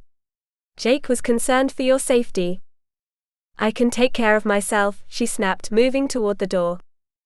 Wait, Heather, where are you going? Not far, she replied. I just need to be by myself for a little while. Heather. Sarah reached for her, but Heather shook off her hand. Leave me alone, Sarah. With that, Heather strode past her sister and out of her room. She hurried down the stairs but didn't bother going out the front door, knowing that Philip and his men were gathering out there with their weapons, preparing to go find Sienna and the McGregor men with her. She ventured into the kitchen, quiet now, and left through the rear door. Blinking back tears, Heather clasped her arms around herself against the day's chill, no thought to the time, the growing cold, and the darkness of the woods. A choked sob bubbled up in her chest. No one understood. Jake had betrayed her. Philip knew. She burned with embarrassment and anger. Her sense of hurt left her feeling dismayed and confused. Sarah didn't understand. Of all the people in the world she would have thought would understand her reasoning, Sarah was the one. And yet she didn't. The thought left Heather feeling alone.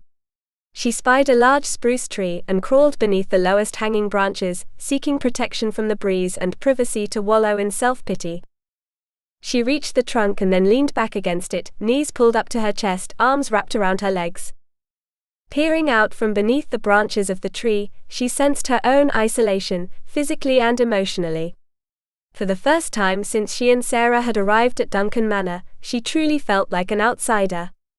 Not only from of the Duncan clan but one in every way. A tear rolled down her cheek, followed by another. Her sister didn't understand her. Couldn't seem to comprehend her desire to stand up for herself, to protect herself, to be independent. Not to have to rely on anyone to protect her. Her shoulders began to tremble, and another quiet sob bubbled upward. And then the tears came. She wasn't sure what hurt most, her sister's inability to understand her or Jake breaking his promise not to tell anyone about her secret. She had never felt so crushed. It wasn't just embarrassment or even humiliation.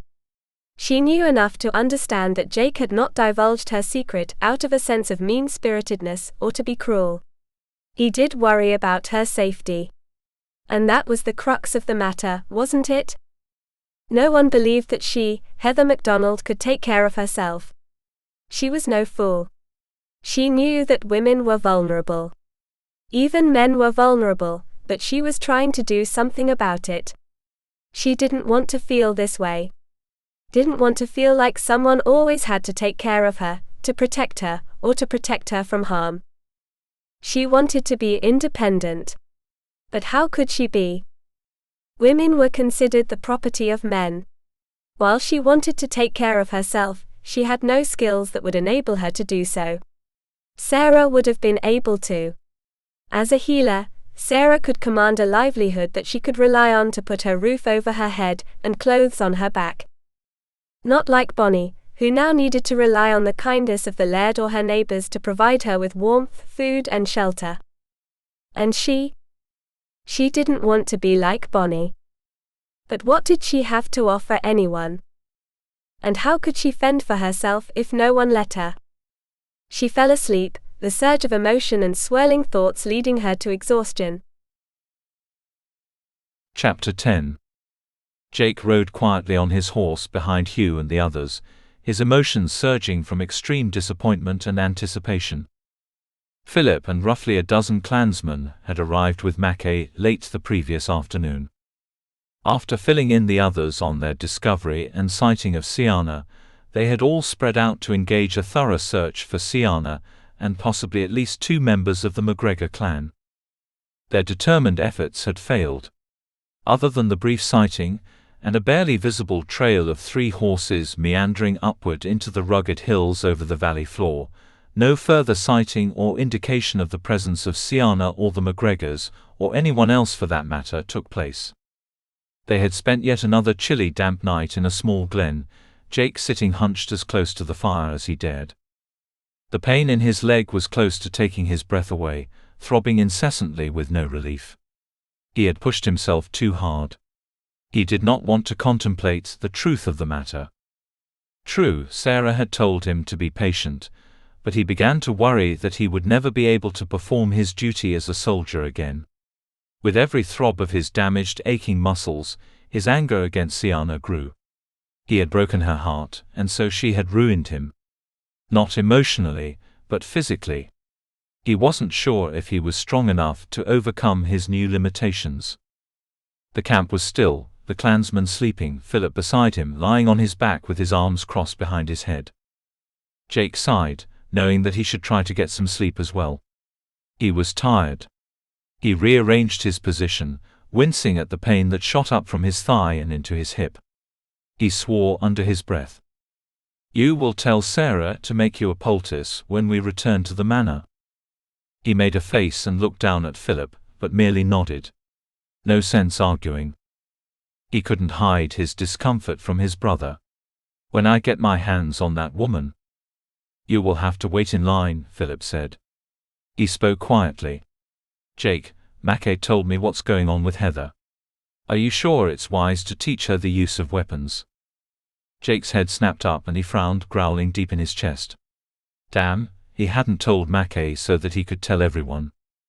"Mackay told me that you specifically asked him to keep a close eye on Heather." I asked him why.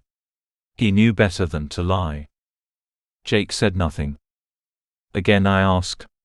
"Do you think it's wise to encourage Heather to learn how to use weapons?" Jake scoffed. "I'm not encouraging her. She was already trying to learn on her own. But it's not a bad idea for a woman to know how to defend herself." He looked pointedly at Philip. "Don't you agree?" "Of course I do," Philip said. "Actually, I think it's a very good idea. At least the rudimentary aspects of protecting oneself. This winter, why don't you come up with some sort of a plan to teach the village women? Those who want to learn anyway. Show them how to be more aware, to be safer in their environment in the woods. Maybe even teach them a few knife skills. I don't find anything wrong with that. But how far has this gotten, this training you've undertaken with Heather?" Jake said nothing for several moments. "She was already sneaking off in the middle of the night to train with one of the village lads," he said. "I followed her once, found her learning how to sword fight." He paused and shrugged, staring into the dying flames of the fire. "Well, with a wooden sword," he amended. "I confronted her. Stressed the danger of her roaming around by herself at night, unarmed. One thing led to another. I thought I could teach her the right way and keep an eye on her at the same time. Good idea, don't you think?" Philip thought quietly for several moments before looking at his brother. "You like her, don't you?" He shrugged. Of course. She's my sister-in-law. Philip's low laugh interrupted. You know what I'm talking about, Jake. He grinned. I like the lass. But she's troubled, Philip. That's another reason I'm trying to help her. Troubled? In what way? She's trying to find her own place in the world. In this clan. As a woman. I don't understand. She has a place in the manor house. For as long as she wishes. Jake formulated his thoughts. He didn't want to divulge exactly why Heather wanted to learn weapons. Remember when I told Father that I was joining the king's men fighting the Norsemen? Of course I do. The ensuing arguments nearly brought the house crumbling down around our ears. And you remember why, don't you? His brother didn't say anything. He continued. Father couldn't understand my desire to leave. My desire to make my own way, to find I don't know what you want to call it, a passion. Something that I felt so strongly about that I couldn't do anything else.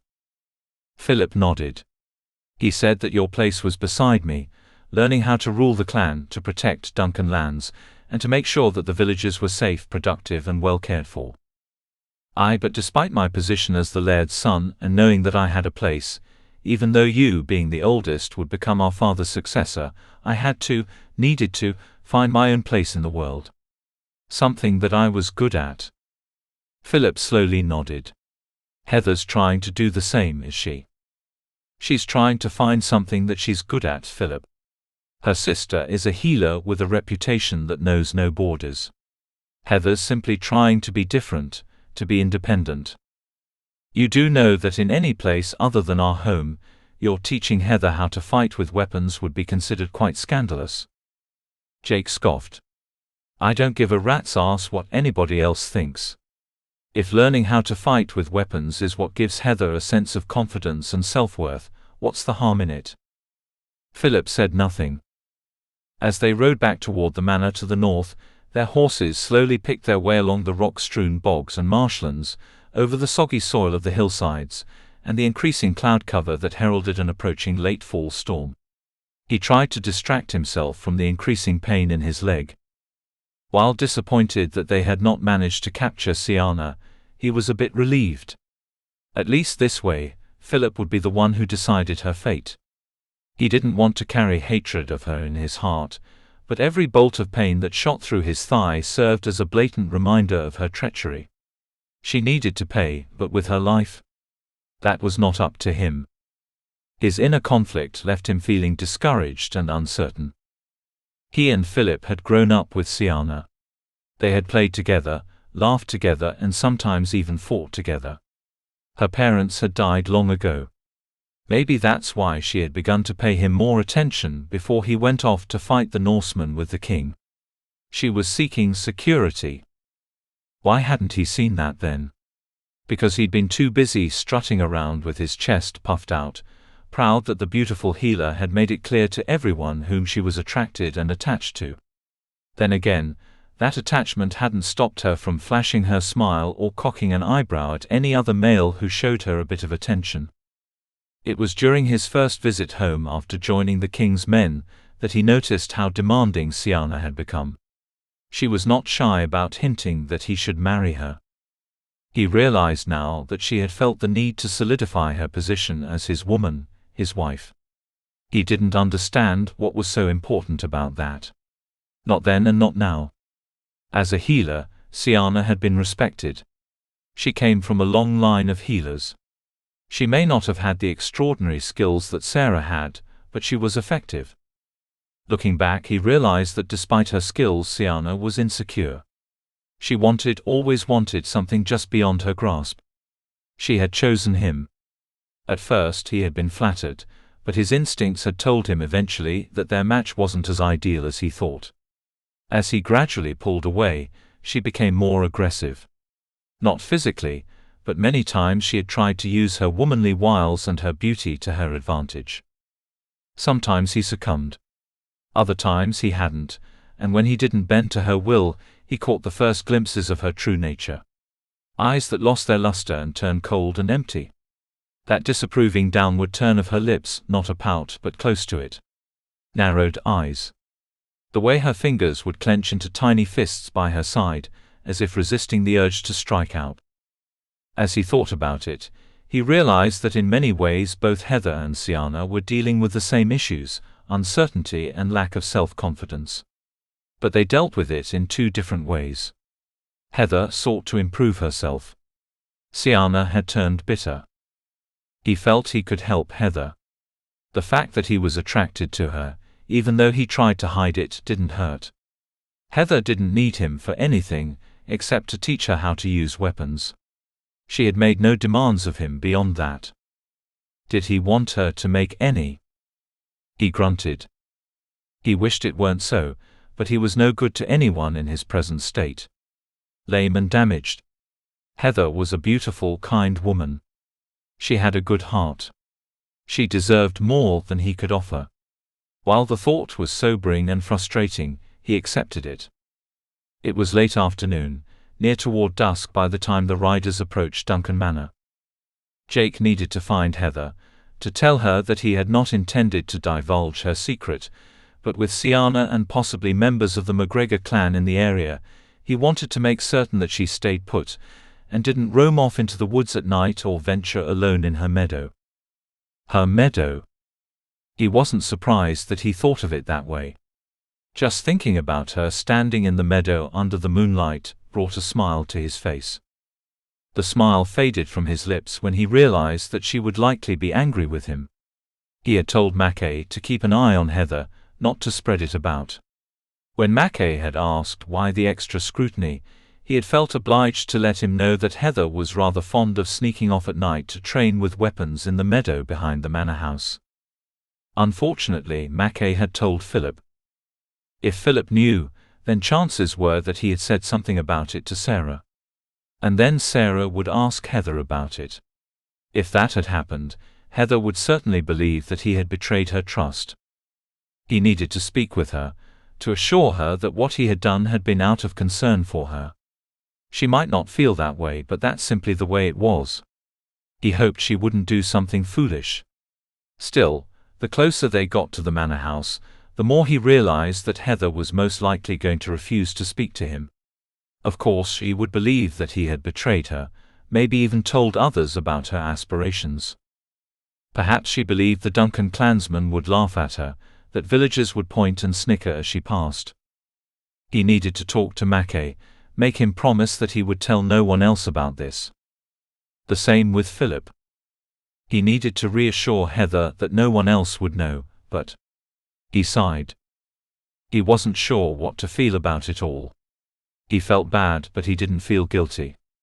He would never feel guilty for doing something that would enhance Heather's safety. How she felt about him now was something else. By the time Philip and Jake entered the manor house, it was early evening, and darkness had fallen over the forest. A cold supper waited on the table for them. Sarah heard them arrive and quickly ventured downstairs. "Philip, did you see Heather out there? She ran off angry and I haven't seen her since." He shook his head. "Leave her be, Sarah. She's fine. Maybe hiding out in the stables or—" "She might be asleep near the meadow," Jake offered, then abruptly closed his mouth, cursing under his breath. Sarah frowned, but after she hugged Philip, looked carefully at Jake, and then pointedly at his leg. "You're going to let me make a poultice for you tonight, aren't you?" "Aye," he grumbled. "We need to talk," she said, glancing between the both of them. "Privately." Jake muttered under his breath, but knew that the sooner they got this over with, the better. He nodded, and glanced at his brother with a lifted brow. "In there," he said, gesturing to the room where he took care of most of his business. Soon the three of them were ensconced in the small room. No one sat. Philip quietly closed the door. Jake stood with his back to the door, arms crossed over his chest. Sarah stood near Philip's mahogany desk, leaning her hip against it, her arms also crossed over her chest. She scowled at him. "What?" he asked, in no mood for this. "Heather." The throbbing in his leg was not helping his increasingly foul mood. He glanced between both of them.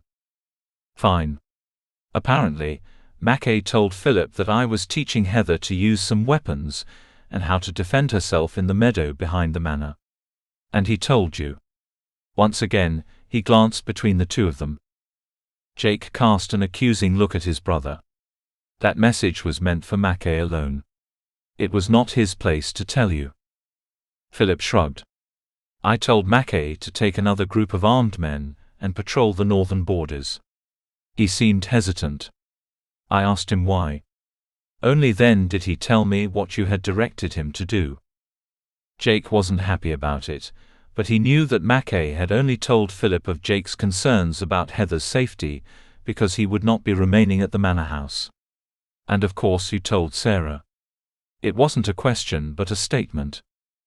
It only took one chagrined look from Philip to get his answer. She heard us speaking, heard Heather's name, and wanted to know what was going on. If you're going to blame someone, blame me, Sarah spoke up. And for that matter, I want to know what in heaven's name you were thinking, to agree to train Heather in the application of weapons. Jake turned to Sarah with a frown. She's been sneaking off into the woods in the middle of the night. By herself. Unarmed.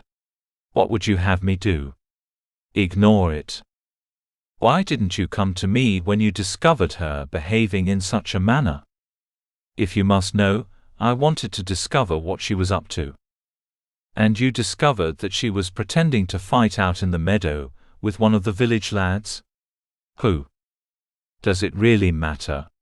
Jake challenged. She's got her mind set on learning how to defend herself. Is that so horrible? Sarah stared at him with wide eyes, as if the answer should be obvious. Apparently, they held differing opinions on the matter. He continued. Sarah, she does need to learn how to defend herself.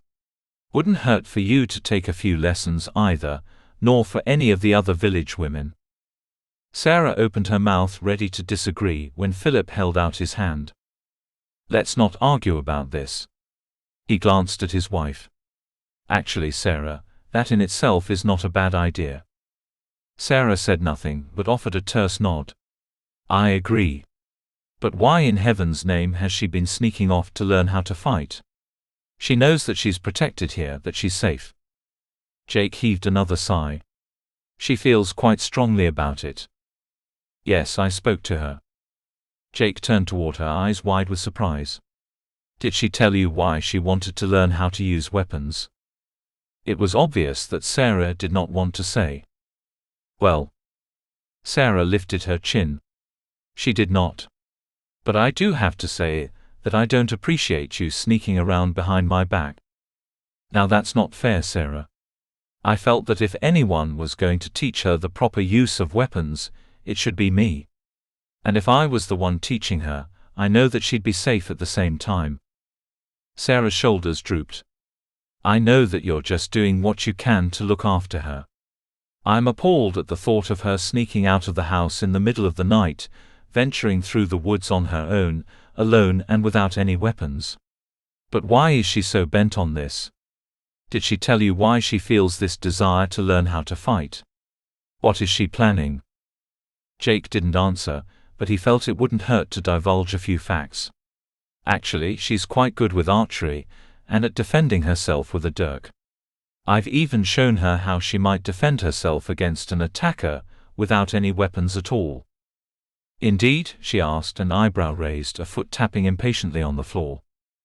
Indeed. He scowled at her. Would you rather I allow her to continue sneaking off by herself? And that's just it. Sarah exclaimed. Why is she doing this? What is she so afraid of? She turned to Philip, confused. Have you known about any of this? Not until Mackay said something. He turned to his brother. How long has this been going on? I'd only been teaching her for a short time before we went out on patrol. Before that, she was meeting one of the village lads in the meadow. I have no idea how long it was going on. Sarah and Philip exchanged a glance. He could tell that Sarah was worried. I'm not going to let anything happen to her, he tried to assure her. But I don't find anything terribly wrong with her wanting to learn. But why? Sarah demanded, her gaze riveted to his. He offered a lame shrug and then turned to Philip. I'm hungry. And after I eat, I want nothing more than to collapse into my bed. We can talk more about this in the morning. You know why, don't you? He glanced at Sarah. I'm not sure I know what you're asking. I think I know you well enough by now, Jake, to know that you wouldn't engage in such activities with my sister without a good reason. And I know very well that her desire to learn how to use weapons would not have been enough to satisfy you. You would have demanded that she tell you why. You know? What did she tell you? Jake didn't answer but glanced at his brother. I'm not sure it's my place to say. Why don't you ask her yourself? I did, and she didn't tell me. Her expression grew dark. She placed her hands on her hips and took a step toward him, her expression brooking no refusal. Jake Duncan, you tell me right now what my sister is up to. Please. He didn't want to say, but maybe it was time for the truth to come out. She wants to join the men fighting under the King of Scots and fight the Norsemen to avenge your father's death. Silence. Jake counted to 5 before a disbelieving grunt erupted from Sarah's throat. She what? Oh, I have no intention of allowing her to go traipsing off to war, you know that. I thought maybe if I indulged her whim to learn how to use weapons, it would distract her, satisfy her immediate needs to feel more self-confident, more capable of taking care of herself. To fight the Norsemen? She glanced at her husband, face pale, eyes wide with dismay. Now, wherever did she get that idea? She looked at Jake, doubtful. Well, I didn't give her the idea, he defended himself. She can't. As I said, Sarah, I have no intention of allowing her to go off and, he growled with frustration. Look, let's talk about this in the morning. We can all talk to Heather then and… Sarah lifted her hand to interrupt Jake and turned toward her husband. Philip, Heather and I had a bit of a disagreement when I found out that she was sneaking off to train with weapons. But she hasn't come back. Not for supper, and it's growing darker out. Jake immediately forgot the pain in his leg, his weariness and his hunger. You mean she's been gone for several hours? No word to anyone where she was going? Sarah shook her head, plainly worried now, hands tightly clenched together in front of her. I'll go check the meadow. That's her favorite spot. He turned to leave the room, but before he passed through the threshold, glanced back at a now pale Sarah. Don't worry, I'll find her. But he didn't. Though he looked most of the night, he didn't find her. She was hiding, likely sulking in a shelter she had made for herself nearby.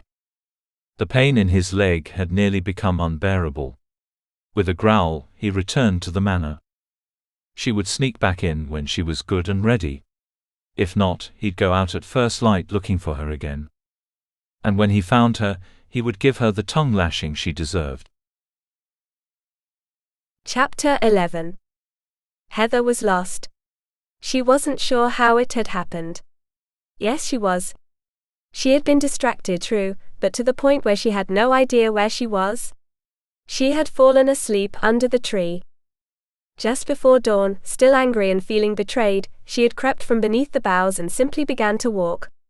Occasionally running, enjoying the feel of the early morning breeze in her hair. That and to keep warm. The day had come, the sun rising, warming the land and causing wafts of mist to rise slowly from the ground. It was wild out here. Beautiful. She felt free, unencumbered by the knowledge that she should be in the manor now, doing something productive. But this felt better. Stubbornly, she continued on, exploring. Followed a deer for a while, then paused to watch the antics of several rabbits near the base of a tree. The sun rose higher, but she paid it no mind until probably near the noon hour, when she suddenly paused. No longer angry and hurt, but thirsty and hungry. The sky had grown partly cloudy, the air cooler. At that moment, she realized she didn't know where she was. Sarah would be worried.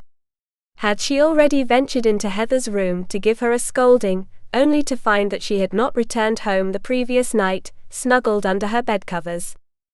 How far she had traveled. How could she have allowed this to happen? She had sat under the tree for quite some time, feeling sorry for herself, trying to struggle her way through her anger with Sarah and Jake's betrayal. Then she'd simply left. She realized that Sarah and begrudgingly Jake were only concerned for her safety, but that wasn't the only issue she struggled with. It was her sister's perception.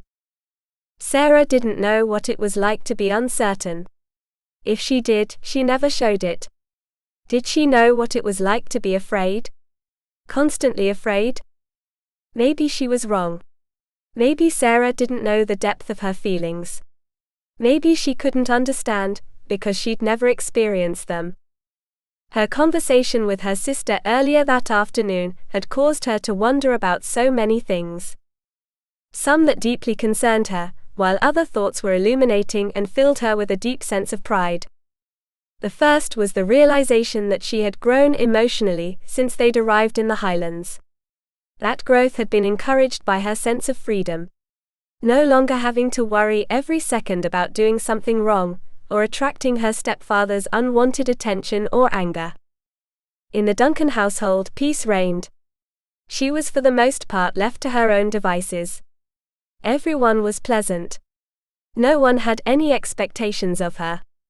At first that had troubled her. She wasn't accustomed to that. Back home in Kirkcaldy, she and Sarah had constantly been busy. Because Sarah had spent so much of her day gathering herbs, making her concoctions, and visiting with sick or injured villagers, it had been left to Heather to do much of the work around their home. While Sarah did most of the cooking, Heather did just about everything else.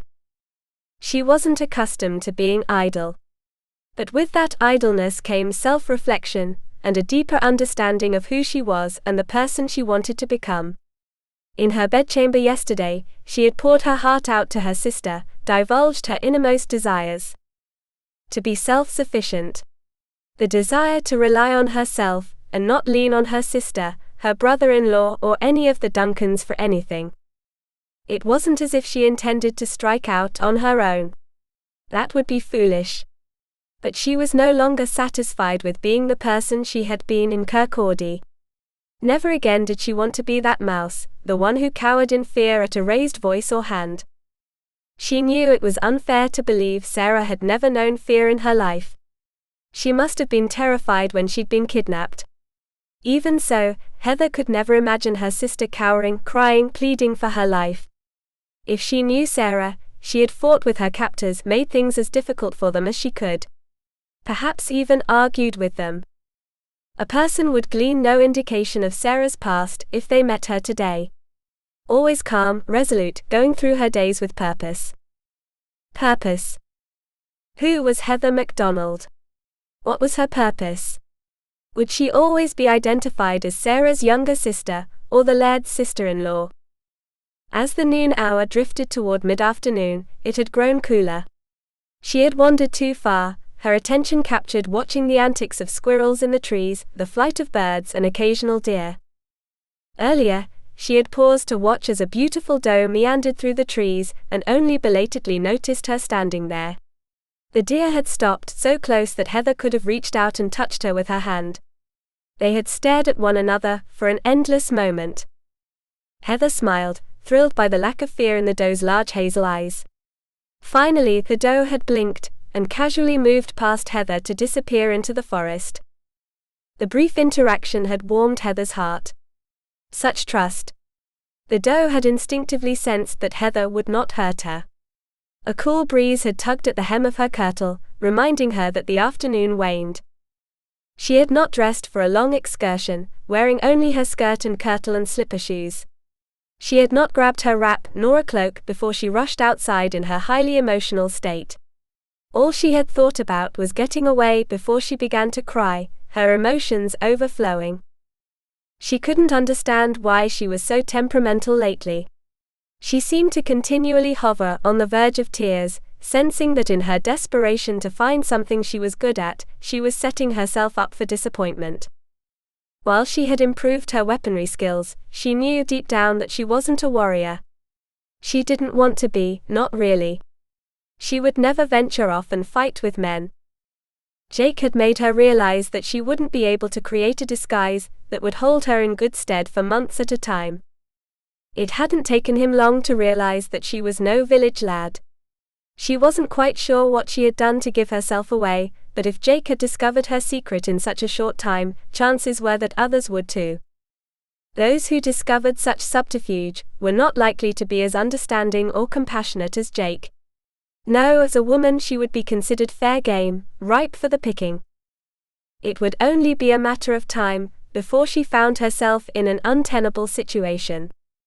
This train of thought had trailed off, leading to a new one. She had no idea where she was. The air had cooled considerably. The hoot of an owl in the distance, echoing over the landscape, presaged the advent of dusk. She didn't recognize her surroundings, couldn't identify any landmarks.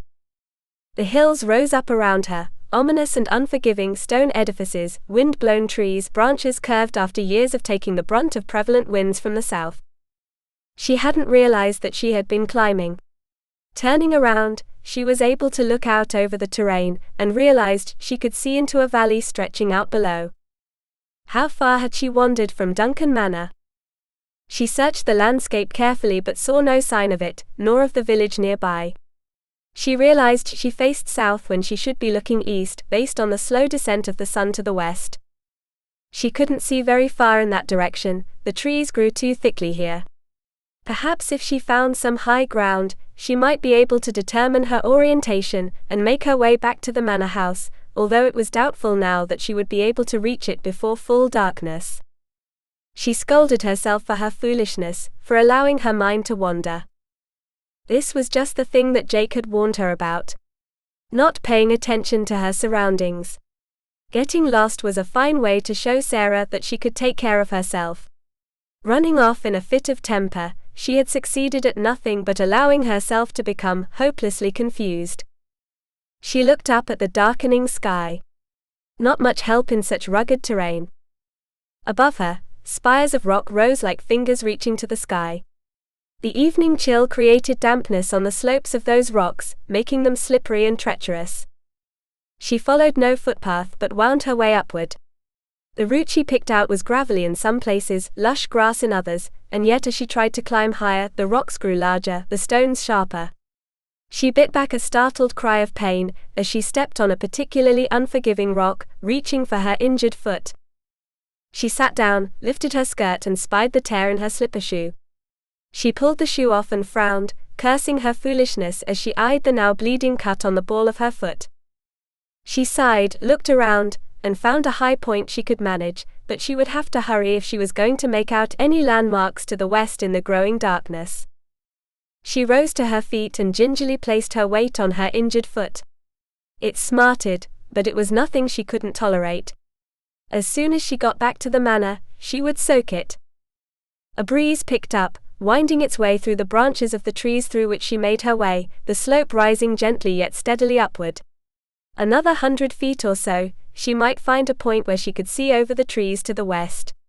But the slopes grew steeper, the terrain rockier, more rugged. Soon she found herself reaching for tree branches and shrubs to help her make her way upslope. She tried to hurry, to push herself as fast as she could, while at the same time maintain her footing. Halfway up the slope, her heart pounding, her breath gushing from her chest in pants, she began to feel needles of fear rippling along her spine. Even if she managed to reach the top of the slope before darkness fell, she knew that she might not be able to locate the manor. Traveling at night was dangerous. It was one thing to sneak away from the manor house to the meadow, late at night. She knew that way by heart, even in full darkness. She realized she had ventured much farther from the manor than she would have imagined. Miles and miles. She hadn't been paying attention. Curse it all. She heard a noise up ahead, something sharp. Something solid striking rock. She froze and peered into the growing darkness. A gush of air escaped her throat, and she sighed with relief when she realized it was nothing more than a red deer stag making its way down a slope nearby, more than likely to find water for the night. Then, as if on cue, a red kite soared overhead, looking for rabbits or perhaps a vole for supper. At that moment, she realized how hungry she was. Her stomach rumbled. She paused to catch her breath, watching the kite soaring on the breeze, wings spread wide, floating up and down, its head darting back and forth looking for likely prey. When she realized dusk was almost upon her, she groaned. Sarah would be worried. She would have sent someone out to look for her. She wished that she hadn't left the security of the tree under which she could hover for what seemed like hours, but it was too late to worry about that now. She had to get to the top of the slope, had to at least try to determine her position. She walked with care. If she were lucky, if she spied the manor or the village in the distance, she might just possibly be able to make her way back tonight. Don't be foolish, she muttered to herself. She could just hear Jake gently berating her not only for getting lost, but thinking that she could make her way in full darkness in slipper shoes and without any accurate sense of direction back to the manor house without trouble. On second thought, he might even laugh at her foolishness. No, Jake wouldn't laugh at her. He might scowl, shake his head and even tsk at her, but he wouldn't laugh. Would he? She realized she was doing it again, the moment she reached the top of the slope. Not paying attention to her surroundings, wrapped in her own thoughts.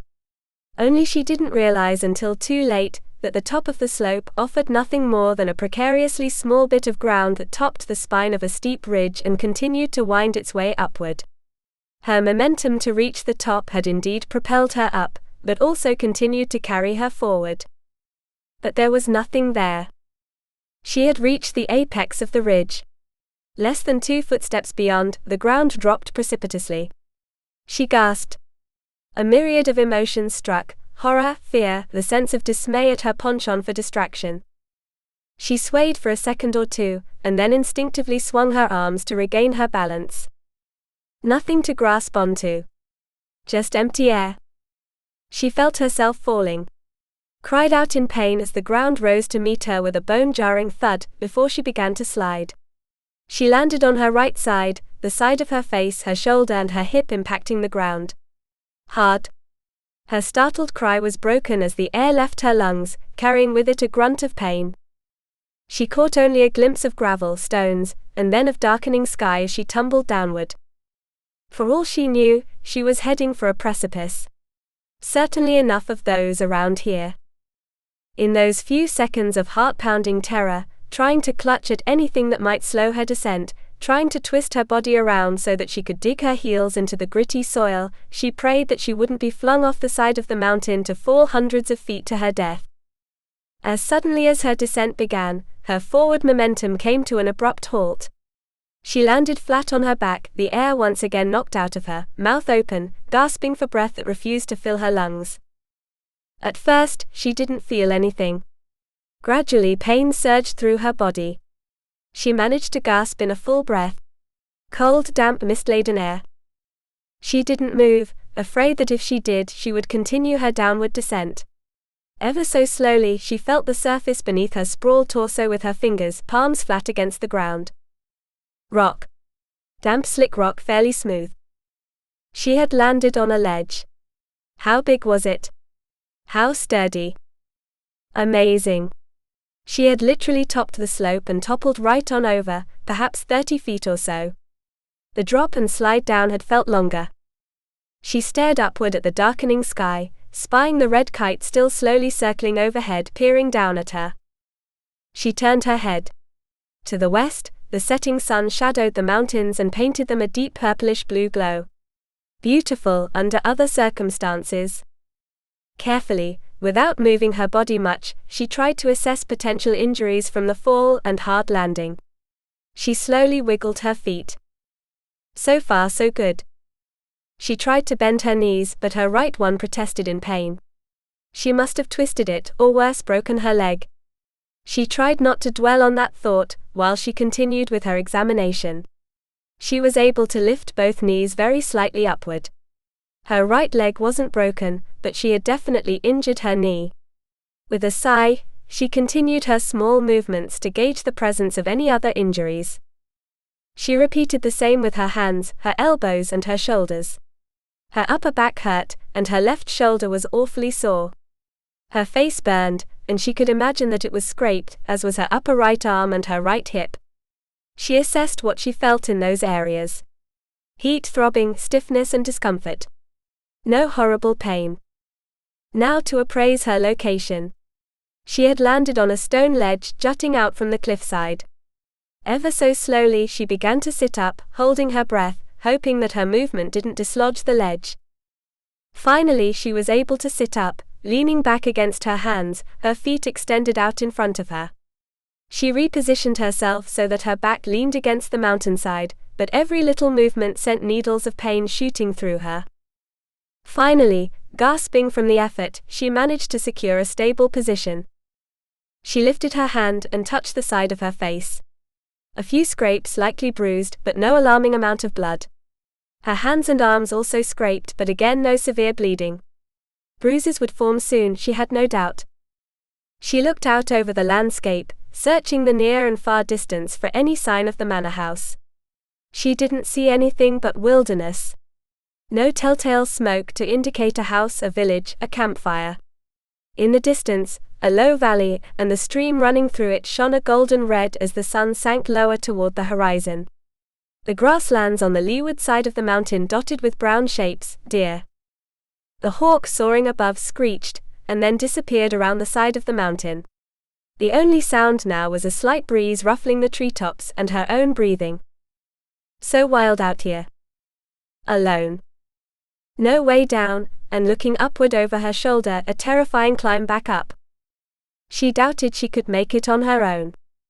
She fought back the tears as she clasped her arms over her chest, chilled not only by the quickly cooling evening air but also by her growing dread. The incredibly steep slope rose above, mocking even the thought of Heather climbing from her precarious perch. Even if she could find handholds in the rocks, she couldn't do so until tomorrow morning, after the sun rose and warmed them up. No use even making an attempt to scramble back up the steep slope in the darkness. That would be pure foolishness. At this time of day, they were damp from the evening mist and slippery. The ledge she sat on seemed solid, but at least 50 feet or more from contact with the slope below, which declined yet even more sharply to the base of a narrow ravine. She had no tools, no weapons, nothing that would aid her ability to ascend the cliffside. She looked out over the landscape before her, beautiful, wild and deadly. Her heart thumped. No one knew where she was. Would anyone come looking for her? Of course they will, she muttered. When she didn't return to the manor house, she knew Sarah would worry. Philip would likely send out a search party. Maybe he already had. Would they be able to track her? The landscape she had traversed was rugged. Her slipper shoes wouldn't have created much of a trail. She tried to shift her position, but pain shot through her and caused her to stiffen. She gasped in pain. She wanted to cry but refused to. Leaving her right leg extended out in front of her, she pulled her left knee close to her chest and wrapped her arms around it. Think. Try to keep warm. Don't panic. She repeated the words over and over, but her anxiety refused to be ignored. How long would she be up here before someone found her? Time passed slowly. The sun dipped lower. Just before full darkness fell, she noticed movement down below. 3 horses with riders slowly wound their way along the bottom slope of a hill near the edge of the narrow valley, a bit to the east, past the opening of the ravine. She was right. Sarah had noticed her absence. Philip had sent out riders to look for her. Her heart leapt with excitement. She shouted, "Help! Up here! Help!" Would her voice carry down the mountainside? Would they be able to tell where it came from, after bouncing off the steep mountain slopes and trees? Roiling clouds of mist sent exploring tendrils through those trees and hugged the ground. What with trees lining the slopes, the mist, and the growing shadows, she wasn't sure she would be seen even if someone did hear her voice. Desperate, she waved her arms and shouted again. For a second, she thought that maybe she had been heard. The horses paused briefly. It looked as if 2 of the figures turned their heads and looked in her direction, as if trying to identify the source of her call. The third wore a cloak but didn't turn around. Smaller than the others. Her eyes widened, and she clapped a hand over her mouth. How foolish could she be? What if those riders weren't from the Duncan clan out looking for her? What if they belonged to an enemy clan, perhaps the McGregors? She immediately flattened herself against the back of the mountainside, now hoping and praying that she had not been spotted, had not been heard, that those riders would assume they had heard nothing more than the breeze blowing through the trees, the call of a hawk. She sighed with relief when the riders continued on until they disappeared around a bend. Fear swept through her. If she couldn't call for help because of the risk of alerting outlaws or enemy clansmen, how would anyone find her? Losing hope of being rescued for the night and with the growing chill in the air, she heaved a shaky breath, told herself not to cry. Sarah wouldn't cry. It would do no good. A single tear escaped, but she wiped it away, looked up at the emerging stars and prayed. Hours passed. She shivered with the increasing cold, not entirely successful in her efforts to stay calm. She tried to keep her thoughts occupied with anything else but her present predicament. To distract herself from her growing discomfort, the throbbing pain in her knee, and what would happen if she couldn't figure out a way to get back up onto the top of the slope in the morning. Would she die of thirst or starve to death on this ledge? Succumb to the elements? Both were likely. Such a demise would take days. Stop it. With each passing moment, she grew angrier with herself. For all her attempts to be independent and self-sufficient, she hadn't been thinking at all when she dashed out of the manor house, angry with the world. Hurt not only by her sister but also by Jake. She should have known better. Jake had been trying to encourage self-sufficiency for weeks, and what had been the first thing she did when left to her own devices? She'd let emotions rule her actions. Something that he had tried to insist that she work on. Once again, she had reacted without thinking. Look where that had gotten her. What if? She heard a noise. What was that? It sounded like something striking a rock. The noise had come from up above her. She heard it again. It was full dark now, but a wavering glow oozed over the top of the cliffside above her. What was that noise? Her heart skipped a beat and then pounded. She heard it again. Something striking against a stone. She realized what it was. A horse. Was there a horse and rider up there? Friend or foe? She wasn't sure she cared. All she wanted was to get off this ledge. Fear surged through her. Call out or stay silent. Call out or stay silent. She debated with herself for seconds. Then the sound of movement from above faded, as did the faint glow of light. Someone holding a torch. Her instinct for survival was strong, but what if whoever was up there wasn't a friend, but an enemy? Someone who hated the Duncan clan? She had no weapon, no way to defend herself. She heard a voicemail, hushed. Even more startling, he spoke her name. Heather. Heather MacDonald. The voice bounced through the darkness and off of the walls of the mountainsides back in her direction. But she heard no movement. Was her mind playing tricks on her? It sounded like maybe a horse up there. Who but someone from the Duncan clan knew her name? Then again, anyone who knew Sarah MacDonald knew of her younger sister. Sarah's reputation as a healer was well known far and wide. She was suspicious yet hopeful at the same time. Whoever it was up there moved on. She heard that sound again, and recognized it as a hoof glancing against a rock. More than once. Should she call out? Should she risk it? Hello? Her voice tentative and hoarse, she cringed, not sure if she had just made a mistake that might cost her dearly. But if she didn't get off this ledge, she might die anyway. Even if she attempted to clamber up the slope tomorrow with an injured knee, she could very well slip and fall to her death. The sounds from above stilled. She tried again. Hello? A lengthy pause. Then movement. Heather. A pause, the voice filled with disbelief. Heather, is that you? A horse blew. The man spoke again, a little louder this time, but not enough to travel far in the stillness of the night. Heather MacDonald, if that's you, answer me. It's me. Heather MacDonald, she responded as cautiously as he. The sound of hooves came closer. She heard a curse.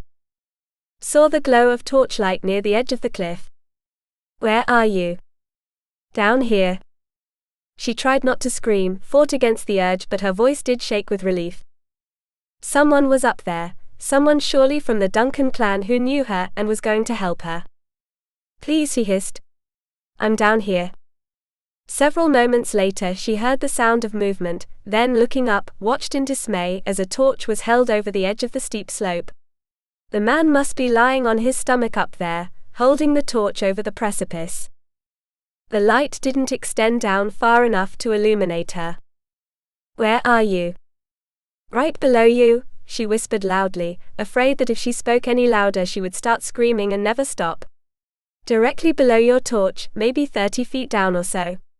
I'm on a ledge. Heather MacDonald, I swear I'll put you over my knee and give you the thrashing you certainly deserve.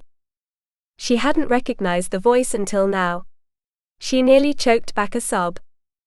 Jake? Is that you? Aye, it's me, he grumbled. Are you hurt? I've hurt my knee. I couldn't try to climb back up. It's too steep and the rock's too slippery. She heard a string of oaths followed by a low growling sound. Heather MacDonald, don't you dare move until I get down there. Chapter 12. Jake's emotions were torn between immense relief that he had finally found Heather, and disbelief, frustration and anger. The sun had set hours ago. After darkness had fallen, he knew finding her trail would be impossible. Not only that, but the rugged terrain was dangerous to take horses over at nightfall. The landscape was rife with dangers, vole holes, dips, slippery rocks and grass. Several of the searchers had set up camp. Hugh had ridden back to the manor house to give Philip and Sarah an update on their progress, or lack of it. Jake had ventured on with the spare horse tethered to his saddle. Sarah had told him that Heather had rushed out of the house earlier in the day, without taking her cloak or her wrap. She was not dressed for the bone-chilling dampness that had settled through the valleys, let alone the drop in temperature on higher ground. After all that searching, his leg was on fire, but he would not rest until he found her. After darkness fell, he had continued on, moving slowly.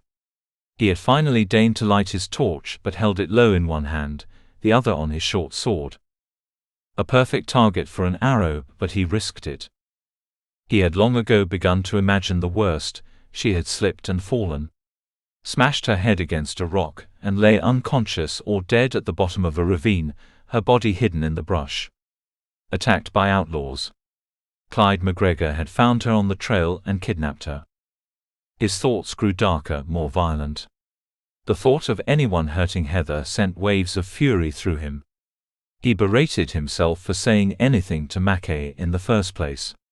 If he hadn't opened his big mouth, none of this would have happened.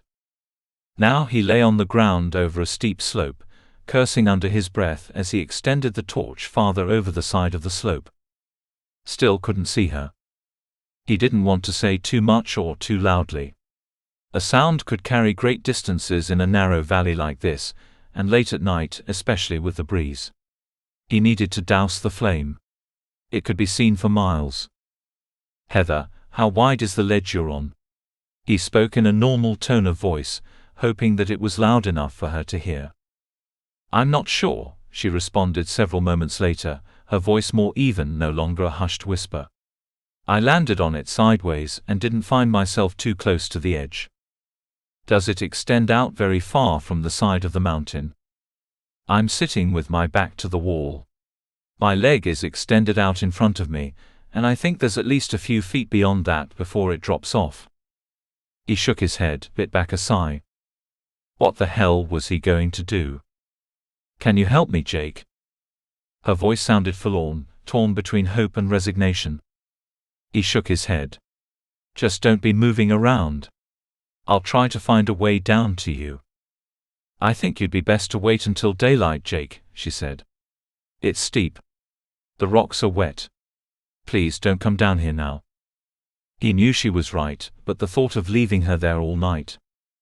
I can drop the torch down to you, but I'm afraid if it lands on you, it will set your clothes on fire."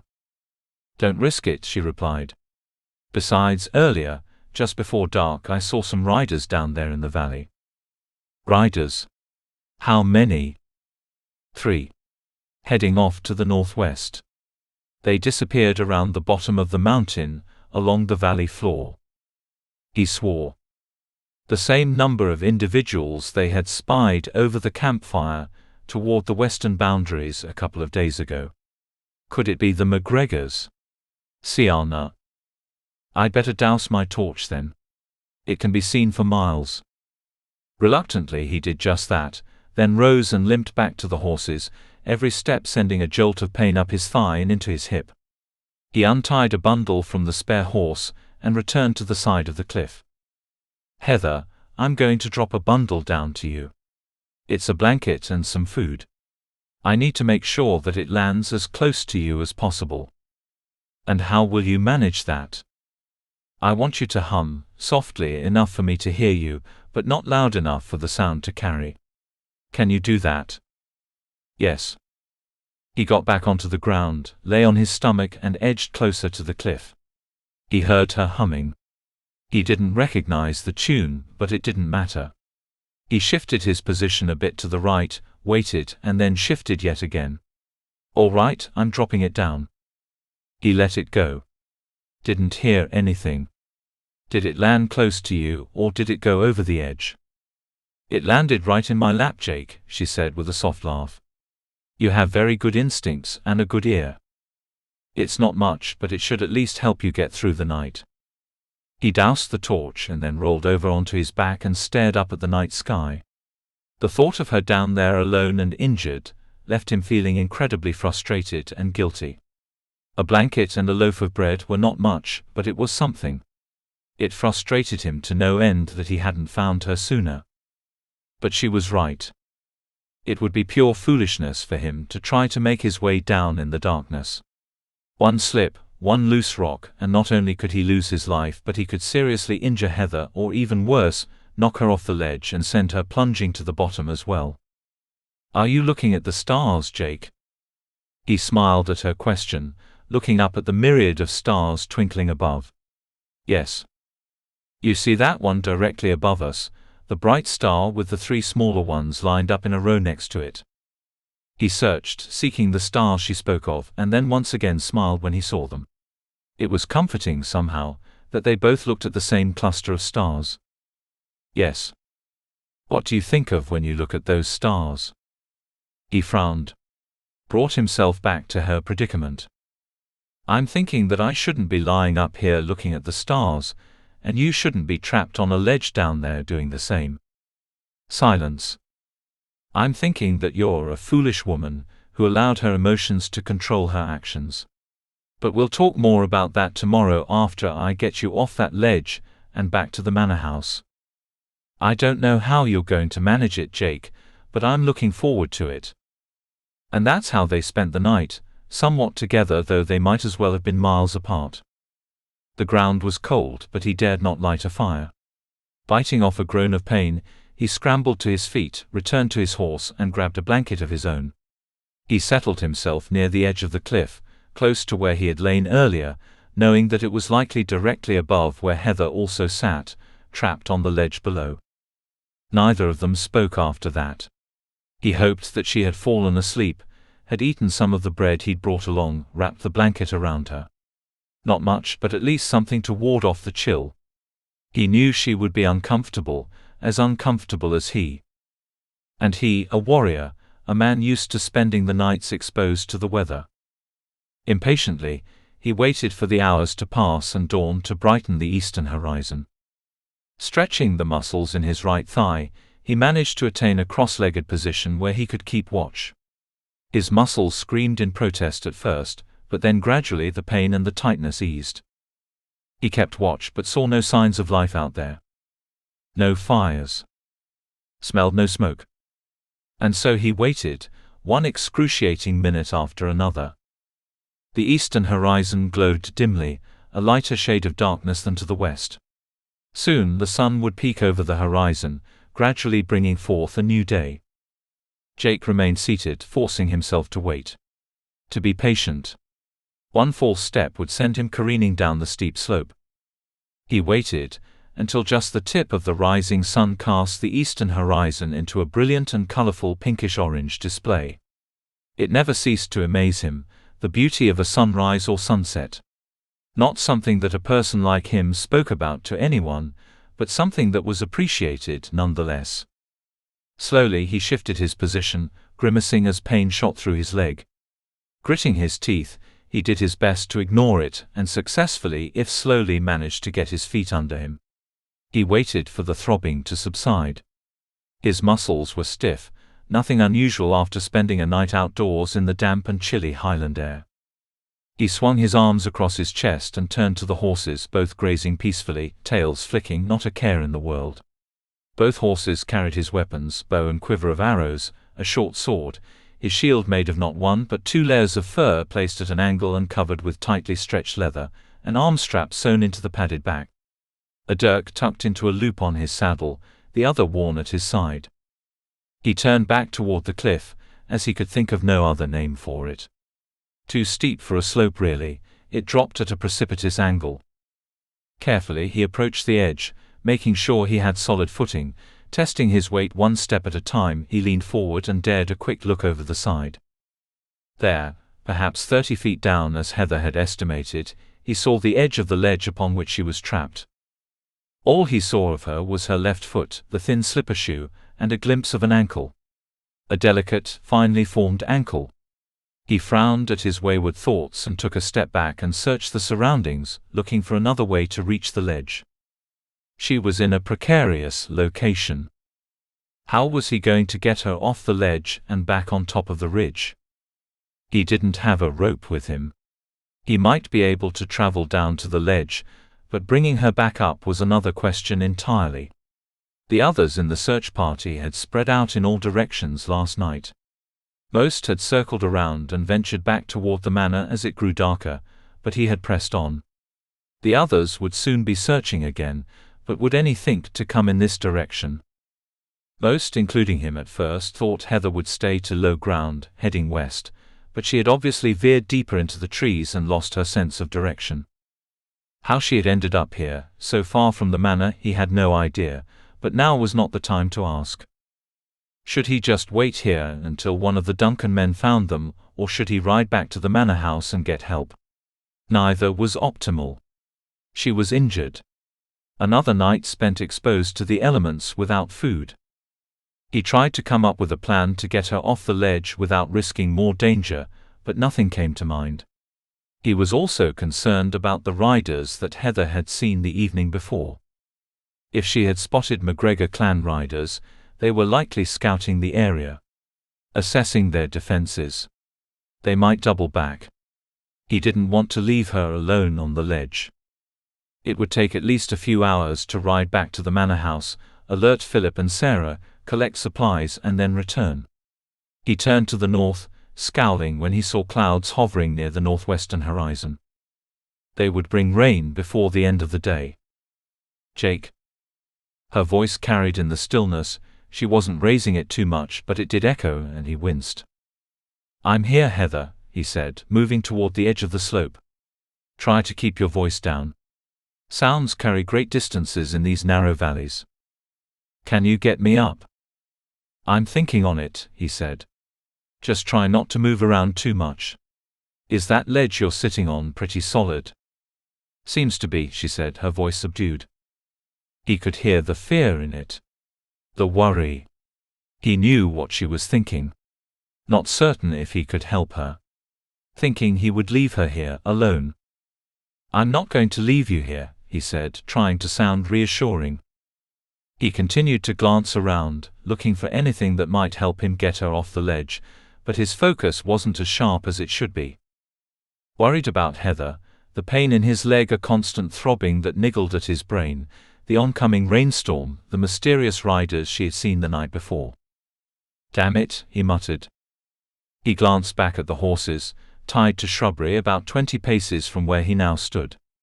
He had his blanket. He wished now that he had the one he had thrown down to Heather, but there was no way she could toss it back up to him.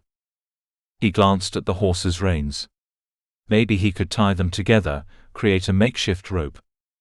He eyed the ground near the edge of the slope, looking for something that he might be able to tie one end to, and noted a sturdy-looking shrub. But would it bear his weight? A couple of large boulders nearby, but wrapping his makeshift rope around them would leave him very little left over. He couldn't make anything long enough to drop down the entire way, but even halfway would be beneficial. "Heather, can you look up above you and see if there are any solid pieces of rock or niches in the rock, any place to grab a handhold or foothold?"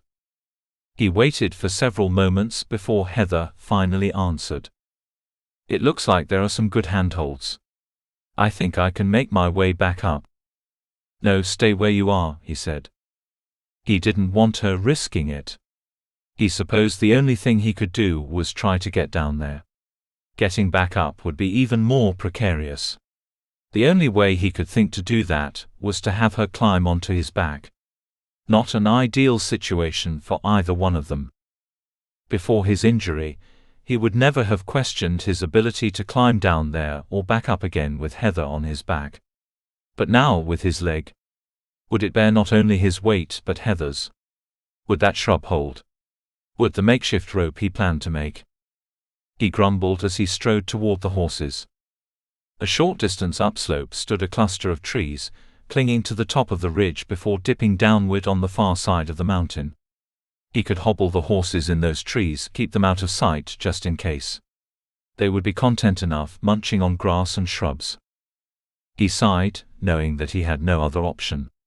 It was up to him to get Heather off the ledge, and he would do it. In a short time, he had taken care of the horses, created makeshift hobbles for them with several strips of his blanket, and then using his knife tore the rest of the blanket into strips that he quickly braided together. He removed the horses' reins, and then tied the length of each of them with knots to the braided strips of the blanket. By the time he tied one end off on the shrub, he might have roughly 20 feet to work with. It would have to be enough. If he waited much longer, the rain would come, the slope would grow slick and treacherous, and it would be impossible to climb back up. Chapter 13. The night had seemed to last forever. She was chilled to the bone and worried. How was she going to get off this ledge? She knew Jake would think of something, but one of the best options would be for him to ride back to Duncan Manor and get some help. That could take most of the day, if not longer. The thought of spending another night on this ledge was daunting. Her tumble down the slope, and her hard landing had left most of her muscles sore and aching. Her knee throbbed. If this was just an inkling of what Jake felt on a daily basis, her admiration for him grew tenfold. Not that she didn't admire him already. He had kept looking for her even after darkness fell. Had found her too. Had stayed up there, and hadn't left her to fend for herself. A surge of affection prompted a smile. She knew she should have. A small pebble rolled downward and plopped onto the surface of the ledge next to her side, and then bounced off and disappeared over the side of the ledge. Then another, and yet another. She looked up alarmed. Clapped a hand over her mouth to stifle a scream. Jake was scrambling over the side of the ledge, dangling from something. She wanted to yell at him, tell him to stop, to go back. What if he lost his footing? What if he missed a handhold? What if? She held her breath, eyes wide as she watched him decline slowly and carefully, his boot-seeking toeholds on the way down. Her heart thudded with excitement at the thought that he was coming down to rescue her, but at the same time, she felt chilled with fear that he would slip and fall.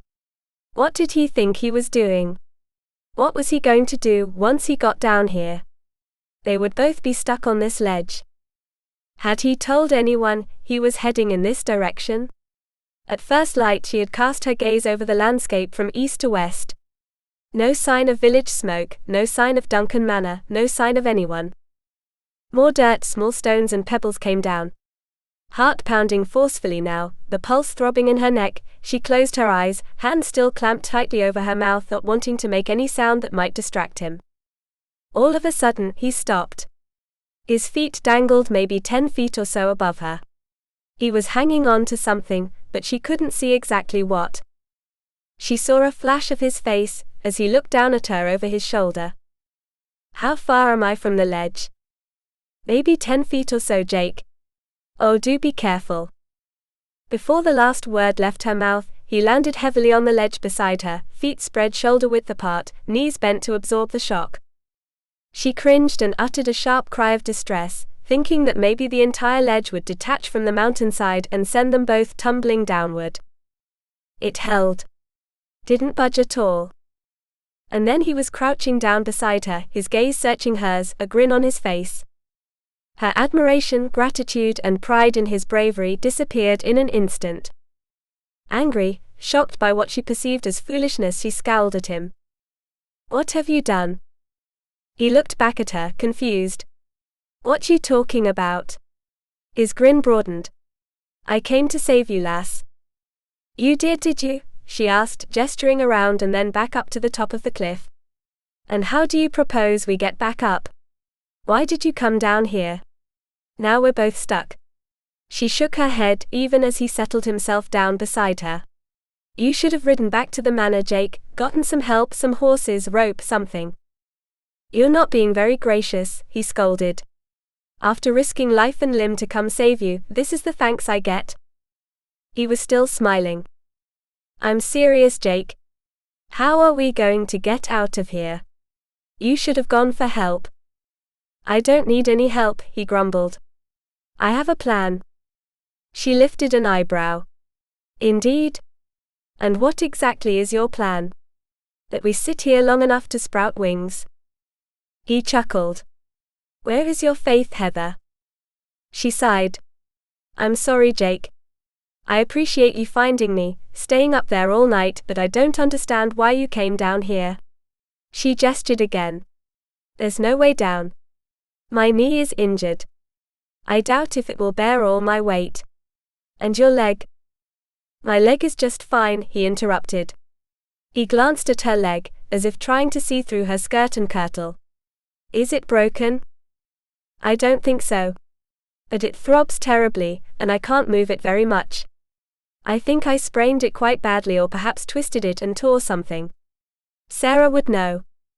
Well then, let's get off this ledge and get back to the manor house. Sarah can take care of you. She stared at him in dismay, still clueless how he intended to get them both off this ledge. I've got the horses hobbled in the trees a short distance away. Once we get off this ledge, the rest is easy.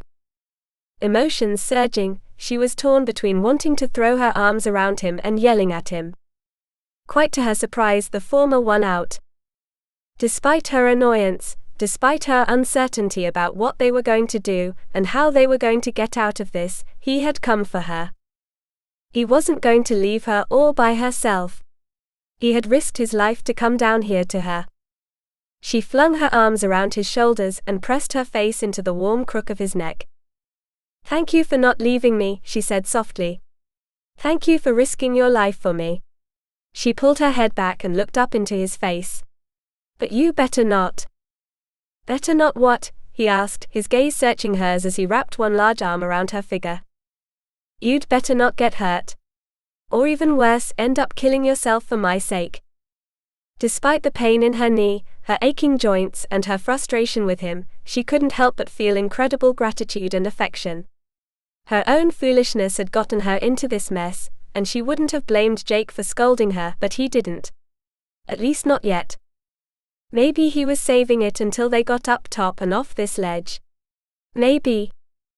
She felt his warm breath against her cheek, the gentle brush of his lips against her skin, and then his hand cupped her chin, lifting her face toward his. It was foolish of you, you know, to go running off into the woods, he said. Before she could reply, his lips were on hers. Gentle, warm, caressing. Tentatively at first, and then more firmly. Emotions and sensations surged through her. She returned his kiss, marveling at the feelings racing through her body. This was neither the time nor the place, sitting exposed to the elements on a rocky ledge jutting out from the mountainside, but at the moment, she didn't care about anything but the feelings that his kiss evoked within her. She tightened her grasp around his shoulders as he pulled her closer, their bodies warmed against her early morning chill. An incredible sense of lightheartedness swept through her despite their situation. She felt safe with Jake. She realized why. She trusted him. He would take care of her, make sure that she was safe. The fact that he was willing to risk his safety to ensure her own left her feeling humbled. A guttural sound escaped from his chest and brought her back to her senses. She should break off their kiss, but at that moment she felt the warm brush of his tongue against her lips, encouraging her, prompting her. The palm of his hand warmed the side of her face, a finger tracing her cheekbone in front of her ear along the line of her jaw. She realized she was holding her breath and with a sigh let it out. He made another sound and slowly lifted his head. They stared at one another, only a fraction of space separating their lips as she gazed up into his eyes, and then he crooked an eyebrow. "What say you we get off this ledge, and I can give you a proper kiss when we get back up top?" For a moment, she felt dumbfounded. A proper kiss? What she had just enjoyed wasn't a proper kiss. What did he mean? Her body felt warm and lethargic despite the morning chill. Despite the long hours she had spent sitting here, awake last night, looking up at the stars, thinking about Jake, her sister, and... She turned away, thinking she should scold him for taking advantage, but froze. She stiffened. "Jake, look." Jake had already shifted his position, prepared to stand. Heather pointed to where she had gazed off into the distance, her mind filled with questions. Caught in a maelstrom of emotions, she had noticed vague movement down below. She looked down at the bottom of the ravine, and off to the west, where she had seen the riders disappear the night before. At first, she had assumed that what she saw were several deer likely heading toward a creek down at the lowermost of the ravine. Then she realized that the animals were larger than deer. Horses. From this distance, she couldn't tell if they were the same small group of riders she had seen the night before. She looked at Jake and saw that he too had his gaze riveted on the riders. "Don't move," he said. His tone of voice startled her. She didn't move, but with her gaze fastened on the riders in the distance, she asked him a pointed question, though she dreaded the answer. "Those aren't Duncan riders, are they?" "No, we don't have anybody patrolling up here. I only came this way because the others spread out to the west and south." He tilted his head and glanced up at the steep slope above. "If we try to climb up now, they're likely to spot us." "What are we going to do?" She struggled with a surge of disappointment. She was terrified of whatever plan Jake had to get them back on top of the slope, but she didn't want to spend another minute here. "We're going to wait until they pass." But they didn't pass. Unbelievably, the riders abruptly stopped nearly below them, perhaps a few hundred yards off, plainly visible from their point of view, although she doubted if they could be spotted up here on the ledge from their position. The riders lit a campfire and huddled around it. They sat and waited. Finally she snapped. "Why haven't they moved on? They've been sitting there for hours." Jake sat close to Heather, one arm draped over her shoulder, his right side pressed up closely to her left. She relished his warmth. Under any other circumstances, she would likely be content to sit with him like this for hours. Despite his warmth, the ledge beneath her bottom was hard, and as the clouds increased and the mist transformed into a light drizzle, the rock also grew cold and slick. They know the rain is coming. They're staying put to prevent leaving a trail. "You know who they are?" He shook his head. "Not any of our clan. Therefore, they're either the McGregors or the Orkneys. They're the only clans who would dare venture onto Duncan lands." "Do you think that woman is down there? The one who hurt you?" "Possibly." He shrugged. "She's a healer, like your sister, but not nearly as gifted." Heather didn't say anything for a moment, but as long as they were trapped up here, unable to climb out, it was as good a time as any to ask. After all, if those riders down there posed any danger to them, she wanted to know about it. "I've heard her spoken of, Jake, but I don't know what she did. Sarah never gave me many details. Why did Philip banish her? What exactly did she do?" He didn't reply for several moments, as if weighing his thoughts. Then he began to speak, his voice low and emotionless. The three of us grew up together, Philip, Sienna and I. As youngsters, we played together and fought together. When I was a young man, I realized that Sienna wanted more than friendship from me. Heather felt a surge of jealousy but shook it off. When I told her I had no intention of marrying her, she grew angry. As if I had been playing with her emotions, or done something to betray her. He glanced down at Heather. I made her no promises. Never suggested we would ever be more than just, well. Heather said nothing. Had they been lovers? She didn't want to know. Anyway, I went off to war. Then I was wounded and was brought back home. Unbeknownst to any of us, Sienna, though pretending to care for me, was doing anything but. What do you mean? She asked, frowning. Is she so unskilled that she couldn't heal you? Is that why Philip kidnapped Sarah? It's not that she was unskilled, he said, his voice hard. It was that she chose not to. She allowed my wound to become infected. Let me lie in my own filth. To make things worse, she tried to poison me. Heather gasped, shocked to the core. How could a healer? It was Sarah, who discovered she had been trying to poison me. When Philip found out, he banished her from Duncan lands. I don't know whether she came back to take out her revenge for the banishment on Sarah, or she was going to do me in once and for all. But that's when Sarah was kidnapped. After Sienna made some kind of deal with the Orkneys. He didn't look at her, but continued to gaze down the mountainside toward the group clustered around their small fire. When the Orkneys found out what she had done, they too sent her on her way. Maybe that's why she's now riding with the McGregors, if the rumor is true. He looked at her. You didn't happen to get a glimpse of any of them, did you? Sienna is pretty much unmistakable. A red-haired beauty to be sure. Too bad that beauty is only skin deep. Heather listened to Jake's story with growing dismay. Anger burned in her heart.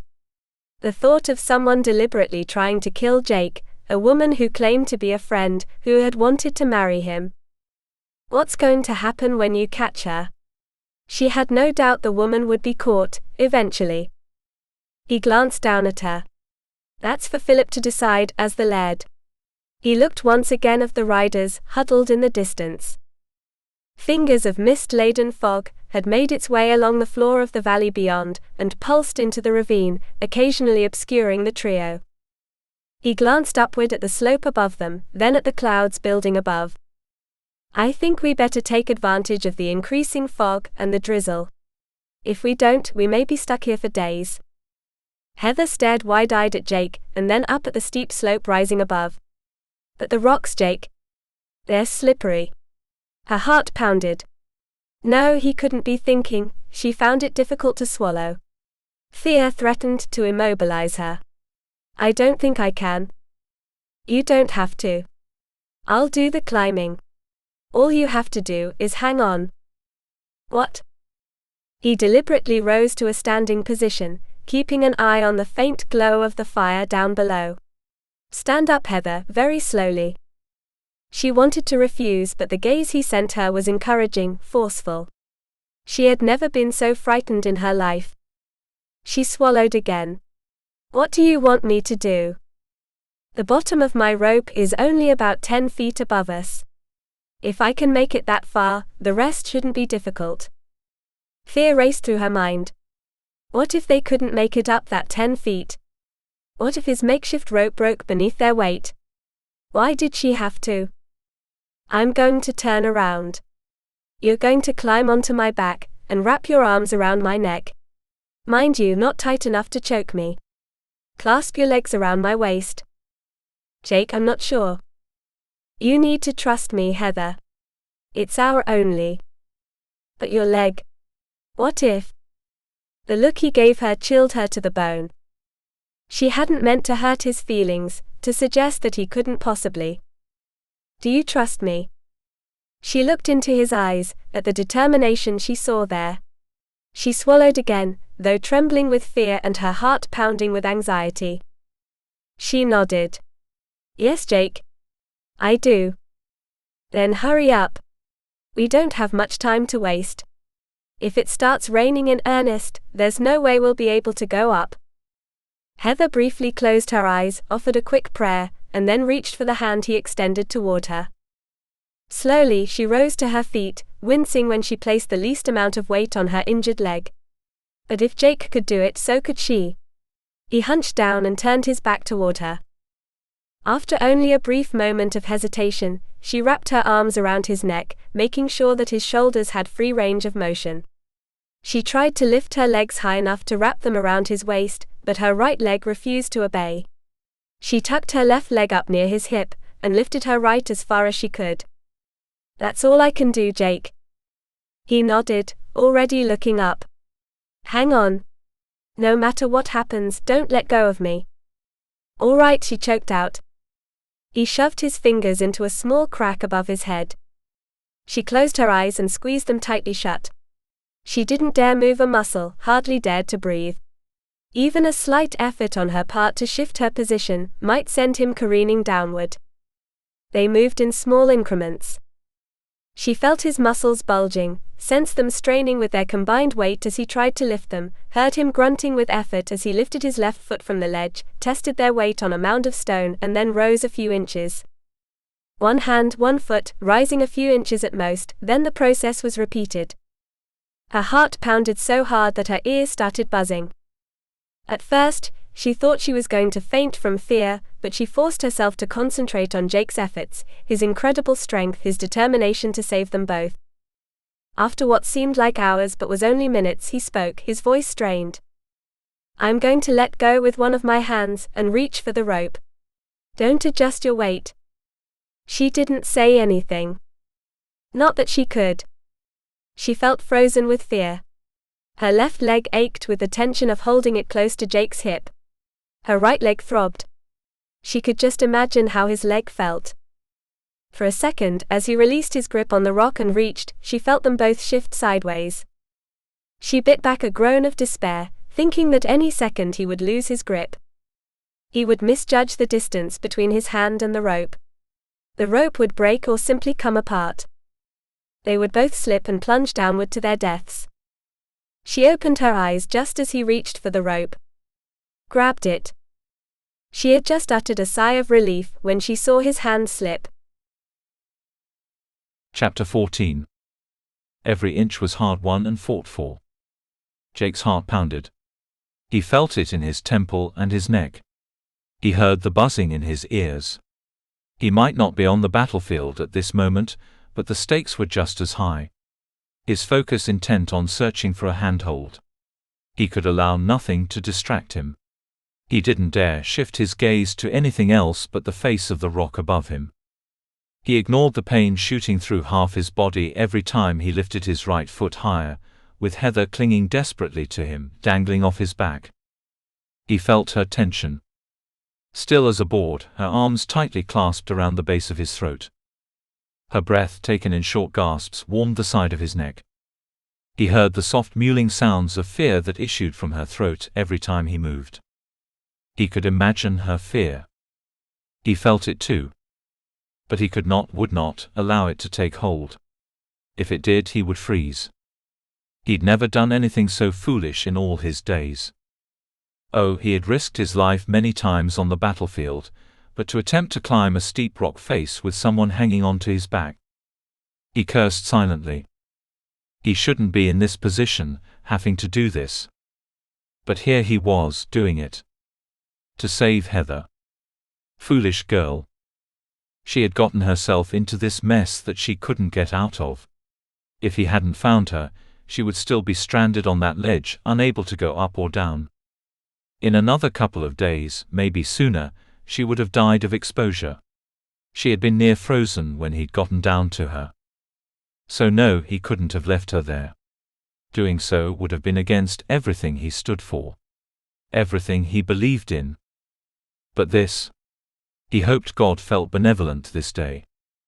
It seemed to take forever to get to the point where he felt he might be able to reach upward with his left hand and grab his makeshift rope. The mist had turned into a drizzle. It wouldn't be long before that drizzle turned into a steady rain. They had to reach the top of the incredibly steep slope before then. Water ran downhill. The rock face and the ledge Heather had landed on were downslope of the crest of the mountain and its foot-wide ridge. Any water that wasn't absorbed by the landscape above would come down fast. Every once in a while, a large raindrop landed on his upturned face. Before long it would begin to rain in earnest. He had to reach the top. So many things counted on everything working just right. His quickly crafted rope had to bear their weight combined. He couldn't make one wrong move. Heather had to hold still. His muscles had to endure the strain. He couldn't loosen his grip. So many things he couldn't do, without risking a long plummet to the bottom of the narrow canyon. It wasn't only his own life he had to worry about. The moment she had climbed onto his back, he held her life in his hands. He couldn't fail. He'd never felt so physically and mentally challenged in his life. Not even on the battlefield. Not even as he had fought for life after his devastating injury. Never had he felt so frightened. Frightened that he would fail. That his body was weaker than his determination. Focus. He paused for the briefest of moments, gathering his strength for an upward lunge. Before he could reach for the rope, he had to maintain grip with at least one hand. His feet straddled awkwardly. The balls of his feet in his hard leather boots balanced precariously on pieces of rock no bigger than a baby's foot. The end of his makeshift rope, the leather rein from his horse, dangled perhaps 6 inches away from his left hand, now tightly wedged into a small crack in the rock. His knuckles were white with strain as he clung to it. 6 inches. A laughable distance, really, unless you found yourself dangling vertically on a rock face. Those 6 inches seemed impossible. He quickly but carefully searched the rock face, seeking another handhold. The rock was smooth here. No place to lift himself another inch or two, no handhold to grab onto, no narrow crevice into which he could shove his hand. Straining with the effort, he clung to the rock face, the weight of Heather on his back worrisome. Under his own weight he believed he could release one hand to lift himself upward, but with her added weight. If she shifted even the slightest, he could miss his rope. If he didn't grasp that thin strip of leather just above him, he would twist slightly to the right. He would dangle, relying on the strength of his hand and his precarious grasp on the small crevasse. Perhaps lose his precious foothold. With the rocks growing slippery by the second, he knew that if he lost his grip they would surely fall. If they did, would they land on the ledge? Hard to tell. The entire situation was impossible, but they couldn't stay put. Another night on that ledge, exposed to the increasing cold and a possible storm. With Heather already injured, hungry, and chilled to the bone. It wasn't so much the physical struggle that he felt would better them both. He was more concerned with Heather's frame of mind. She was strong, but he doubted if she had ever spent a night exposed to the outdoors under the stars. And not a pleasant night, with a campfire, a blanket, and food to sustain her. She had spent the night huddled carefully on the ledge, for all intents and purposes trapped where she sat. No way down. No way out. It was up to him. Grunting with effort, he decided it was now or never. He sent a quick prayer up into the heavens, inhaled, and then with one mighty effort, lifted himself upward, his right hand bearing much of their combined weight as he lifted his left, reaching for that damned piece of leather. He managed to grab onto it, but it had grown slick with the damp mist. The near-freezing temperatures overnight had coated it with a nearly invisible layer of fragile ice. His hand slipped downward. Heather screamed, a sharp abbreviated cry of alarm. "Don't let go." After grunting the warning, he swore. His right arm, biceps and shoulder muscles burned with the strain. Focusing only on the strip of leather, he quickly twisted his wrist and managed to wrap the end of the rein around it. He had a good handhold now, but would it bear their combined weight? Not sure how long the makeshift rope would hold, he quickly reached for the rope with his right hand, placing it just above his left. Held his breath, his heart pounding crazily now. His feet no longer felt their meager purchase and dangled in the air. Heather's face pressed into the side of his neck. Her breath hot against his skin as she uttered short, frightened gasps. Was that wetness he felt her tears, or had the rain increased? Her scream echoed against the rocks surrounding them, bouncing into the distance and downward, perhaps loud enough to filter down to the bottom. Whoever was down there, friend or foe, had likely heard it. Would her cry be mistaken for that of an animal? Possibly, but he wasn't going to count on it. "Hang on," he muttered, teeth clenched as hand over hand he slowly made his way upward. He had progressed maybe a foot, when he began to worry that the rope could not possibly hold the both of them much longer. Could she climb up the rest of way on her own? Was she strong enough to pull herself upward, hand over hand like he was doing? She might be, but did he want to take the chance? As he inched his way upward, felt his breath grunting from the depths of his chest, leaving a vapor trail behind him, he paused for a brief moment. "Can you see the top?" Every muscle in his body trembled with exertion. He was only halfway there. Such an insurmountable distance. He had to make it. Her question taunted him. Could he see the top? Her eyes must be closed.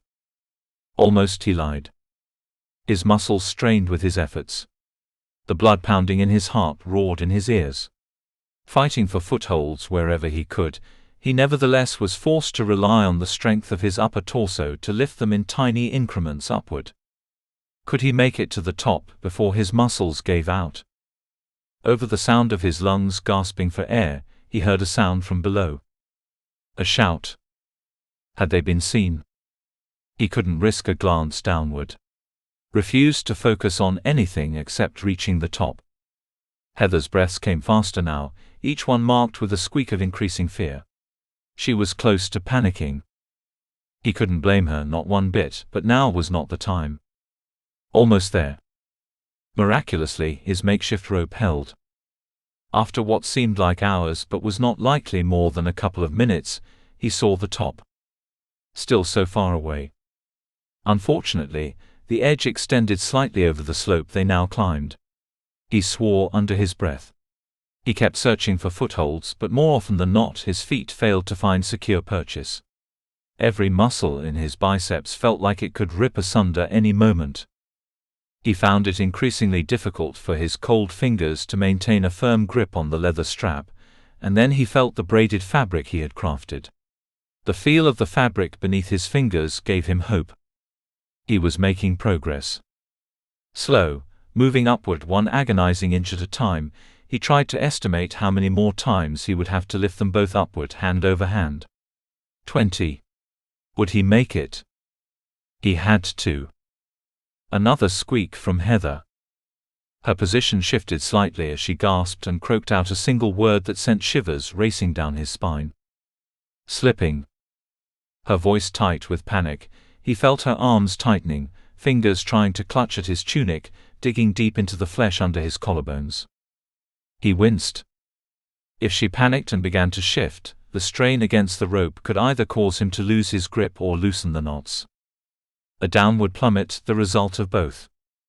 He had to hurry, but he was climbing as fast as he could. Hang on. His strength waned. He forced himself to move. Heather dangled down his back like dead weight, seemingly growing heavier by the second. Reach. Grab. Surge upward. He didn't have the energy nor the strength to try to calm her. She knew what would happen if either of them lost their grip. Knew that she would cling desperately as long as she could. Reach. Grab. Surge upward. Finally, the lip of the ledge was within reach. With the last of his strength, he forced himself to surge upward once more, to reach for the root of the shrub around which he had tied their makeshift rope. Grabbed onto it with his left hand. A little slippery, but still a lot more solid than dangling from a crevice on the rock face. Bearing their weight with his left hand, with what little strength he had left, he reached forward with his right, struggling for purchase. He got high enough so that his upper torso pressed against the lip of the precipice, his hips and legs still dangling. Up. He gasped, sucking air, every muscle in his body trembling with exhaustion. Heather understood what he wanted her to do. Small sounds escaping her throat, her fingers clutching at his tunic, she tried to wiggle herself upward, higher onto his back. She couldn't find purchase. Her grunts of frightened desperation transformed into a sound of despair. She couldn't release the grip of her arms from around his neck. She was frozen with terror. "Do it." His voice came out harsher than he intended, but she had to let go, had to reach forward, climb off his back and onto the top of the cliff. Still, she didn't or couldn't move. He couldn't maintain his grip on the shrub much longer with her dangling weight hanging over the edge, threatening to send them both tumbling downward. Then he felt her hand move, clenched like a claw, past his face. She let go of his tunic and clasped his forearm, her grip incredibly strong and tight. Her fingernails dug into his skin. With a low groan, she lifted herself a bit higher. He felt her breasts against the back of his neck. In any other circumstance, an interesting development, but not now. Grunting with effort, sounds erupting from her throat as choked back desperate, frightened, mewling cries, she finally let go with her left hand. With a loud grunt of supreme effort, she reached upward past his head and wrapped a hand around the base of the shrub, desperately clasping it just above his. He felt her midriff on the back of his head, and lowered his head, pressing his cheek against the damp earth, hoping that she could lift herself upward over his shoulders, dragging her body over his until she could manage to climb off of him and onto the edge of the cliff. His heart pounding, every muscle in his body now screaming with pain and protesting his prolonged efforts, he clung desperately to the shrub. Heather's knee dug into his back, but he winced and resolved to ignore the pain. Focused on imagining her climbing upward, every movement of hand and foot carefully synchronized. Bruised and battered, her muscles surely as stiff and sore as his, he could only pray that she would make it. That she wouldn't let go. That she wouldn't give up. After what seemed like forever, trying not to put too much weight on his shoulders, she scaled her way. Half rolling, half pulling, she managed to lift herself up onto the ledge. Get back. She had fallen onto her side, her face mere inches from his, her chest heaving with her efforts, hands still tightly clasping the shrub. Her eyes wide with fright, her pupils dilated, she stared at him. His command sank in, and she realized what he wanted her to do. She scrambled back and up on her backside, kicking herself upward away from the ledge with her good leg giving him room. With one last mighty effort, he growled low in his throat and heaved himself upward after her. Every muscle in his body strained, his muscles and his strength depleted. He wasn't sure he would make it. He swung his legs beneath him, struggling for a foothold, trying to wedge himself farther upward. His concentration broke as he saw Heather sit up, brace her uninjured leg against the base of the shrub and lean forward, arms extended. She grabbed his forearm, wrapping her hands tightly around it, incredibly strong for such a small woman. She leaned backward, trying to prevent him from sliding downward. Her efforts were enough to aid him in getting the rest of his upper torso onto the cliffside. Ignoring the pain shooting through his leg, he swung it upward until he was able to climb up over the ledge and roll onto his back mere inches from the edge, staring up into the cloudy sky, which at that moment flashed with lightning. His chest heaving, he lay still for several moments, every muscle in his body drained. The only sound was that of their harsh breathing. A sharp clap of thunder reverberated through the highlands. As if on cue, the clouds released their rain. He felt the droplets on his cheeks, refreshing, cold, and life-affirming. They had made it. He was surprised by the chuckle that escaped his throat. Relief, disbelief, and gratitude all mixed together. He must have lain there for a solid minute before he managed to roll onto his side, away from the edge of the cliff. Heather sat hunched, her eyes wide, her face pale with shock, her good foot still braced against the base of the shrub, one hand resting on his shoulder, the other resting in her lap. That small hand trembled uncontrollably. Such a small hand, blue veins providing stark contrast to her pale skin. He knew she trembled from a combination of fear, cold, and muscle exhaustion. So did he. He tried to smile encouragingly, but he was too damn tired. Come on. He gestured lamely, flinging his hand toward the copse of trees wherein he had sheltered and hobbled the horses. At least they could find some refuge from the rain there. They would have to spend the night here. He would not risk taking the horses down the uneven trail in this weather near dusk. Not in these mountains. Rugged slopes, stones loosened by dripping rain, possible mudslides. Better they just take cover as best they could where they were, and head back to the manor in the morning. He'd never felt so drained, so exhausted in his life, not even after battle. Battle had always filled him with a sense of excitement. Fear, determination, and bloodlust had always provided him with the momentum to keep going. But his scramble up the cliff with Heather hanging down his back. Fear and determination, yes. But the sense of desperation he had felt moments ago, he had never felt before. Her life had been in his hands. Not on the battlefield, where every warrior had the expectation of dying. This was different. He felt as emotionally drained as he did, physically exhausted. Something to contemplate in the near future, but not now. The rain fell in earnest. If they were exposed much longer, they would both be soaked through, their clothing heavy and damp with cold. If they didn't find shelter and warm themselves in their exhausted state, they could catch their death. After the effort of getting up the cliff, he wasn't about to let that happen. Fighting the weariness in every muscle of his body, he reached for the knife in its sheath at his waist, cut the rope tied to the shrub, and then sluggishly got to his feet. That in itself took more of an effort than he imagined. His leg nearly buckled beneath him as he rose slowly to his feet. Every muscle in his body twitched with sensations. Sharp, stabbing pains that nearly took his breath away. He loosely coiled the makeshift rope in his hands. Grasping it with his left, he extended his right down to Heather. She was having trouble scrambling to her feet as well, wincing with pain as she maneuvered her own injured leg. A fine pair. She made it to her feet without his aid. He wrapped an arm beneath her shoulders, holding her against him, his hand coming to a rest just below her breasts. Supporting her as best he could, they hobbled toward the cover of the trees a short distance away. By the time he reached the copse of trees protecting the horses, he had not one shred of energy left.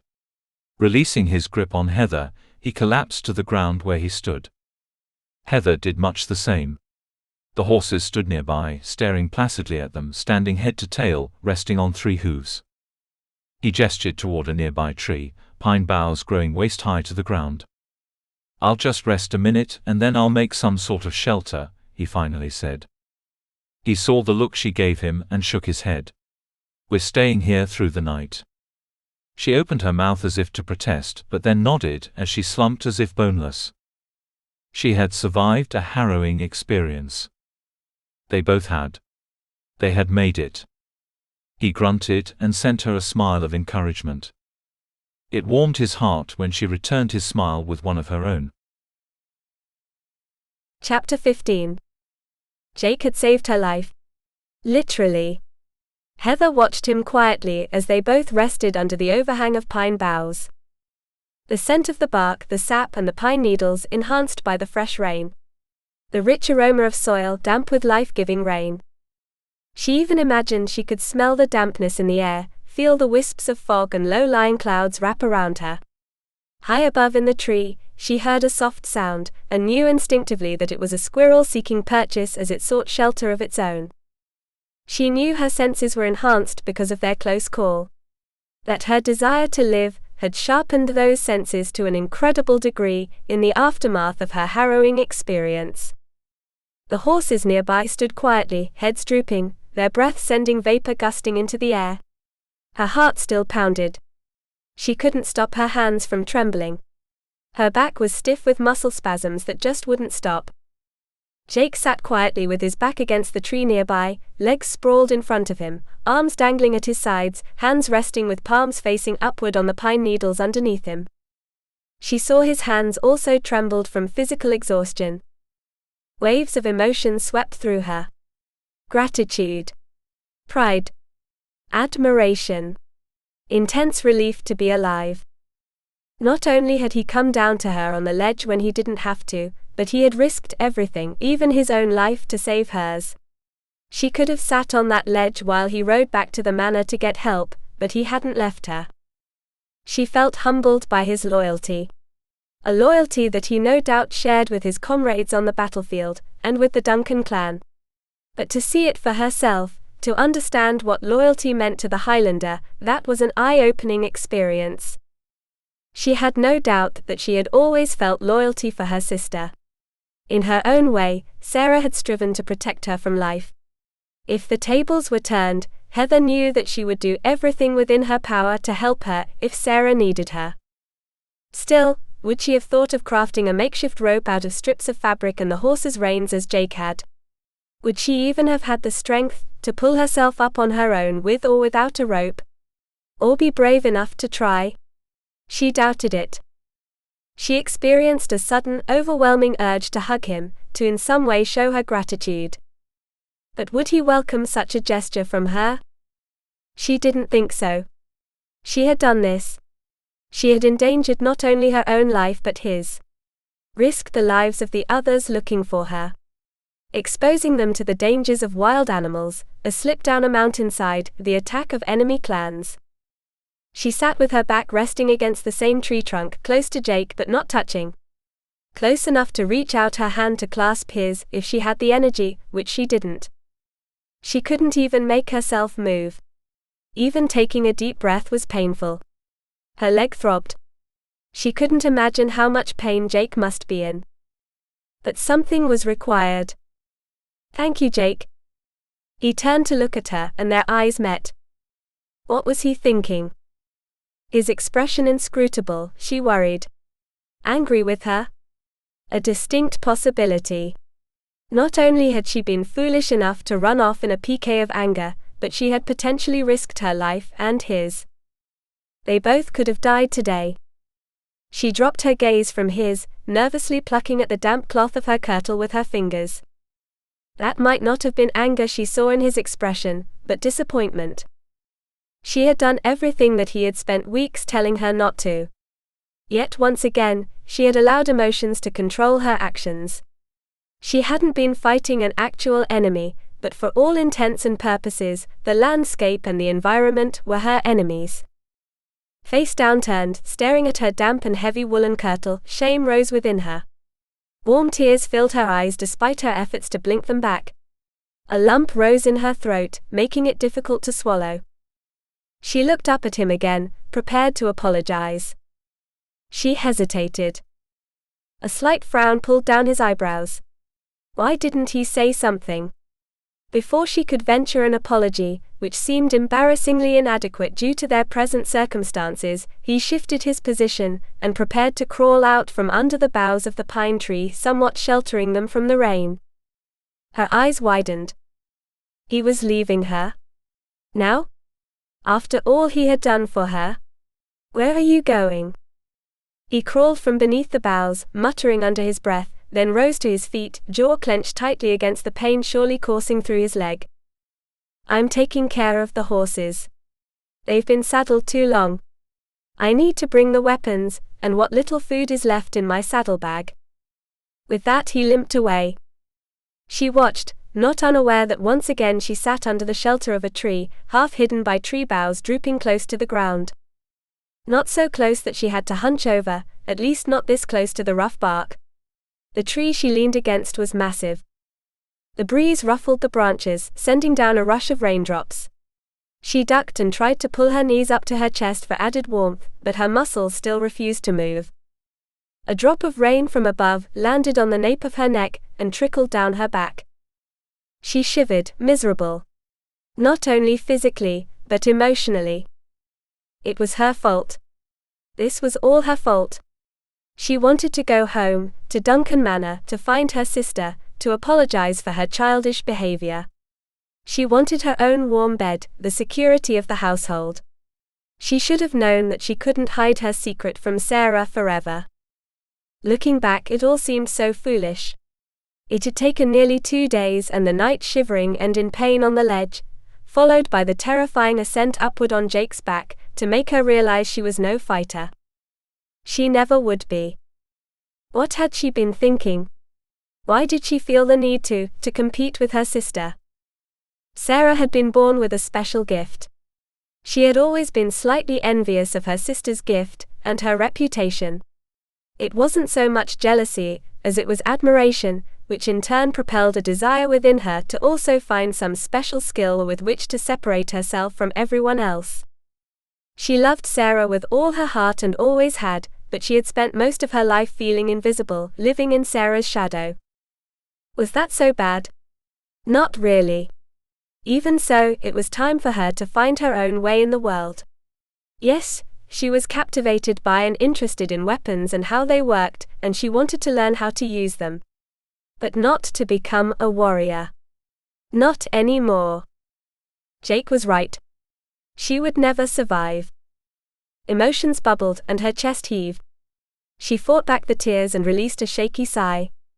She was feeling sorry for herself, she knew that. But she also knew that she had to accept the truth. She was meant to do something, but what? What was her purpose? Here, pull the saddles and blankets as close to the trunk as you can. They're not completely sodden, but they soon will be. She saw Jake's leg and part of his torso. In his hands he carried 2 saddles and horse blankets. Before she could utter a sound, they landed next to her under the tree. He turned back to the horses. She dragged the saddles close to the tree trunk as he had asked, struggling to clean them with her damp sleeve to dry off the worst of the rain. She battled to lean them against the tree trunk so they might dry faster. It was an effort, her movements stiff, her leg protesting with every move. Grabbing the horse blankets, she draped them over low-lying branches overhead, on a couple of low-lying branches that she could reach from her seated position. After fiddling with them for several moments, she gave herself a self-satisfied nod. She had created a bit of a roof over them with the blankets, which would at least serve to keep most of the dripping rain off of them. A few moments later, Jake reappeared, handing her items through the tree branches. A short sword, then his round shield, and then his quiver filled with arrows and his bow. The arrow feathers were wet and clung together, so she quickly swiped her fingers along them, straining them as Jake crawled beneath the tree branches under the makeshift shelter. He glanced at the blankets as he arranged himself against the trunk, then dropped a small leather packet into her lap. Some dried meat. Not much, but it will have to do. He tossed some strips of cloth to the ground next to him. She peered curiously. Part of our rope. I refastened the leather strips to the horses' bridles.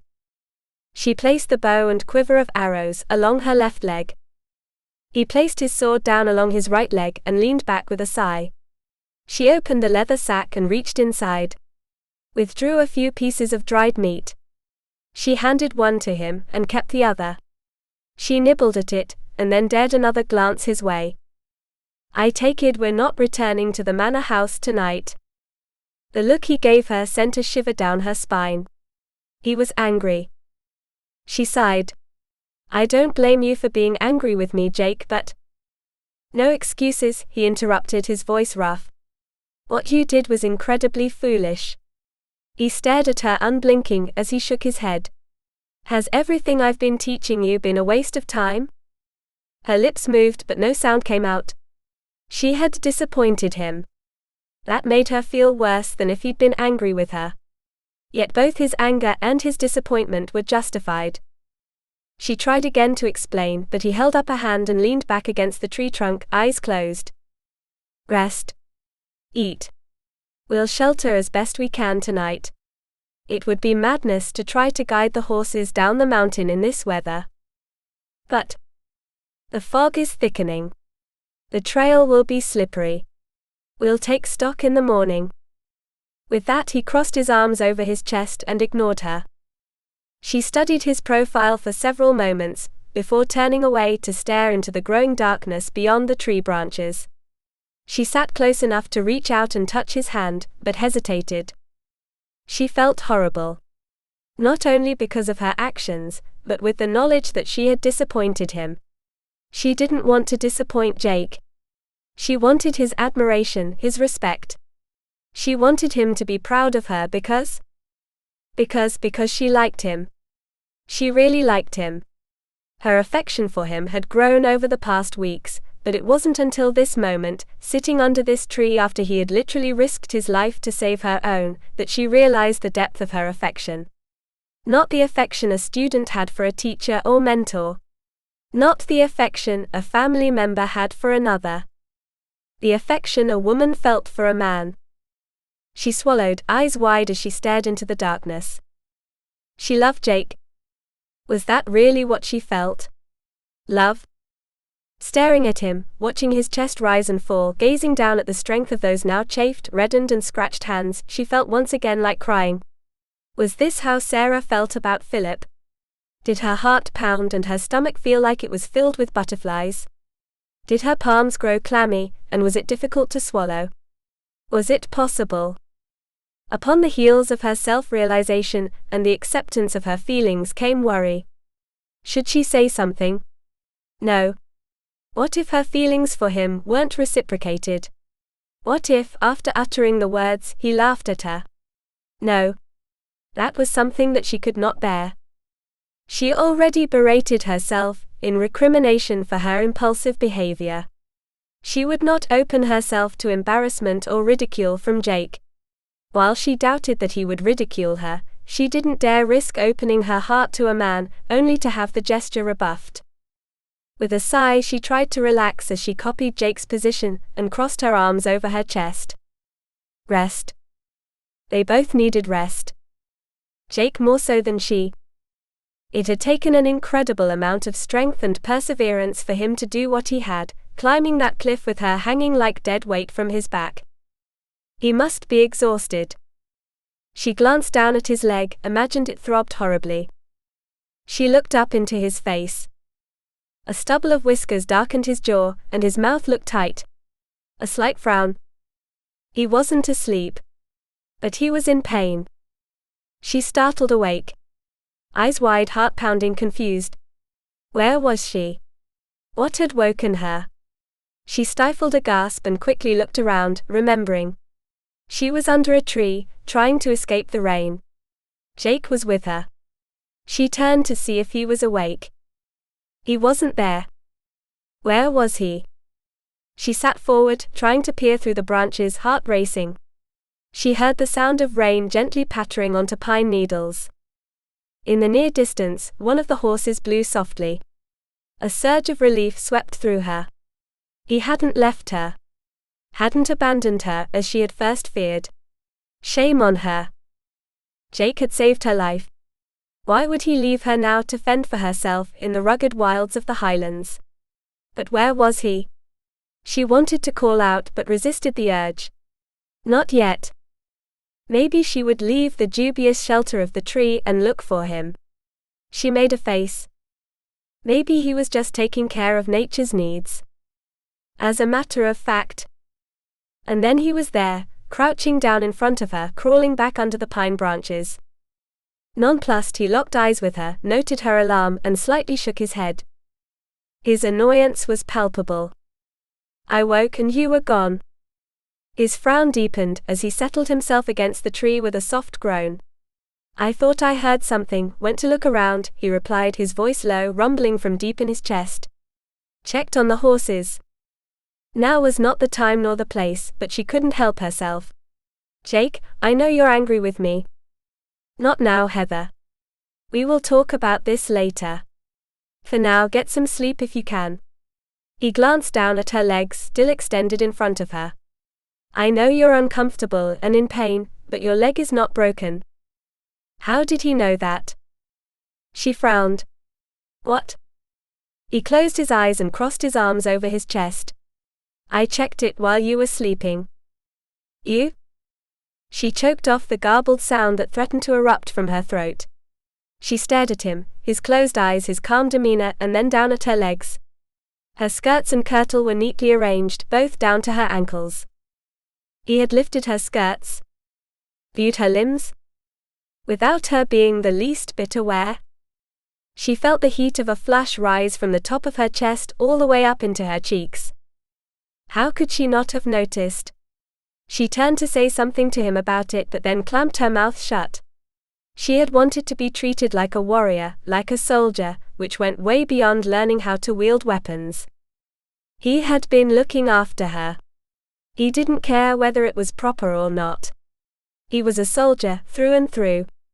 Still, the thought of him gazing at her bare legs was mortifying. The thought that. She inhaled slowly and then released it just as slowly, striving to get her emotions under control. How many times had Sarah done the same for a fellow villager, or a soldier who had been hurt? She had even cleaned up Jake, lying unconscious and delirious in his own waste, left to suffer when that village healer. How he must have been embarrassed when he realized what Sarah had done for him.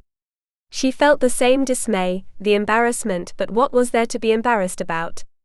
They were both human. Both with the same needs. There were times when modesty and decorum were nothing but a waste of time. She choked out a muttered thank you, watched him briefly nod, and then turned away, staring up through the pine branches into the darkness. She hadn't realized she'd fallen asleep when she woke the second time. It was still dark, but she was much warmer than she had been earlier. Then she realized why. Not moving, her eyes half open, she realized she had fallen against Jake, perhaps instinctively seeking his warmth against the damp night air. Her head rested on her shoulder. His left arm wrapped around her, a loose fist resting against the top of her hip. Her forehead had pressed against his warm neck, resting on his shoulder. She felt the steady pulse in his neck against her skin. Her head gently rising and falling with the same motions of his chest. Half asleep, she snuggled closer, seeking his warmth. His arm tightened briefly around her, and his head dipped slightly to the side, his cheek now resting against her forehead. She felt so warm, so secure. Her right arm lay against her side, trapped between her hip and his own. Her left arm and hand lay across his chest. From beneath her hand, she felt the beat of his heart. Steady and strong. His chest rose and fell deeply.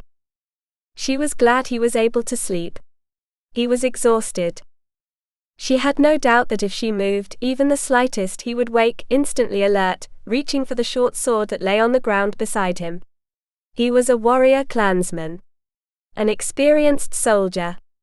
His senses highly tuned to the sounds of the night, he would instinctively know which sounds were natural and those which were not. And while her thoughts continually assessed her situation, her mind racing with these growing feelings of attachment for him, he shifted slightly. Go back to sleep. His voice a mere whisper of sound, she felt his warm breath against her skin. She should have known he would sense that she was awake. Some slight shift in the way she held herself, or perhaps the way she breathed. She wasn't sure, but she lifted her head, prompting him to lift his own. She missed the warmth, the closeness. I didn't mean to wake you. I wasn't sleeping. She couldn't see his expression, but she felt his breath on her skin.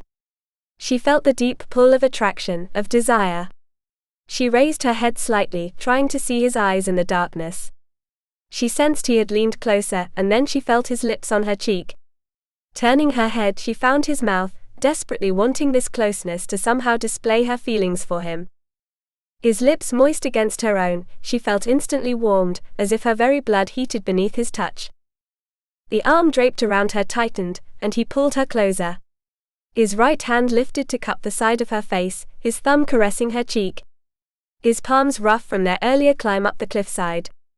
His hand rose, and then his fingers lightly brushed through her hair. She dared to be bold.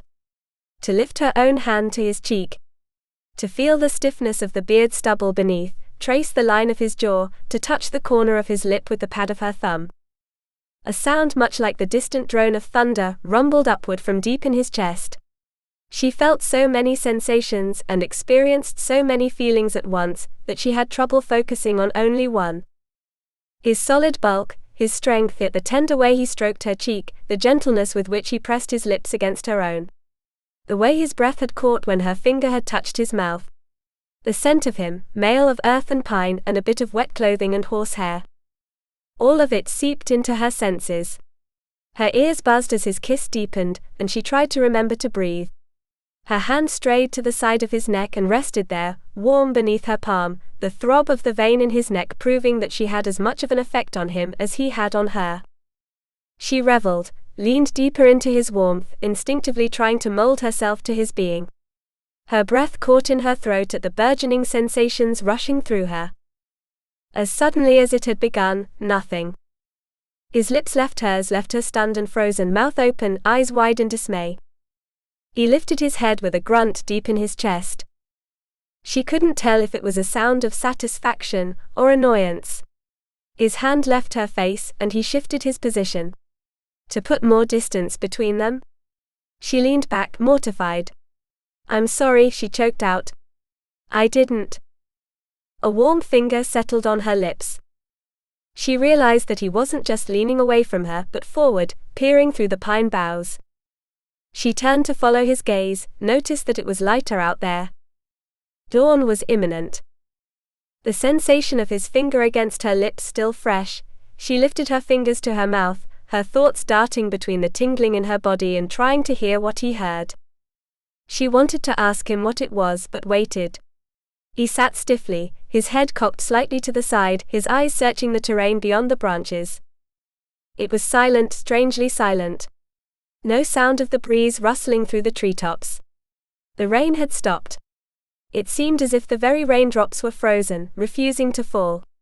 No birds chattering away to greet the sunrise. The silence was unnerving. Then everything changed. She heard a noise. One of the horses snorting.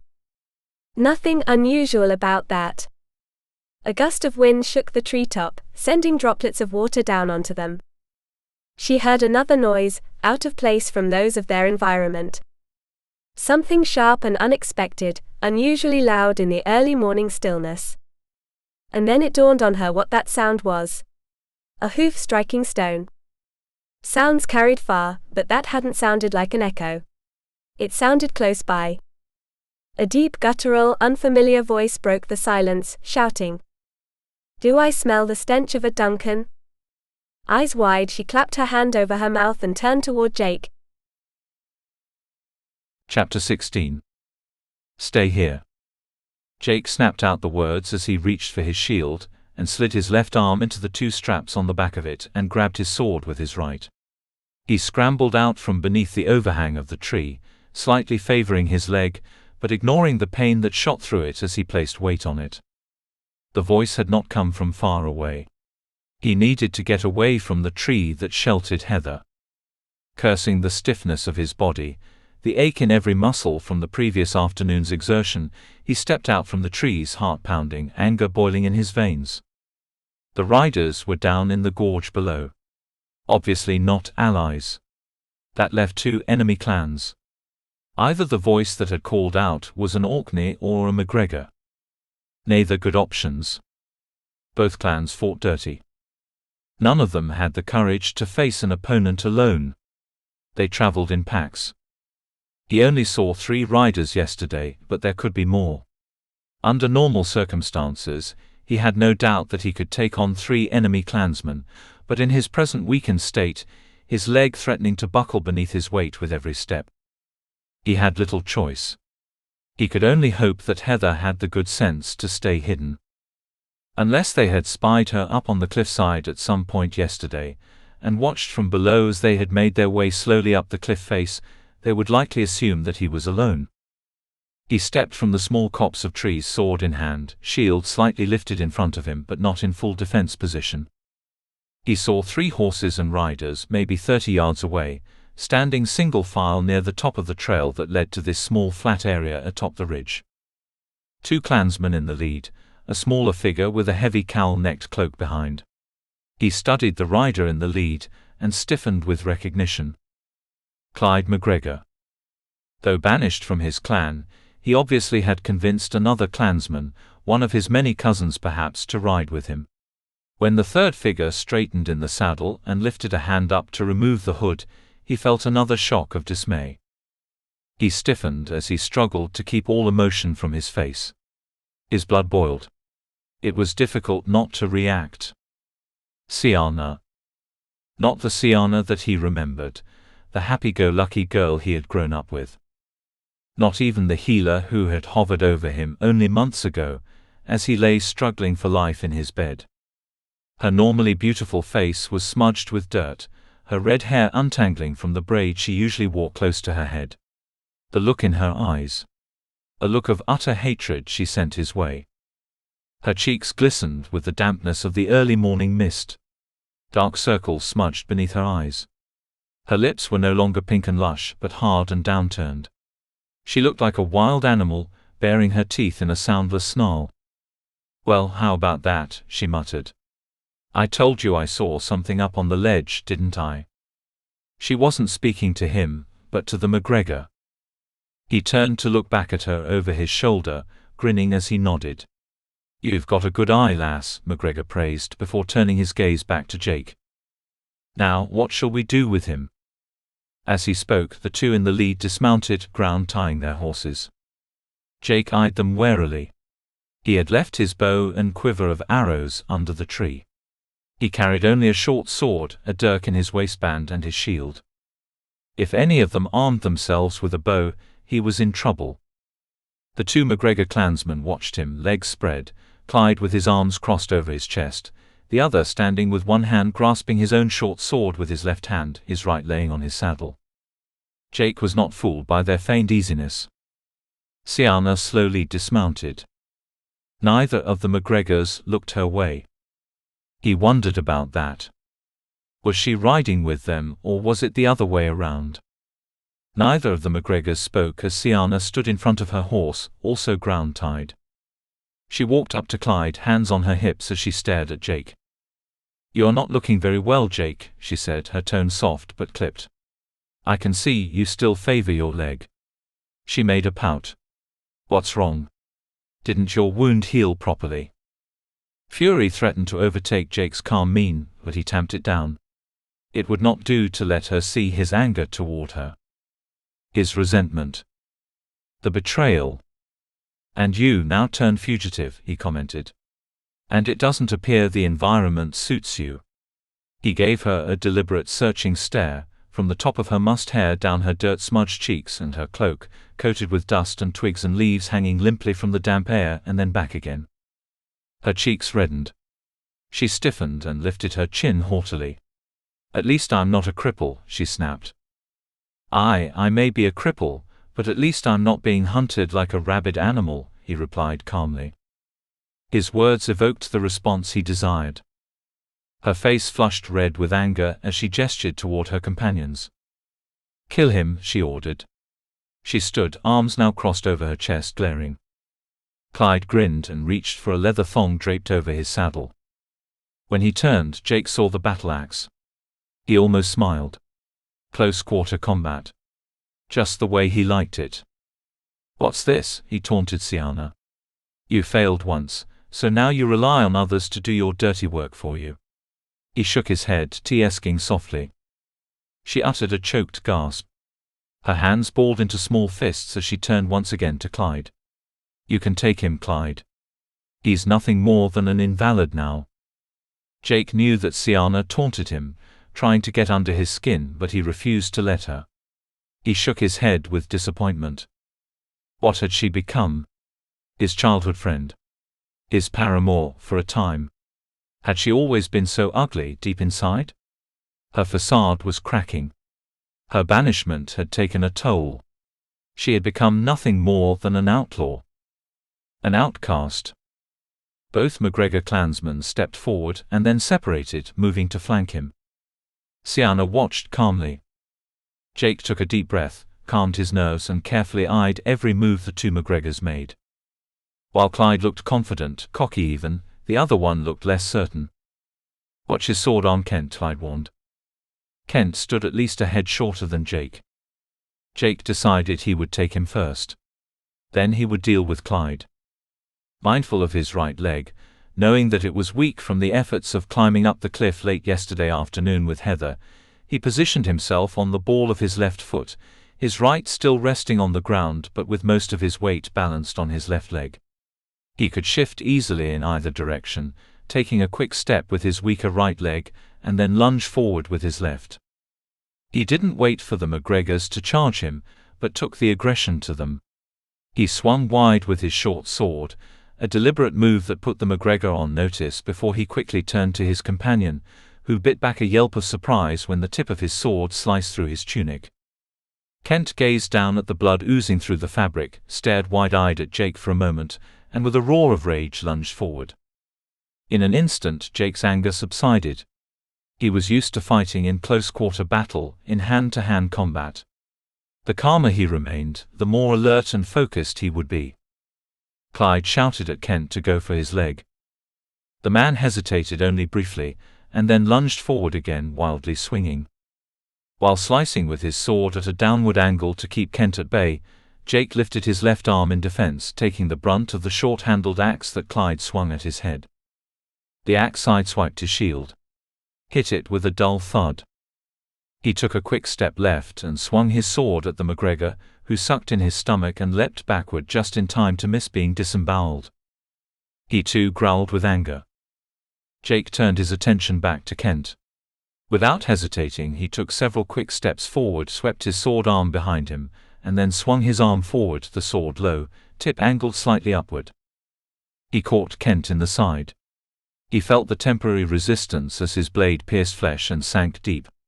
The man howled in pain and rage. Jake's sword protruded from his back, its tip reddened with blood before he withdrew it. Kent stood stock still, eyes wide, face pale as he stared down at the blood streaming from the wound in his side. The man glanced quickly at Sienna, but she wasn't watching him, her eyes were riveted on Jake. "Kill him! Kill him!" Jake, experienced from years of combat on the battlefield, focused only on the enemy. He didn't want to kill either of the MacGregors, unless it was absolutely necessary.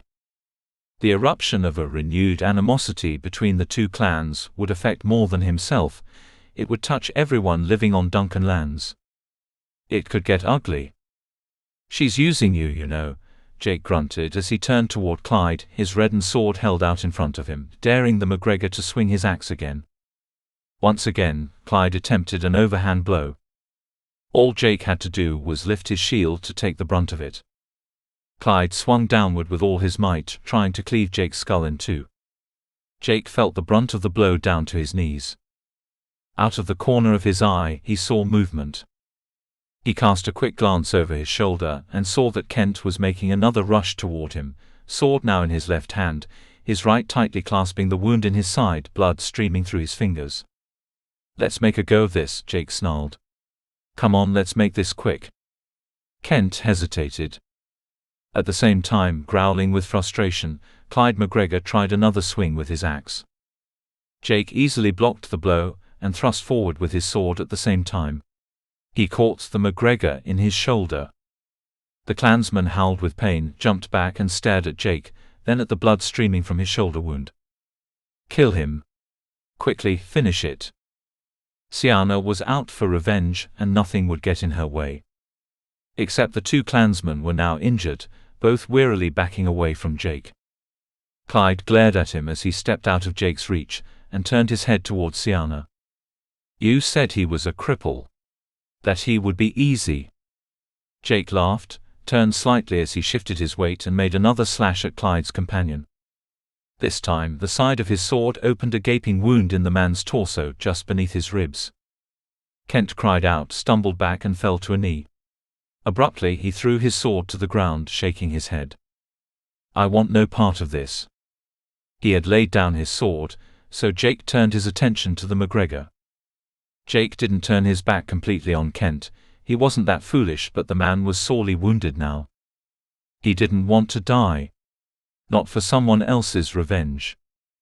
He turned back to Clyde, eyebrow lifted. "Well, what's it to be then? I'm getting out of here." Jake heard the whiff past his head, recognized it, and still not turning his back to Clyde, quickly shifted his gaze toward the wounded clansman. An arrow protruded from the middle of his chest. Dismayed, he turned towards Sienna, now holding a bow prepared to knock another arrow. "You're a dead man, Jake Duncan," she swore. He had no shelter. He shifted his shield, at least protecting most of his torso as he turned to face Sienna. At that moment, Clyde rushed forward, a garbled cry erupting from his throat as he took another swing with his axe. Jake had no choice. He lifted his shield to block yet another blow, and thrust forward with his sword arm. This time the point sank halfway into Clyde's left thigh. Now he would know what it felt like. "Who's crippled now?" Jake snarled.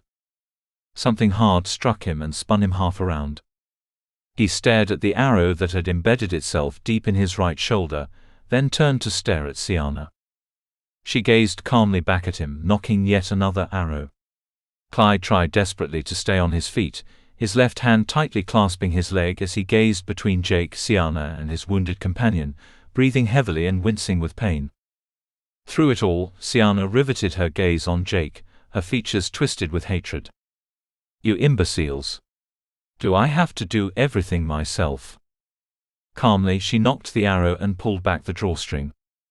Pain surged through Jake's body. He felt warm blood streaming down his chest, blossoming through and darkening his tunic. Too late, he realized he had taken his eyes off Kent. He felt a sharp stab of pain in his lower back. Turning, he swiped his sword downward at an angle, and caught the edge of Kent's neck with it. Blood spurted. The man fell back at the same time Jake stumbled to his left, his right leg unable to bear all his weight. He fell to the ground, trying to lift the shield to protect himself as best he could. He tried to move sideways as Clyde once again tried to take the advantage. He lifted his battle axe, prepared to smash it down onto Jake's head. An arrow flung Clyde off balance, striking through his lifted arm. He cried out in startled pain. Jake glanced quickly at Sienna. What compelled her to attack her own? Then he noticed that she stared at Clyde in dismay. What was happening? He didn't dare glance behind him, didn't dare pull his gaze from Clyde nor Sienna. Kent lay dead on the ground, his blood slowly pooling around his head. Sienna came to her senses and pulled back the bowstring, the arrow aimed directly at Jake. A satisfied smile lifted her lips and her eyes shone with victory. Her eyes were wild and dark like those of an animal. Jake twisted sideways, collapsing to the ground and trying to make himself a smaller target. He saw the flash of movement charging forward between him and Clyde, rushing towards Sienna. He caught the glint of the dirk in Heather's hand, shining in the early morning sunlight. "Heather, no!" His shout was ignored as Heather flung herself against Sienna. They both fell to the ground and rolled. He tried to get to his feet, but his body refused to obey his commands. Blood streamed hot against his skin. Darkness crept around the edges of his vision, blurring as he felt himself toppling onto his side.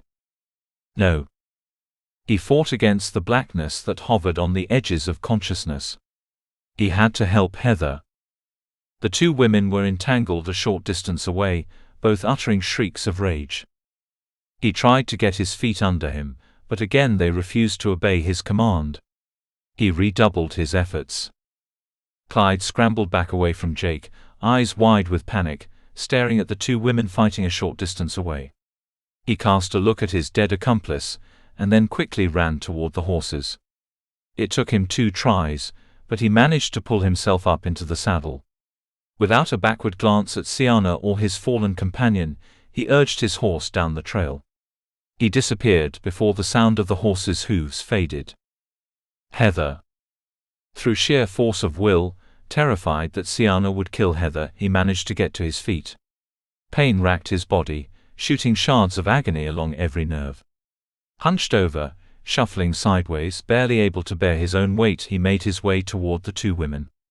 Each had their hands wrapped around the other's neck. Garbled sounds of fury issued from Heather's throat. Curses from Sienna's. Sienna managed to get Heather onto the ground, flat on her back. He saw the knife in Sienna's hand. Heather's dirk. No, Sienna, no.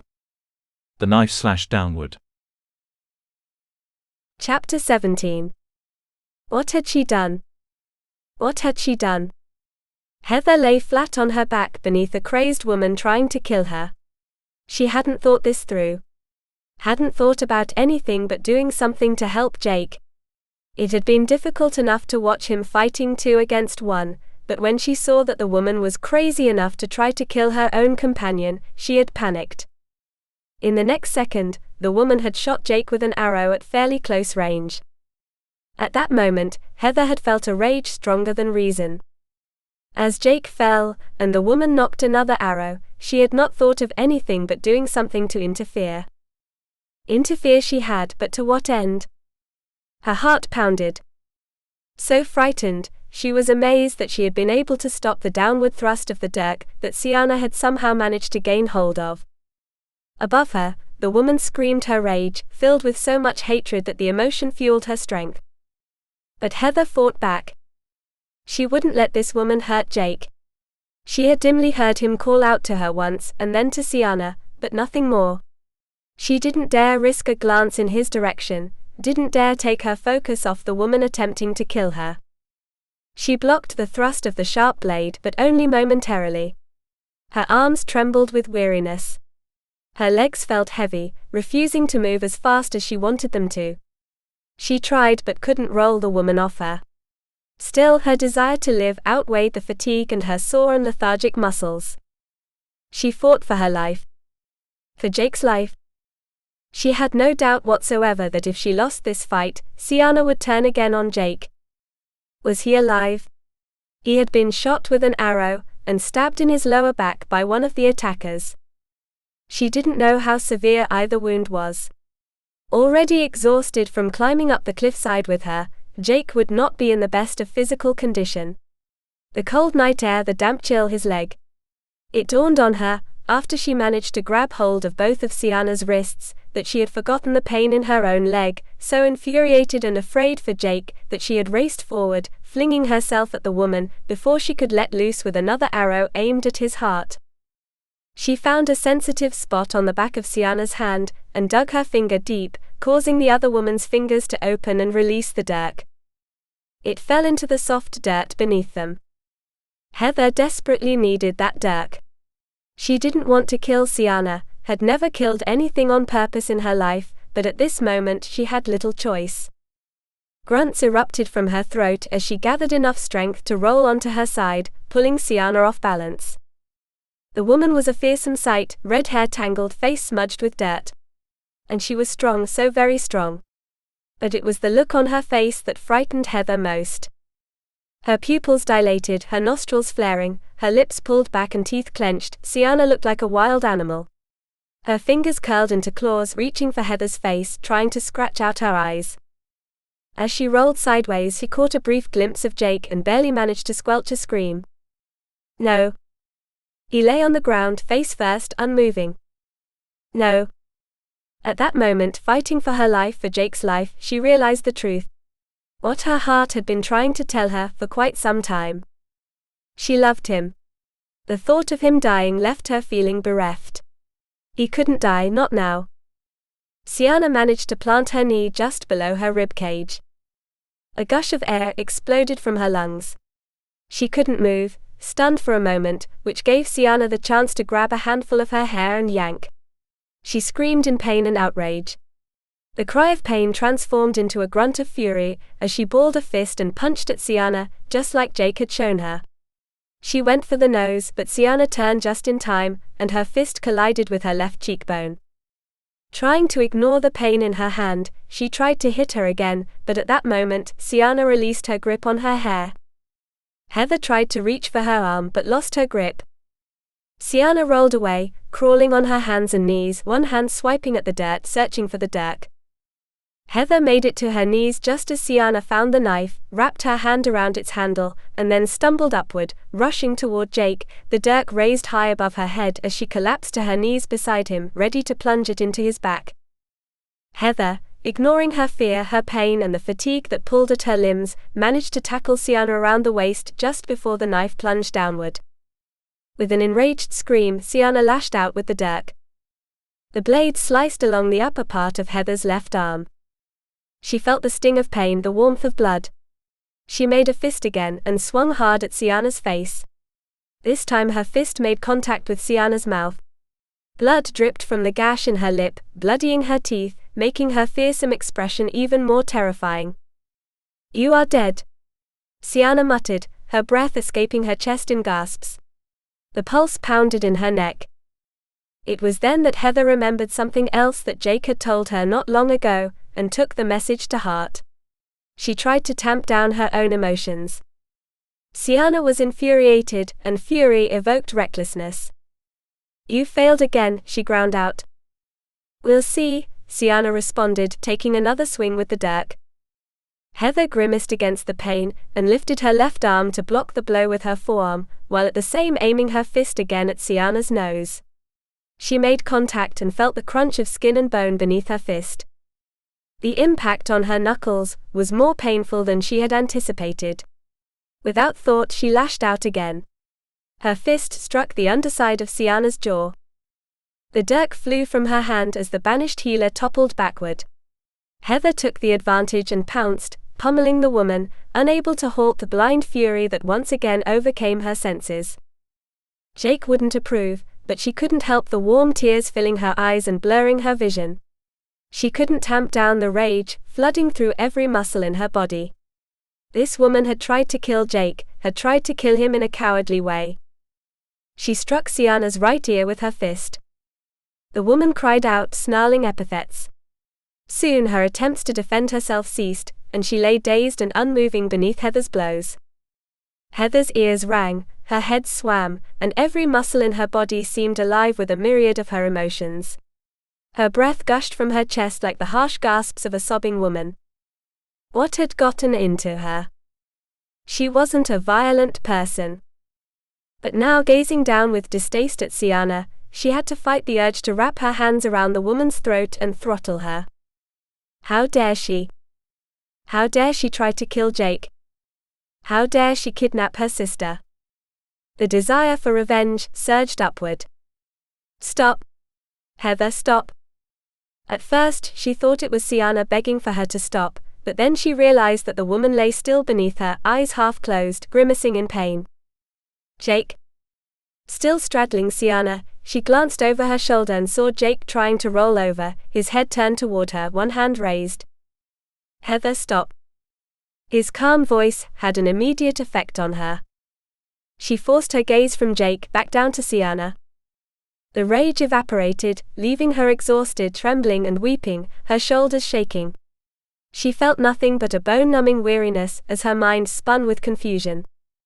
Scrambling off Sienna, Heather quickly crawled toward Jake, eyes wide, heart pounding, searching his face. He looked so pale, his expression taut and filled with pain. Blood pooled beneath him. He was losing too much blood. Before she could stop him, he grunted in pain, reached up and grabbed the arrow shaft protruding from his right shoulder with his left hand. He broke it off, swallowing up the garbled cry of pain as he did so. He flung the shaft off to the side, as Heather stared down at him in amazement.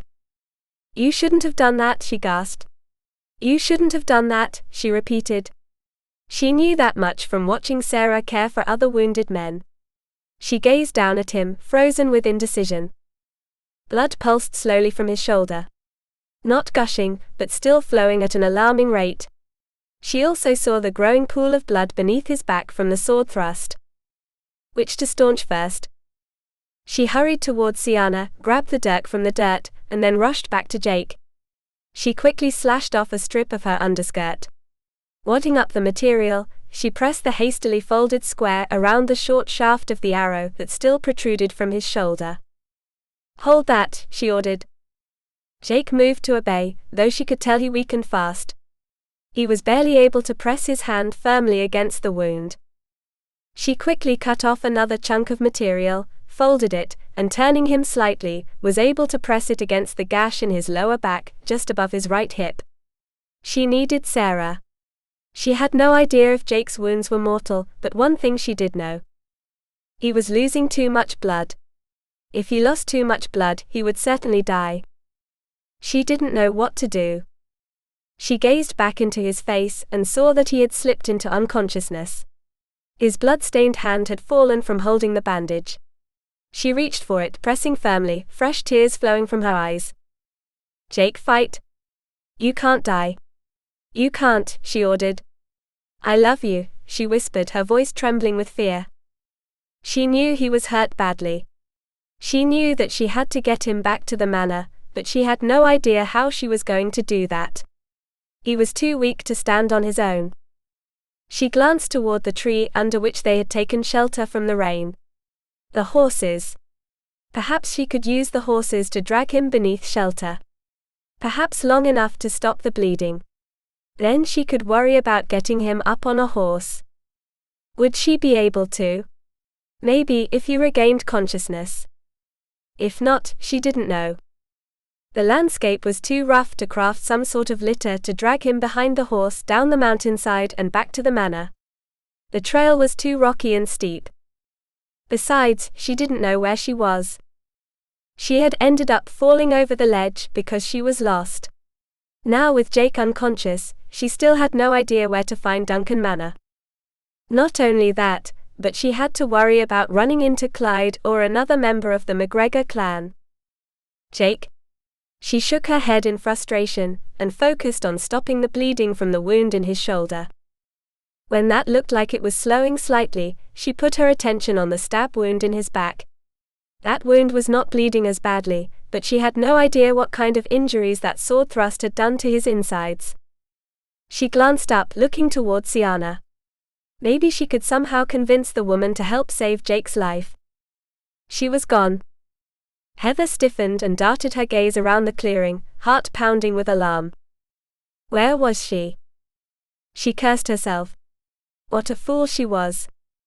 She had been so focused on Jake that she hadn't kept an eye on Sienna nor taken stock of her surroundings.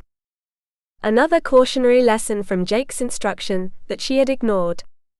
She glanced to the left, eyes wide with surprise as she saw Sienna scrambling onto the back of her horse. The other horse, ridden by a now-dead clansman, stood nearby, tugging at the greenery of the still dew-laden branches of a shrub. Heather's heart thumped dully in her chest. Sienna could have taken the bow and arrow, still lying on the ground near the horses. She could have shot her, and she wouldn't have been any the wiser.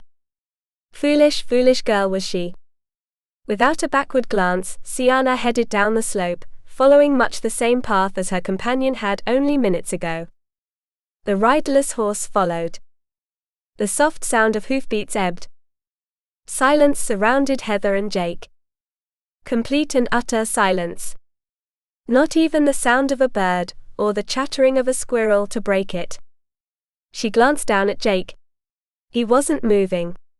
At all. Her heart plummeted as she quickly placed her fingers on the side of his neck, seeking life. It was there, though soft and irregular and certainly not pulsing. If she didn't get him help soon, he would die.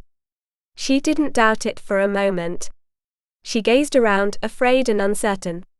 She couldn't leave him here, not out in the open and exposed to the weather and the potential return of Clyde or Sienna. She also had to get help, and the sooner, the better. She had to get Jake onto one of the horses. Had to get him down the mountain and back to the manor, but he was the only one that knew the way. Jake, you have to wake up. Please? She placed her hand on his cheek. His skin felt cool to the touch. The mist began to fall. Inside she felt like crying in despair, but she forced herself to think. Think. What would Jake do if the situation were reversed, she thought. He would get her to some sort of shelter. She looked back over her shoulder, toward the trees where the horses were tethered. The tree where the saddle blanket still provided some shelter from the rain. If she could get him back under the trees, ensure that the bleeding had stopped and find him some food and water, she could risk leaving him to find help. She didn't think any further beyond that. Didn't even want to contemplate what would happen if she couldn't find her way back to the manor. The throbbing in her knee had returned. Alone, frightened and dreading what would happen if she didn't succeed, she slowly rose to her feet and assessed the distance between where Jake lay now and the trees that had sheltered them only a short while ago. She had to do it.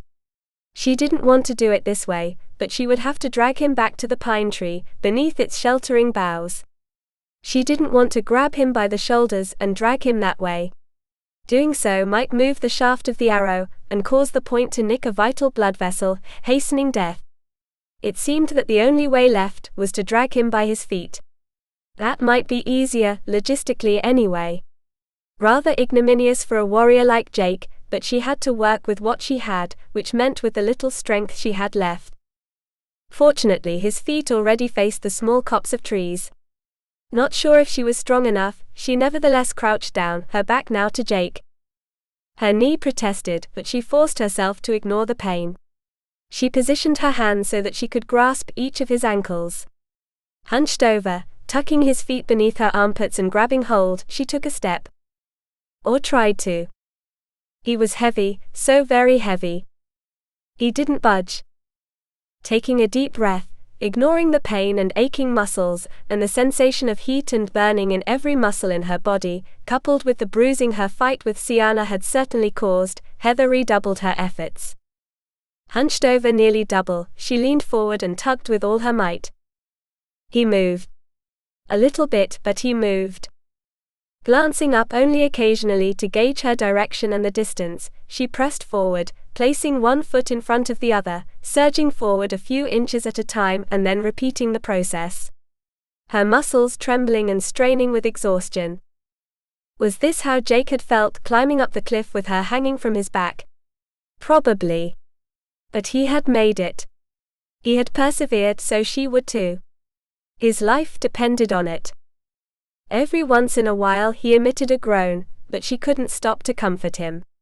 She did glance back over her shoulder once and saw him sprawled out, arms now extended over his head. She was glad he was unconscious and couldn't feel anything much, as his body slid over the hard dirt, pebbles and low-lying clumps of grass.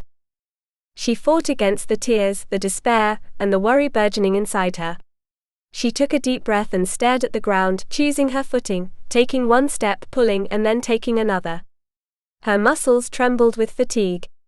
More than once, she stumbled to her knees, despairing over whether she had enough strength to get him to the shelter. It seemed to take forever, but she finally reached the tree under which they had taken shelter. She ducked, protecting her face against the overarching branches as she crouched down even farther, her thigh muscles burning, her knee protesting, and her back aching with the efforts of dragging Jake beneath overhanging pine boughs. Finally, with one last massive effort, she surged forward, nearly a foot this time, and then collapsed in a heap, hunched over, her body folded over her legs, her forehead resting on the ground, so exhausted she couldn't move. Gasping for breath, she eventually straightened her back and glanced over her shoulder, praying that she had pulled him in far enough. She had done it. She rested for several moments, her breath gasping, her chest heaving, her arms trembling with fatigue. Every muscle in her body screamed in pain and protest. Only with effort did she manage to shift her position. She wasn't finished yet. Still so much to do. Carefully, she tried to make Jake as comfortable as possible. She maneuvered one of the saddles so that she could use it as a pillow for his head and shoulders, which might even help staunch the bleeding. That was a concern. While not bleeding as heavily as before, his wound still oozed. Sarah would know what to do. Sarah always knew what to do when it came to healing. All she could do was try to completely staunch the blood. She maneuvered his arms down by his sides. She then removed the blood-soaked pieces of cloth, and tore another strip of cloth from the bottom of her kirtle. After folding it, she gently pressed it against the wound. He moaned, but she ignored the sound. She had to do this. Sarah had told her once how important it was to keep wounds clean. Glancing down at her underskirt and kirtle, she shook her head. Not clean, but she couldn't do anything about that right now. The most important thing was to stop the bleeding. If she could get Jake back to the manor in time, Sarah would be able to deal with any infection, maybe. She tore Jake's shirt open at the shoulder, and saw that the arrow had embedded itself deep into the meat of his chest, entering below the collarbone.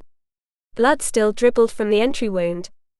As gently as she could, she wrapped the cloth around the shaft of the arrow and curled her fingers around it, pressing down to help staunch the flow of blood.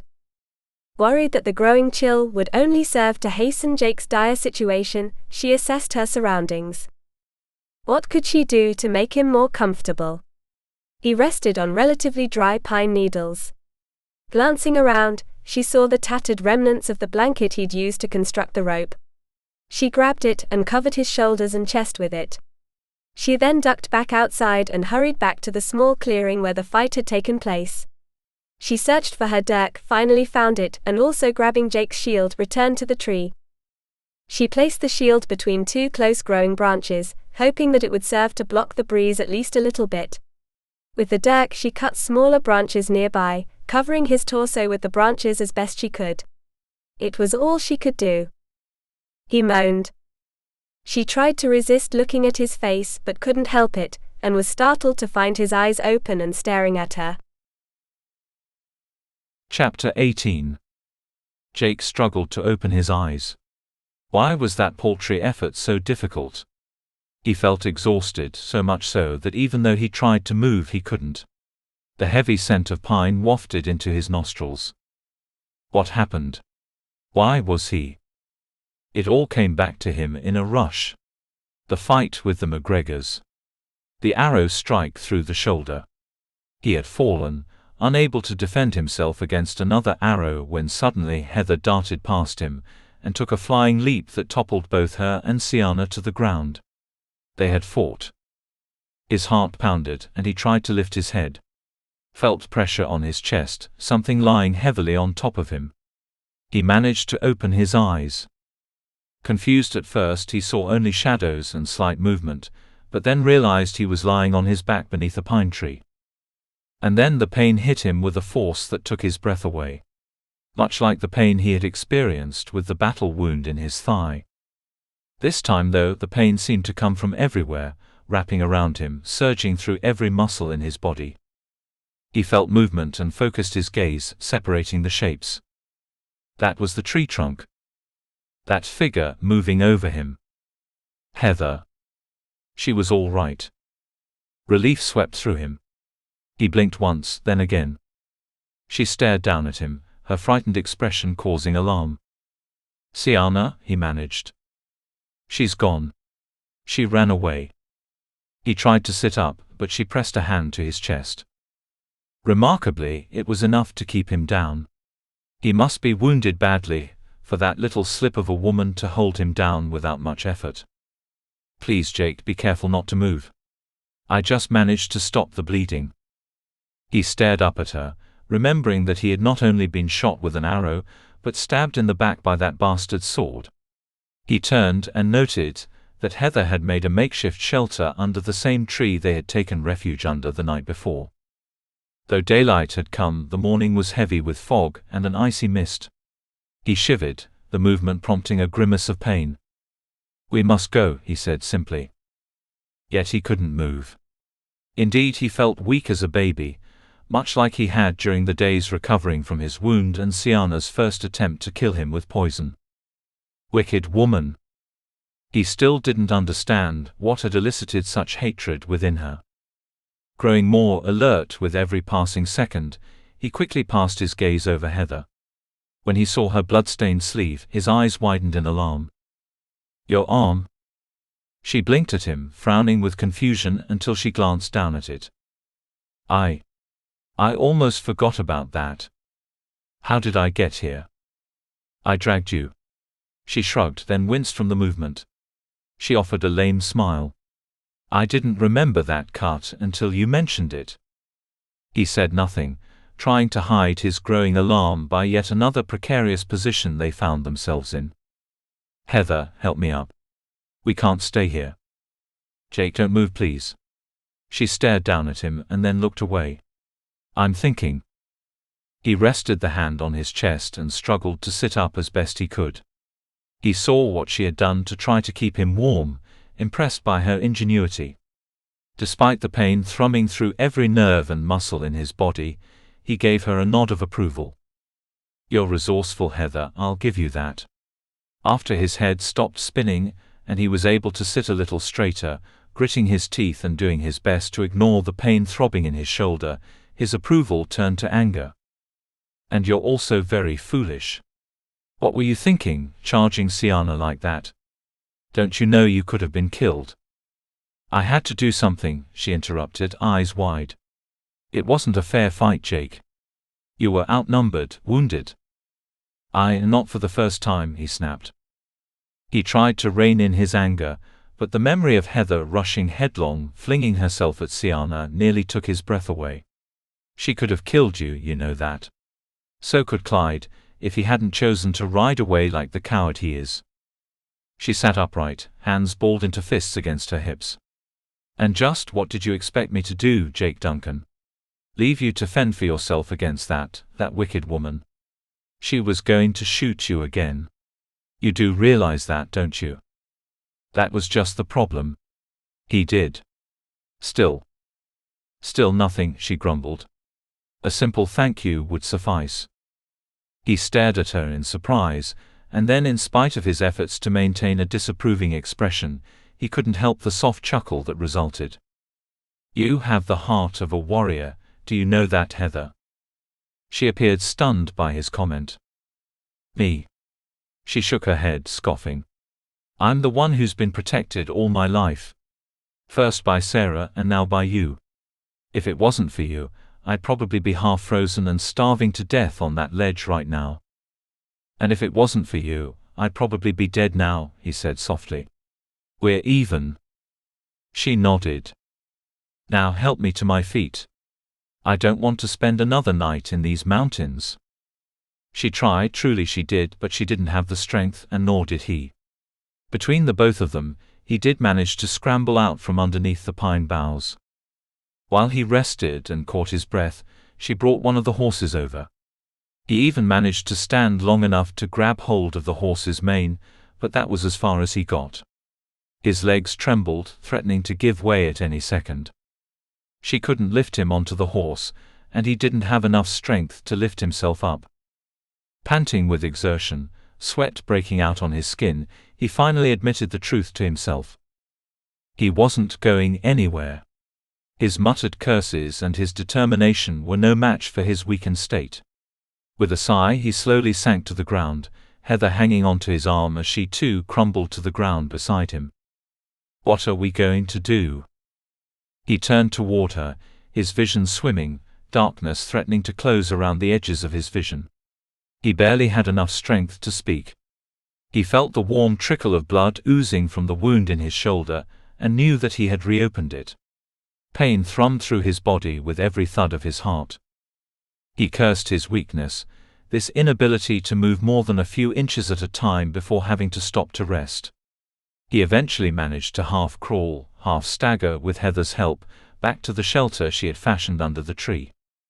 He wanted to rail against his body, against Sienna, and her apparent desire for revenge against him. For what?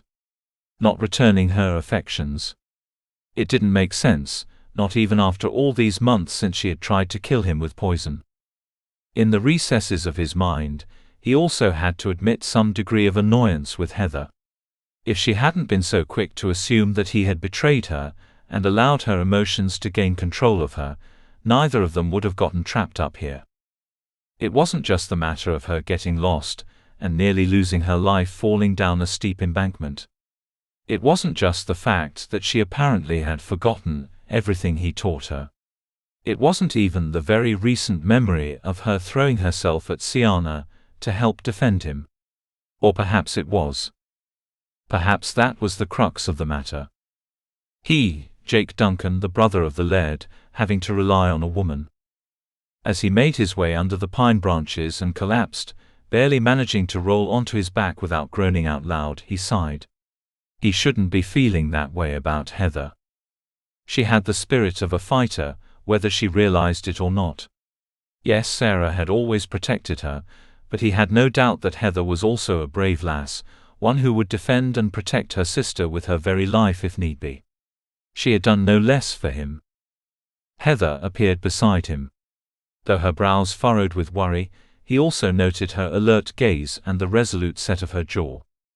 She was determined to help. He reached for her and grasped her hand.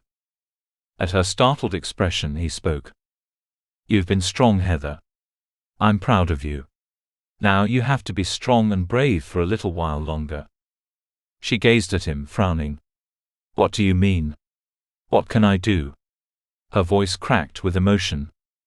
"You're going to have to ride back to the manor yourself. I'm not going to leave you. You must, or we're both going to freeze to death up here. It's going to snow. I can feel it, smell it in the air. We have no food, no water." For a few seconds her face crumpled. He sensed her indecision and hesitance. "It's not that far back to the manor. You can make it back in a few hours. But I don't know the way. That's why you had to come looking for me, remember? I got lost. I wasn't paying attention. I don't know my way back. What if I get lost again? What if?" "Heather, You can do it, he said, squeezing her hand and placing it against his chest, his hand covering hers. I have faith in you. I've taught you well. All you have to do is remain calm. Remember what I've told you. Her eyes filled with tears. He was pleased when she blinked them back. Follow the ridge down to the bottom, he continued. There, follow the stream for about a mile, maybe 2. To the south, you'll find a cluster of stones. A hillside filled with them. He paused to make sure she understood. She nodded. The heavy cloud cover will block the sun, so you won't be able to use it to give you a sense of direction. Look to the trees. Look for the moss growing on the tree trunks. What? Moss? He nodded, fighting against the blackness threatening once again to overtake him. He felt so weak. Moss will actually grow on all sides of the tree, but it is thickest on the north side. All right, she said, voice soft as a whisper. At the hillside filled with rocks and boulders, turn your face to the east. The moss should grow heaviest on the trees to the right of your path. Soon, you will come to another stream. Cross it and continue traveling east. Eventually, you'll see the crags of Ben Nevis, the southern slopes. We're on the north slope now. Soon you'll reach a ridge of hills.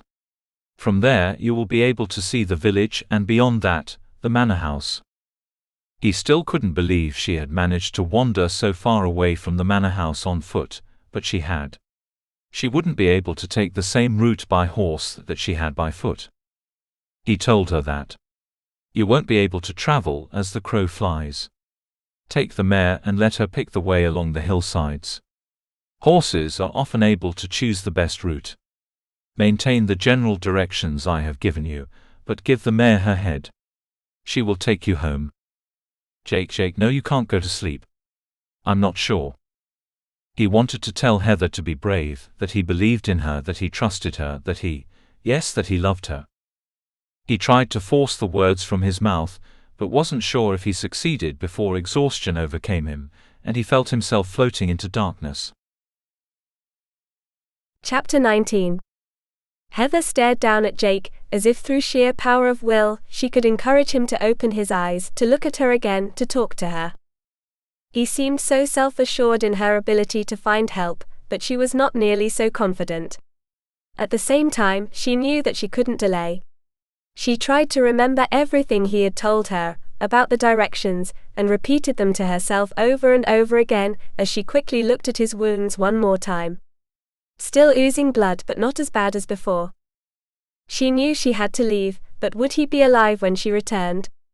What if she got lost again? What if she fell off the horse? So many ifs, so few assurances. She thought of her sister, how brave she was. She always did what needed to be done, and now it was her turn to do the same. With great reluctance, she crawled out from beneath the makeshift shelter. The temperature had dropped. Dark, heavy grey clouds enveloped the mountaintops like feather-stuffed pillows. Fog floated around and through the trees. Jake was right. Snow would fall soon. She made her way toward the horses. Should she take them both? No. She would just take the mare. If by some chance Jake regained consciousness, he would need his horse just in case he managed to crawl over to it and climb up.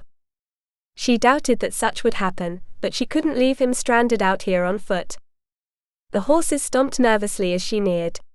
She rounded Jake's horse, touching its rump as she passed the gelding, and moved toward the mare. She eyed the mare warily. She seemed gentle enough, but was quite large, and Heather would have to ride bareback. She'd never done that before. Jake had replaced the bridles on both of the horses.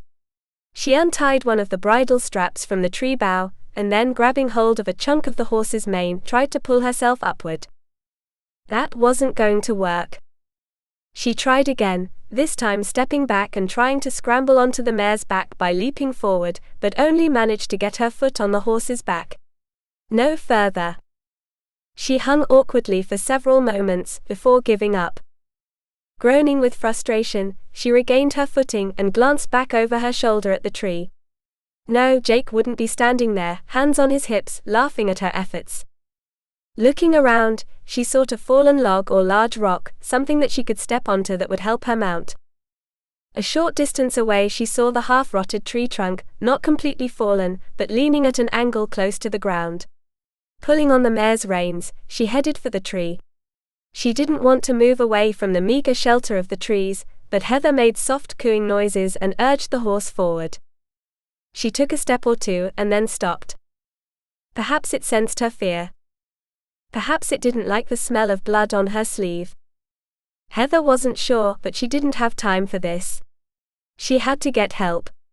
She stepped back toward the mare and rubbed its muzzle, soft and warm and fuzzy, against her hand.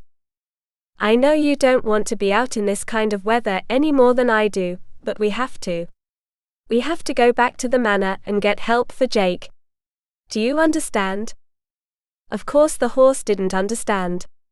She was talking mainly to buttress her own sense of confidence. The mare stared at her with large brown eyes, ears cocked forward as if listening. "That's a good girl," she encouraged. "Now let's go over here so I can climb on and then we'll go home." She didn't think it was going to work, but when she turned around and again stepped toward the tree, the horse followed. She grinned at the mare. "Good girl," she praised. Finally, she managed to climb onto her back. Grasping the reins tightly in one hand and a handful of mane with the other, she turned the mare around, leading her at a walk past the other horse, then the tree that sheltered Jake. Staring at that tree with more than a little uncertainty, she then resolutely turned her face forward, not really having to guide the horse down the slope. As Jake said, the mare knew the best way down. Who was she to argue? Her knees pressed tightly against the horse's barrel, shoulders hunched forward, her grip on the horse's mane so tight her knuckles turned white, she tried to remember everything Jake had told her. A couple of times the horse broke into a trot, but it was so hard to maintain her seat that she pulled back on the reins and encouraged the mare to slow down. If she fell off, she'd be in trouble. So would Jake. She tried not to pay attention to how cold it was, nor how the frigid air raised goosebumps on her flesh, numbing her hands, her cheeks, and making her eyes water. She tried not to focus on the pain in her leg, or wonder about the knife wound that had opened a gash in her arm. Jake was in far worse condition than she. Then she thought of something that sent an even colder chill coursing through her body. Sienna and that McGregor were still out there. She slowed the horse to a halt, indecisive. What if one or both of them followed her? She looked carefully around, trying to peer into the shadows of the tree copses, sweeping her gaze over the rocky and hilly terrain. At any moment now, she might feel the strike of an arrow in her back. Her thoughts grew even darker. Sienna was bent on revenge, determined to kill Jake and anyone who protected him or tried to interfere. She'd even killed one of her own companions. What if Sienna had watched and waited for Heather to leave, and was now circling back to finish what she had started? To kill Jake? Heather glanced uncertainly behind her, searching the hillsides that rose steeply above. She marveled that she had walked so far from the manor, but she hadn't taken this route. She would have remembered it. Jake had told her that he had taken a different path to get where she had been found. Higher ground, so he could look below for a better chance of finding her. Still, how could she possibly have been so distracted that she hadn't noticed the increasing ruggedness of her surroundings? She turned forward, shaking her head, telling herself that she needed to pay attention, not to let her thoughts wander. She was doing it again. Her thoughts returned to Sienna. Heather couldn't be two places at once. If she stayed behind with Jake, he would likely die from lack of care, food and water. By venturing back to the manor on her own, she had left Jake unprotected. He had his sword and her dirk, but as severely wounded as he was, would he be able to defend himself? Even an experienced warrior like Jake was not invincible. She shook her head against such thoughts. Jake was a man dedicated to protecting those he cared for, fighting for what was right and just. What if? The horse stumbled. She nearly lost her grip as her body lunged forward. A startled gasp escaped her lips, and her fists tightened on the reins as the horse missed a step as she descended a steep slope. Heather clutched desperately at the horse's tangled mane. Her thighs pressed the sides of the horse, as the mare continued downward and onto a barely discernible deer trail at the bottom of the slope. She had just begun to relax, to straighten, when the mare suddenly reared, her front hooves pawing the air. Heather bit back a scream and tightened her grip on the reins and wrapped her arms around the horse's neck as it came down hard, then skittered to the side, blowing, head dropping low. It was all she could do to hang on. What was the matter? She glanced frantically at the ground, thinking there was something down there, a snake perhaps, but saw nothing. Her heart pounding, every muscle in her body tightened with apprehension. "Easy, girl," she soothed. It wasn't enough. The horse skittered to the side again, and then broke into a gallop. Heather could only hold on. No. The mare wasn't going in the right direction. She was headed toward flatter ground but picked up pace, frightened by something, but what? For a few seconds, her hair flying behind her, the wind whipping at her kirtle and making her eyes water, Heather thought about allowing herself to fall off. No telling how far the horse would carry her before it slowed or tripped and threw her. She could be badly injured, out in the middle of nowhere. Jake would die. No, she couldn't risk losing her mount. Gathering her strength, she leaned low and clung tightly as the mare galloped over the grassy ground. It sped past her in a dizzying blur.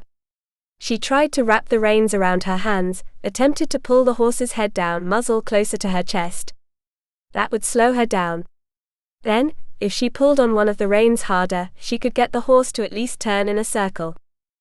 Finally, she succeeded. The horse slowed, stamping and blowing, tail swishing and ears flicked back. She managed to slow the horse back to a walk, and then a complete stop. The horse turned back in the direction from which they had come, her ears now tilted forward, eyes wide, nostrils flaring. What happened? What had caused the mare to bolt? And then she saw it. An arrow had embedded itself in the mare's left rear flank. Where had that Sienna? At that moment, Heather felt a surge of hatred rising from deep inside. An emotion that she had not felt since she and her sister had escaped Patrick's abusive home on the coastline. As she had feared, Sienna had followed her. Her heart pounded as her mind raged in despair. How badly had the mare been wounded? Could she continue? Making soothing noises to calm the mare, she twisted slightly and was able to get a better look at the injury. The arrowhead had embedded itself in the thick muscles of the mare's haunch, but no deeper. Continuing to murmur soothing sounds to the horse, and still tightly grasping her mane and the reins with her right hand, Heather reached back, wrapped her fingers around the shaft of the arrow near its base, and in one swift move pulled the arrowhead out. The horse remained calm. Heather stared at the arrowhead, scowling. In disgust, she flung the arrow to the ground, casting an angry glare behind her. They had to move. Sienna had a horse, two of them perhaps, and Clyde McGregor was also out there somewhere, wounded but likely still dangerous. Whether the two were still together, she had no idea. She couldn't linger. "Come on, girl, we've got to keep going," she spoke softly to the mare. With a slight tap of her heels, the horse broke into a canter. Heather spied the stream Jake had told her about, and as the ground was flatter but still strewn with rocks, she allowed the horse to walk faster, but not quite a trot. Too bone-jarring for her already sore and bruised body, and dangerous footing for the mare. Constantly glancing back over her shoulder and searching the surrounding landscape, she tried to remember the next part of the path. Jake had said maybe a mile, hadn't he? She should look for a cluster of stones on a hillside. She watched the horse's ears, knowing that if the mare heard something, the twitch of her ears would let her know. Her heart continued to pound. Every muscle in her body expressed protest over her efforts, not only to stay mounted, but due to the deepening bruises and aches caused by her tumble down the cliffside, and then her fight with Sienna. She had to hurry. If Sienna didn't come after her, she might just head back for Jake. Groaning with frustration, she searched for the next landmark. After rounding a slight bend in the stream, she spied the hillside dotted with giant boulders off to the right, maybe 100 yards away. The landscape was flatter now, long grasses rocky but offering greater visibility. So intent on repeatedly looking back over her shoulder for any indication that Sienna or the McGregor were following her, she didn't notice movement toward the east right away. Once again, it was the mare who sensed trouble. It wasn't long after she had passed the cluster of stones, and turned the horse eastward, intent on looking for the next stream that Jake had mentioned, that she noticed movement at the base of the mountain. Was she finally rounding the bottom of Ben Nevis? She did not recognize any landmarks from this direction, but she should be close. She peered at the movement. What was that? She pulled the mare to a halt and looked for shelter, but while the area was dotted with low hills, she was out in the open. The tree line was off to the northwest, maybe a half-mile away. Perhaps it had been foolish of her not to stay close to the trees a bit to the north, but she couldn't do anything about that now. Her horse blew and stomped impatiently as she tried to assess the movement up ahead. Could it be a deer herd? As she stared, the movement paused, then switched direction. Headed toward her now. Her heart thumped to her stomach, and she felt a surge of panic. Was that Sienna riding toward her, prepared to shoot her again? Or could it be the McGregor? What to do? She cast a quick look around and realized that she could make for the trees, but even at a run, she had no idea where to go from there. By the time she glanced back, she saw the definite outline of a horse and rider, moving quickly in her direction. She had no weapon, no way to defend herself. She kicked the mare in the ribs, turning her for the trees. Any kind of shelter was better than staying out here in the open. Just as she urged the horse forward, the figure raised an arm and shouted, "Heather!" The man's voice echoed over the low valley, nearly swallowed up by the fog and clouds drifting low over the hillsides. She froze. The mare stomped impatiently. She squinted and tried to make out the figure. In the far distance, behind the advancing rider, came another small cluster of horses. Heather! A few seconds later, she was able to make out more features of the rider galloping toward her. It was Mackay. "Mackay!" she shouted, urging her horse forward. Moments later, they approached one another. Mackay's eyes widened when he saw her blood-stained sleeve, and his gaze swept over her dirty and torn clothing. Her hair had long before untangled from most of her braid. Her eyes wide with desperation, she cut him off just as he spoke. "Heather, what happened?" "Jake's hurt. We must go to him." She frantically gestured over her shoulder in the direction she had come. "So are you, lass," Mackay said, reaching for her horse's reins. She didn't want to relinquish her grip, but Mackay had already grabbed the reins just below her mare's jaw. "No, Mackay, let me go. I'll show you where he is." She kicked the mare's sides. She skittered to the side, but with Mackay holding on to her reins, she couldn't go anywhere. "Stop, Heather. We'll go get Jake, but tell me what's happened." He glanced back over his shoulder, and gestured toward the small group of horses and riders approaching. "They'll be here in a minute. Everything will be all right now." "No, everything is not all right," she cried, fear, desperation and overwhelming fatigue overcoming her former calm. She was safe. Mackay was here. But what about Jake? Mackay was wasting time. Hoofbeats approached, and her eyes widened in dismay as she recognized not only Hugh but the Laird. And behind Philip Duncan rode her sister. Tears filled her eyes. So too did guilt and shame. How could she face her sister and her brother-in-law? She had been so foolish. So utterly foolish. And now her foolishness could very well cost Jake his life. "Heather!" Sarah cried out as their horses approached. Before her horse came to a full stop and Philip could stop her, Sarah had dismounted and rushed toward Heather, reaching her arms up for her younger sister. Heather allowed her sister to help her off the horse, and immediately crumpled to the ground, her legs refusing to hold her up. "Sarah, we need to go help Jake. Please?" She turned toward Philip, who had ridden closer, while tightly grasping her sister's arms. "Jake's wounded, Philip. We have to help him." "What happened?" Philip asked, dismounting along with Mackay as they gathered around her. "Where's Jake?" Even though she was now surrounded by members of the Duncan clan, she felt an even greater sense of immediacy. Her fear provoked a wild trembling, so much so that she could barely speak. Lamely, she gestured toward the direction from which he had come. He's up there, near the top of the mountain. Please, we need to go help him. Sarah quickly looked at Heather's arm, winced, and then looked up at her. You need to calm down, Heather. This is a knife wound. Tell us what's happened. Tears streamed from Heather's eyes as she swallowed, took a deep breath, and tried to explain. She rushed through the story. I fell down a cliff and was stuck on a ledge. That was the second night I was gone. Jake found me there. He hauled us both back to the peak. She took a deep breath, realizing she might not be making any sense. We had to spend another night in a copse of trees. The rain had come and he said it was too dangerous to. She broke off. Jake was.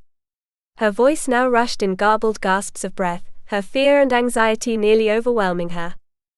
Sarah wrapped her arm around her shoulder and helped her to stand. Her sister's strength comforted her. She looked up at Philip, Mackay, and Hugh, along with several others of the Duncan clan, and then turned to the Laird. Siana, she said. And 2 men from the MacGregor clan, someone called Clyde. I think Jake called him a MacGregor. An enraged growl erupted from Philip's throat. Sarah glanced at her husband and then back to her sister. What happened? She turned to Sarah, her vision blurred with tears. Her mouth moved wordlessly, and then she looked up at Philip. She shot him, she whispered, her voice filled with disbelief. With an arrow in his shoulder. And then one of the MacGregors stabbed him in the back with a sword. The growl that erupted from Philip's throat was echoed immediately by Mackay and Hugh. Curses and threats of revenge followed. Please, we must hurry, she said, stepping back toward her horse and turning to her sister. Please, Sarah, help me up. Siana is still back there. She shot an arrow at me, but she missed. It hit my mare. She gestured toward the wound, not showing any signs of recent bleeding. Please, we must go back now. If Siana finds him before we get there, she'll. Mackay, you and Sarah and Fergus take Heather back to the manor. No. I'm coming with you. I know the way. Heather, you're hurt. You're safe now. She turned toward her sister, unable to stop the tears. I don't care. Jake isn't safe. I must protect him. You must come. He needs your help. Sarah nodded and looked toward her husband. Philip, she's right. Jake has been wounded and he needs my help. Philip gave a brief nod. Fergus, you and Mackay take Heather back to the manor. No.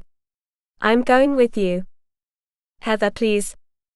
A sense of desperation took over, and Heather turned toward her sister, prompting her to place both hands on her shoulder and lock eyes with her. I love him, Sarah, do you understand? I love him. I won't leave him up there. I can't. Everyone is always protecting me. I won't have it anymore, do you hear me? I won't have it. Panic threatened to bubble upward. Only with the greatest resolve did she manage to calm her raging emotions. She looked to Philip. Please. I know the way. If I try to give you directions, I might make a mistake. We have to. Philip raised a hand and nodded toward Mackay. Without a word, Mackay stepped toward Heather, grabbed her waist, and then lifted her up onto her horse. He grabbed her hand, wrapped it around one of the horse's reins, and looking her directly in the eye spoke. You've done yourself proud, lass, he said. I will be right beside you, and the rest of us will follow. But if we see any sign of the MacGregors, Siana, or anything else that even hints at a whiff of danger, you will follow my orders whether you like it or not. Heather stared at Mackay. She had never heard him speak so forcefully, and couldn't help but shiver at the look of determination in his gaze. Then she realized that his anger was centered on Siana and the MacGregors, not herself. She nodded. I promise. Chapter 20. Heather sat next to Jake's bed in his bedchamber at Duncan Manor. It had been 2 days since they had retrieved him from the top of the mountain. Heather could barely move, her body bruised and her muscles stiff and cramped from her physical trials. The group of Duncan clansmen had not seen any sign of Siana as Heather guided them back the way she had come down, desperation eating at her conscience, dreading that Sienna had made her way back up the mountain to finally succeed in her endeavor to kill Jake. Then again, maybe she thought Jake was dead. As they had topped the ridge and Heather pointed to the copse of trees, it had taken everything she had inside, and with Sarah holding her back, not to jump down from her mount and run to the tree, scrambling underneath its branches to see for herself whether Jake was still alive. She'd pressed her hand to her mouth, trembling, her heart pounding, every nerve in her body alive with emotions. Overriding them all was her dread that Jake would be dead.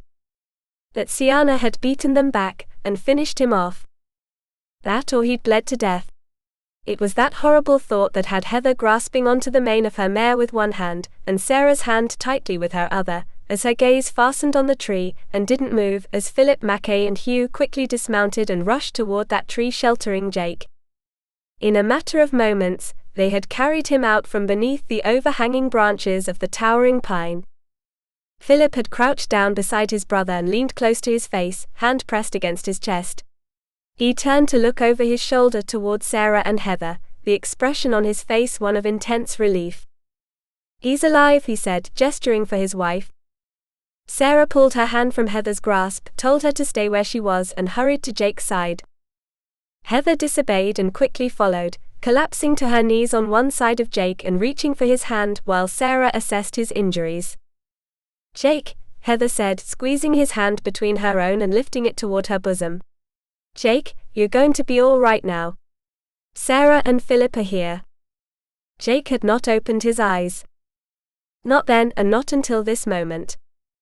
They had brought Jake back to the manor house, bound to the saddle in front of Philip, his feet tied underneath the horse's barrel, while Philip's arms nestled his brother against his chest. It was a precarious way to transport the wounded man, but they'd had no other option. Unconscious, Jake couldn't sit atop a horse on his own, and Sarah had refused to even consider laying Jake face down over the back of a horse like a sack of grain.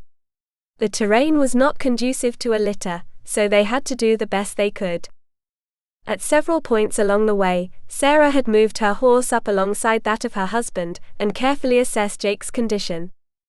The wound in his shoulder had opened up twice, bleeding anew, but after doing what she could to pack the wound with moss or clumps of grass and a piece of linen she tore from the bottom of her kirtle, there was not much she could do for him until they got him back to the manor. After that, things had happened in a blur. Though Heather wanted to stay with Jake, Agnes, Millicent, and several others of the household had gently tugged her away. A hot bath awaited her in the kitchen, right in front of the fireplace. So, numb with cold, exhausted beyond reason and her emotions taking a toll on her brain, Heather had allowed herself to be bathed. Agnes had TSKED at the bruises forming all over her body. After the bath, warmed through, and her cheeks flushed with heat from the fire, Heather had literally collapsed with exhaustion. She had woken in her own bed. Sarah pressed something warm around her injured knee. Her arm had been bandaged. As she regained consciousness and realized she lay in her own bed in the manor house, she looked up at the ceiling, incredibly grateful that she had been found. Never again would she take for granted the sense of protection and security that this place offered. She tried to move, but Sarah placed a hand gently on her shoulder. "No, lie still," her sister bade, her face filled with love and concern. "You just rest now. You've done your part. Now let us do ours." "Jake?" Her voice trembled with worry. "He's holding his own, Heather," Sarah said. "He's not woken yet." "How long did I sleep?" Sarah offered a wan smile. "I think it was more unconsciousness than sleep, but for a good long while. Your body and your spirit need rest." "When did we get back?" She felt confused. "We brought Jake off of the mountain yesterday, and got back here just before nightfall. You slept through the night, the morning, and most of the afternoon." She glanced toward the window. "The sun will be setting soon. I have some broth here. You will drink it." It wasn't a request. Clean with a full night's rest and her wounds taken care of, Heather did feel better. Not necessarily stronger.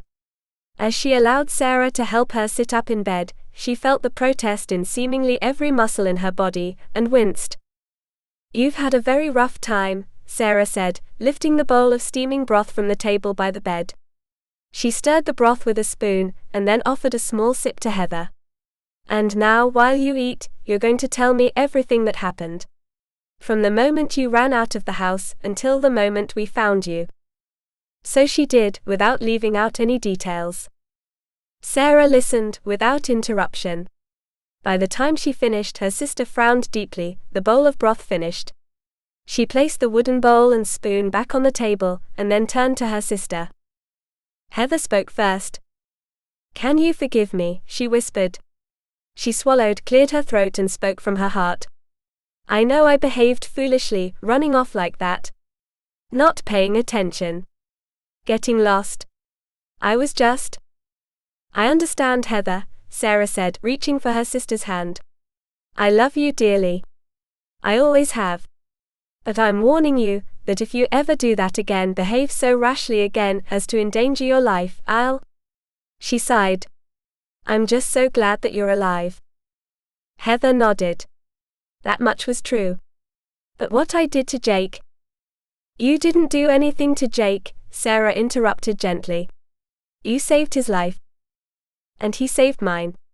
Sarah, if he hadn't climbed down the side of the cliff and then pulled both of us back up. If he hadn't come looking for me, yes, I would be dead." She shook her head. "But if it were not for my rash behavior, none of this would have happened." Sarah nodded in agreement. "That much is true. But you have learned, as have I, that thinking and acting irrationally can prove dangerous. And Jake is paying for it." "You didn't hurt him, Heather," Sarah reminded. "It was Sienna. Again. Why does she hate him so much?" "I'm not sure." Sarah sighed. "I suppose it is because he didn't love her as much as she loved him." Heather said nothing for several moments. "I meant what I said, Sarah. I love Jake. I'm not sure exactly when it happened, but I'll tell you one thing. Even if he doesn't love me back, I would never do anything to hurt him. Not on purpose." Sarah smiled. "I know you wouldn't. That's because you're a good, kind-hearted woman, Heather, and Jake knows that too. Now I need you to rest." Heather allowed her sister to maneuver her under the covers. She didn't want to rest. She wanted to go to Jake, to sit with him. But if she pushed herself too hard and too fast, Sarah would end up having to take care of her too. Jake needed all of Sarah's attention and skills. So, sighing with impatience and making Sarah promise to tell her how Jake was doing every hour, she allowed herself to rest. When next Heather opened her eyes, her room glowed with firelight and candlelight danced on the table near the bed. She stared at it for several moments, mesmerized, and then heard the creak of the chair. She turned toward the sound, expecting Sarah to be sitting in the chair beside the bed. Her eyes widened with surprise to find Philip sitting there, arms crossed over his chest, staring at her. "Philip." She noted his unshaven face, his weariness, the way he slouched in the chair. Her heart skipped a beat. "Jake?" "He's resting, Heather," Philip said, straightening in the chair. He leaned forward and placed his elbows on his knees. "He woke briefly a little while ago. Sarah said he has a way to go toward healing, and he's lost a lot of blood, so will be weak for a few days, but she seems to think that he's going to recover. Thank God for that." She sighed. Relief surged through her. She looked at Philip. Why was he sitting here in her room watching her sleep? A niggling of uncertainty swept through her. Would she be punished for putting Jake's life in danger? "Philip, I'm so sorry for behaving like a child. My actions caused a lot of trouble, and nearly cost your brother his life. I don't know how I can ever make it up to you. Or him. Sarah told me everything that happened. While it is true that Jake wouldn't have been up there if he hadn't come looking for you, you did not cause his injuries. Sienna Cameron did. She's not making things any easier for herself. This is the second time she has tried to kill my brother." Heather didn't have anything to say to that. The woman must be mad. Jealousy, hurt and rejection had combined to create an obsessive, murderous monster. First your sister, and now you. Heather gazed at Philip, not comprehending. "What?" He offered a smile. Sarah saved my brother's life the first time. You saved him the second. He reached for her hand. You risked your life for my brother. You have my undying gratitude for that. Surprised, Heather stared at him, unable to stop the warm tears filling her eyes. And he saved mine. Philip nodded. You both have the heart of a warrior, he said. Odd, Jake had said much the same thing. She had thought the same about him. He's going to be all right? A bit of rest and he'll be fine, Philip said. In fact, if he's not trying to get out of bed by morning bellowing at the top of his lungs that he's got things to do, I'll be surprised. Heather smiled. She looked to the fireplace, stared at the dancing flames for several moments, and then risked another glance toward Philip. He had heard her claim her declaration of love for his brother. Would he have anything to say about that? She didn't know. He moved to stand. You get some sleep. I'm sure Jake will be stronger tomorrow, and you can visit with him then. She nodded and watched as Philip left the room, closing the door softly behind him. She heard the sound of low voices out in the hallway, then footsteps as he moved off. The rest, the broth, and now her relief that Jake was going to be all right brightened her spirits. She decided she didn't want to wait. Couldn't wait until morning to see Jake. She had to see with her own eyes. Gathering her resolve, she slowly flung the covers back, wincing with even that slight movement. She shook her head, amazed how every muscle in her body felt like it had been thrashed. She sat on the edge of the bed, bare feet against the wood floor. Slowly she stood, hobbling awkwardly as she made her way toward the door, trying not to place all her weight on her injured knee as she moved toward it, awkwardly hopping and stepping. Her arm throbbed. Strange how she had hardly felt the pain in her leg or her arm until now. Maybe that's because the danger had passed. She didn't know. Reaching for the hook next to the door, she picked up her shawl, slowly and painfully wrapped it around her shoulders, and then opened the door latch. She peered outside, but didn't see anyone in the hallway. It wouldn't be the first time that she had snuck out of her room, but this time her reasoning was different. This time she was not sneaking out of the house, but sneaking toward Jake's room at the other end of the hallway. She moved slowly and carefully, trying not to step on any creaking boards. While she knew every creaking piece of wood on the floor from her room to the stairs and out the front door of the manor, the same couldn't be said of her journey toward Jake's door. In a short time, she paused in front of it, wondering what she would say if Philip or Sarah or perhaps both were sitting in the room with Jake. What if someone from the household staff was behind that door? She decided that she didn't know, and she didn't care. She was going to sit with Jake, and no one was going to stop her. Slowly she opened the door and looked inside. As in her room, a fire crackled in the fireplace, and a candle glowed on a small table near the head of his bed. No one else was in the room. She stepped tentatively, and keeping her eyes fastened on him in the bed, she softly closed the door behind her, not wanting to disturb him. She moved closer to the bed, thinking to sit in the chair nearby, but the rush of emotion that overtook her prompted her to change her path. He slept soundly, perhaps still unconscious. He would never know. She longed to feel his closeness, had to assure herself that he was going to be all right. Not caring what any of the household staff, Sarah, or even what Philip might think, Heather stepped toward the bed. Carefully she sat down, and then, wincing with the strain of her muscles, stretched out beside him, lying on her side, her left hand coming to rest on his chest.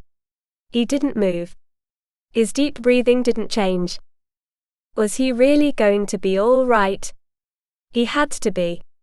She remained still for several moments, and then moved her head so that it rested on his shoulder, his good shoulder. She inhaled the scent of his skin, freshly washed and shaven, the scent of herbs from the poultice that Sarah had made for his shoulder. His warmth filled her with a sense of peace.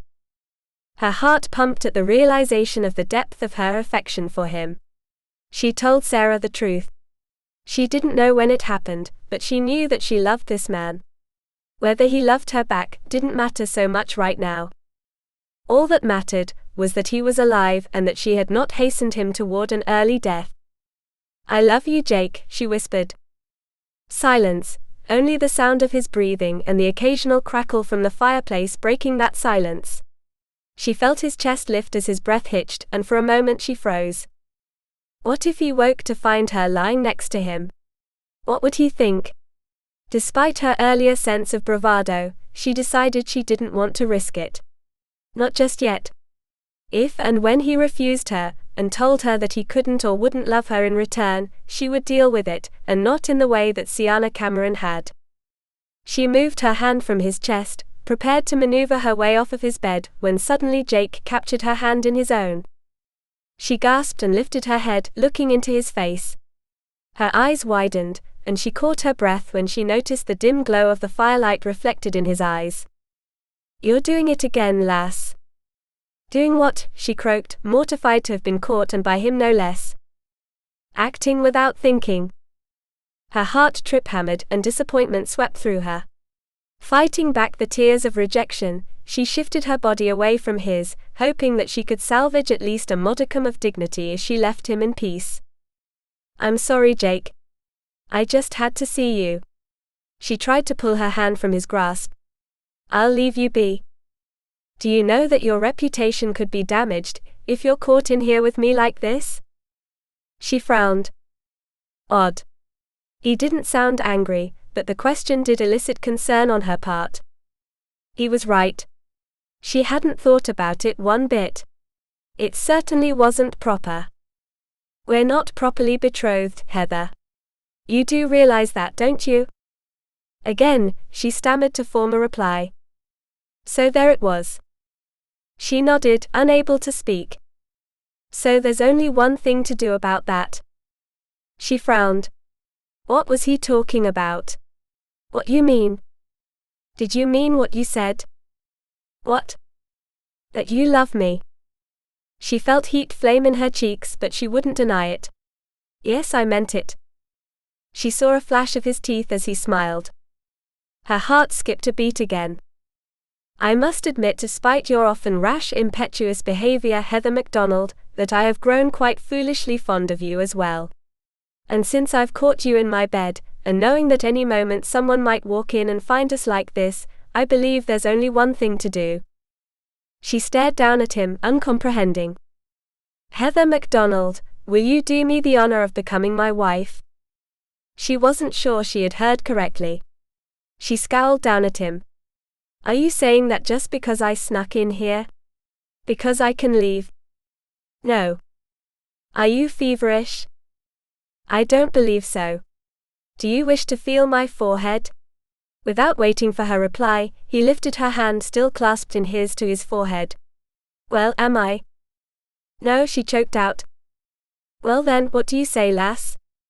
She allowed herself a small smile while her heart pounded, and her blood pulsed through her veins. She stared down at his face mere inches from hers. Suddenly his lips were on hers. He kissed her with a tenderness that nearly took her breath away. She felt no pain, no fatigue, no more guilt. Her heart and spirit soared. She lifted her head slightly and stared down at his rugged features. I'll marry you, Jake Duncan. If you're foolish enough to want to marry me, I suppose I have to say yes." A sound rumbled from deep in his chest, and he chuckled before kissing her again. She kissed him back, amazed that something so good had come out of something that could have been so very tragic. But one thing she knew for certain. Her heart belonged to him and forever would. I hope you've enjoyed this latest production. Don't forget to subscribe and to ring the bell to be notified of new releases.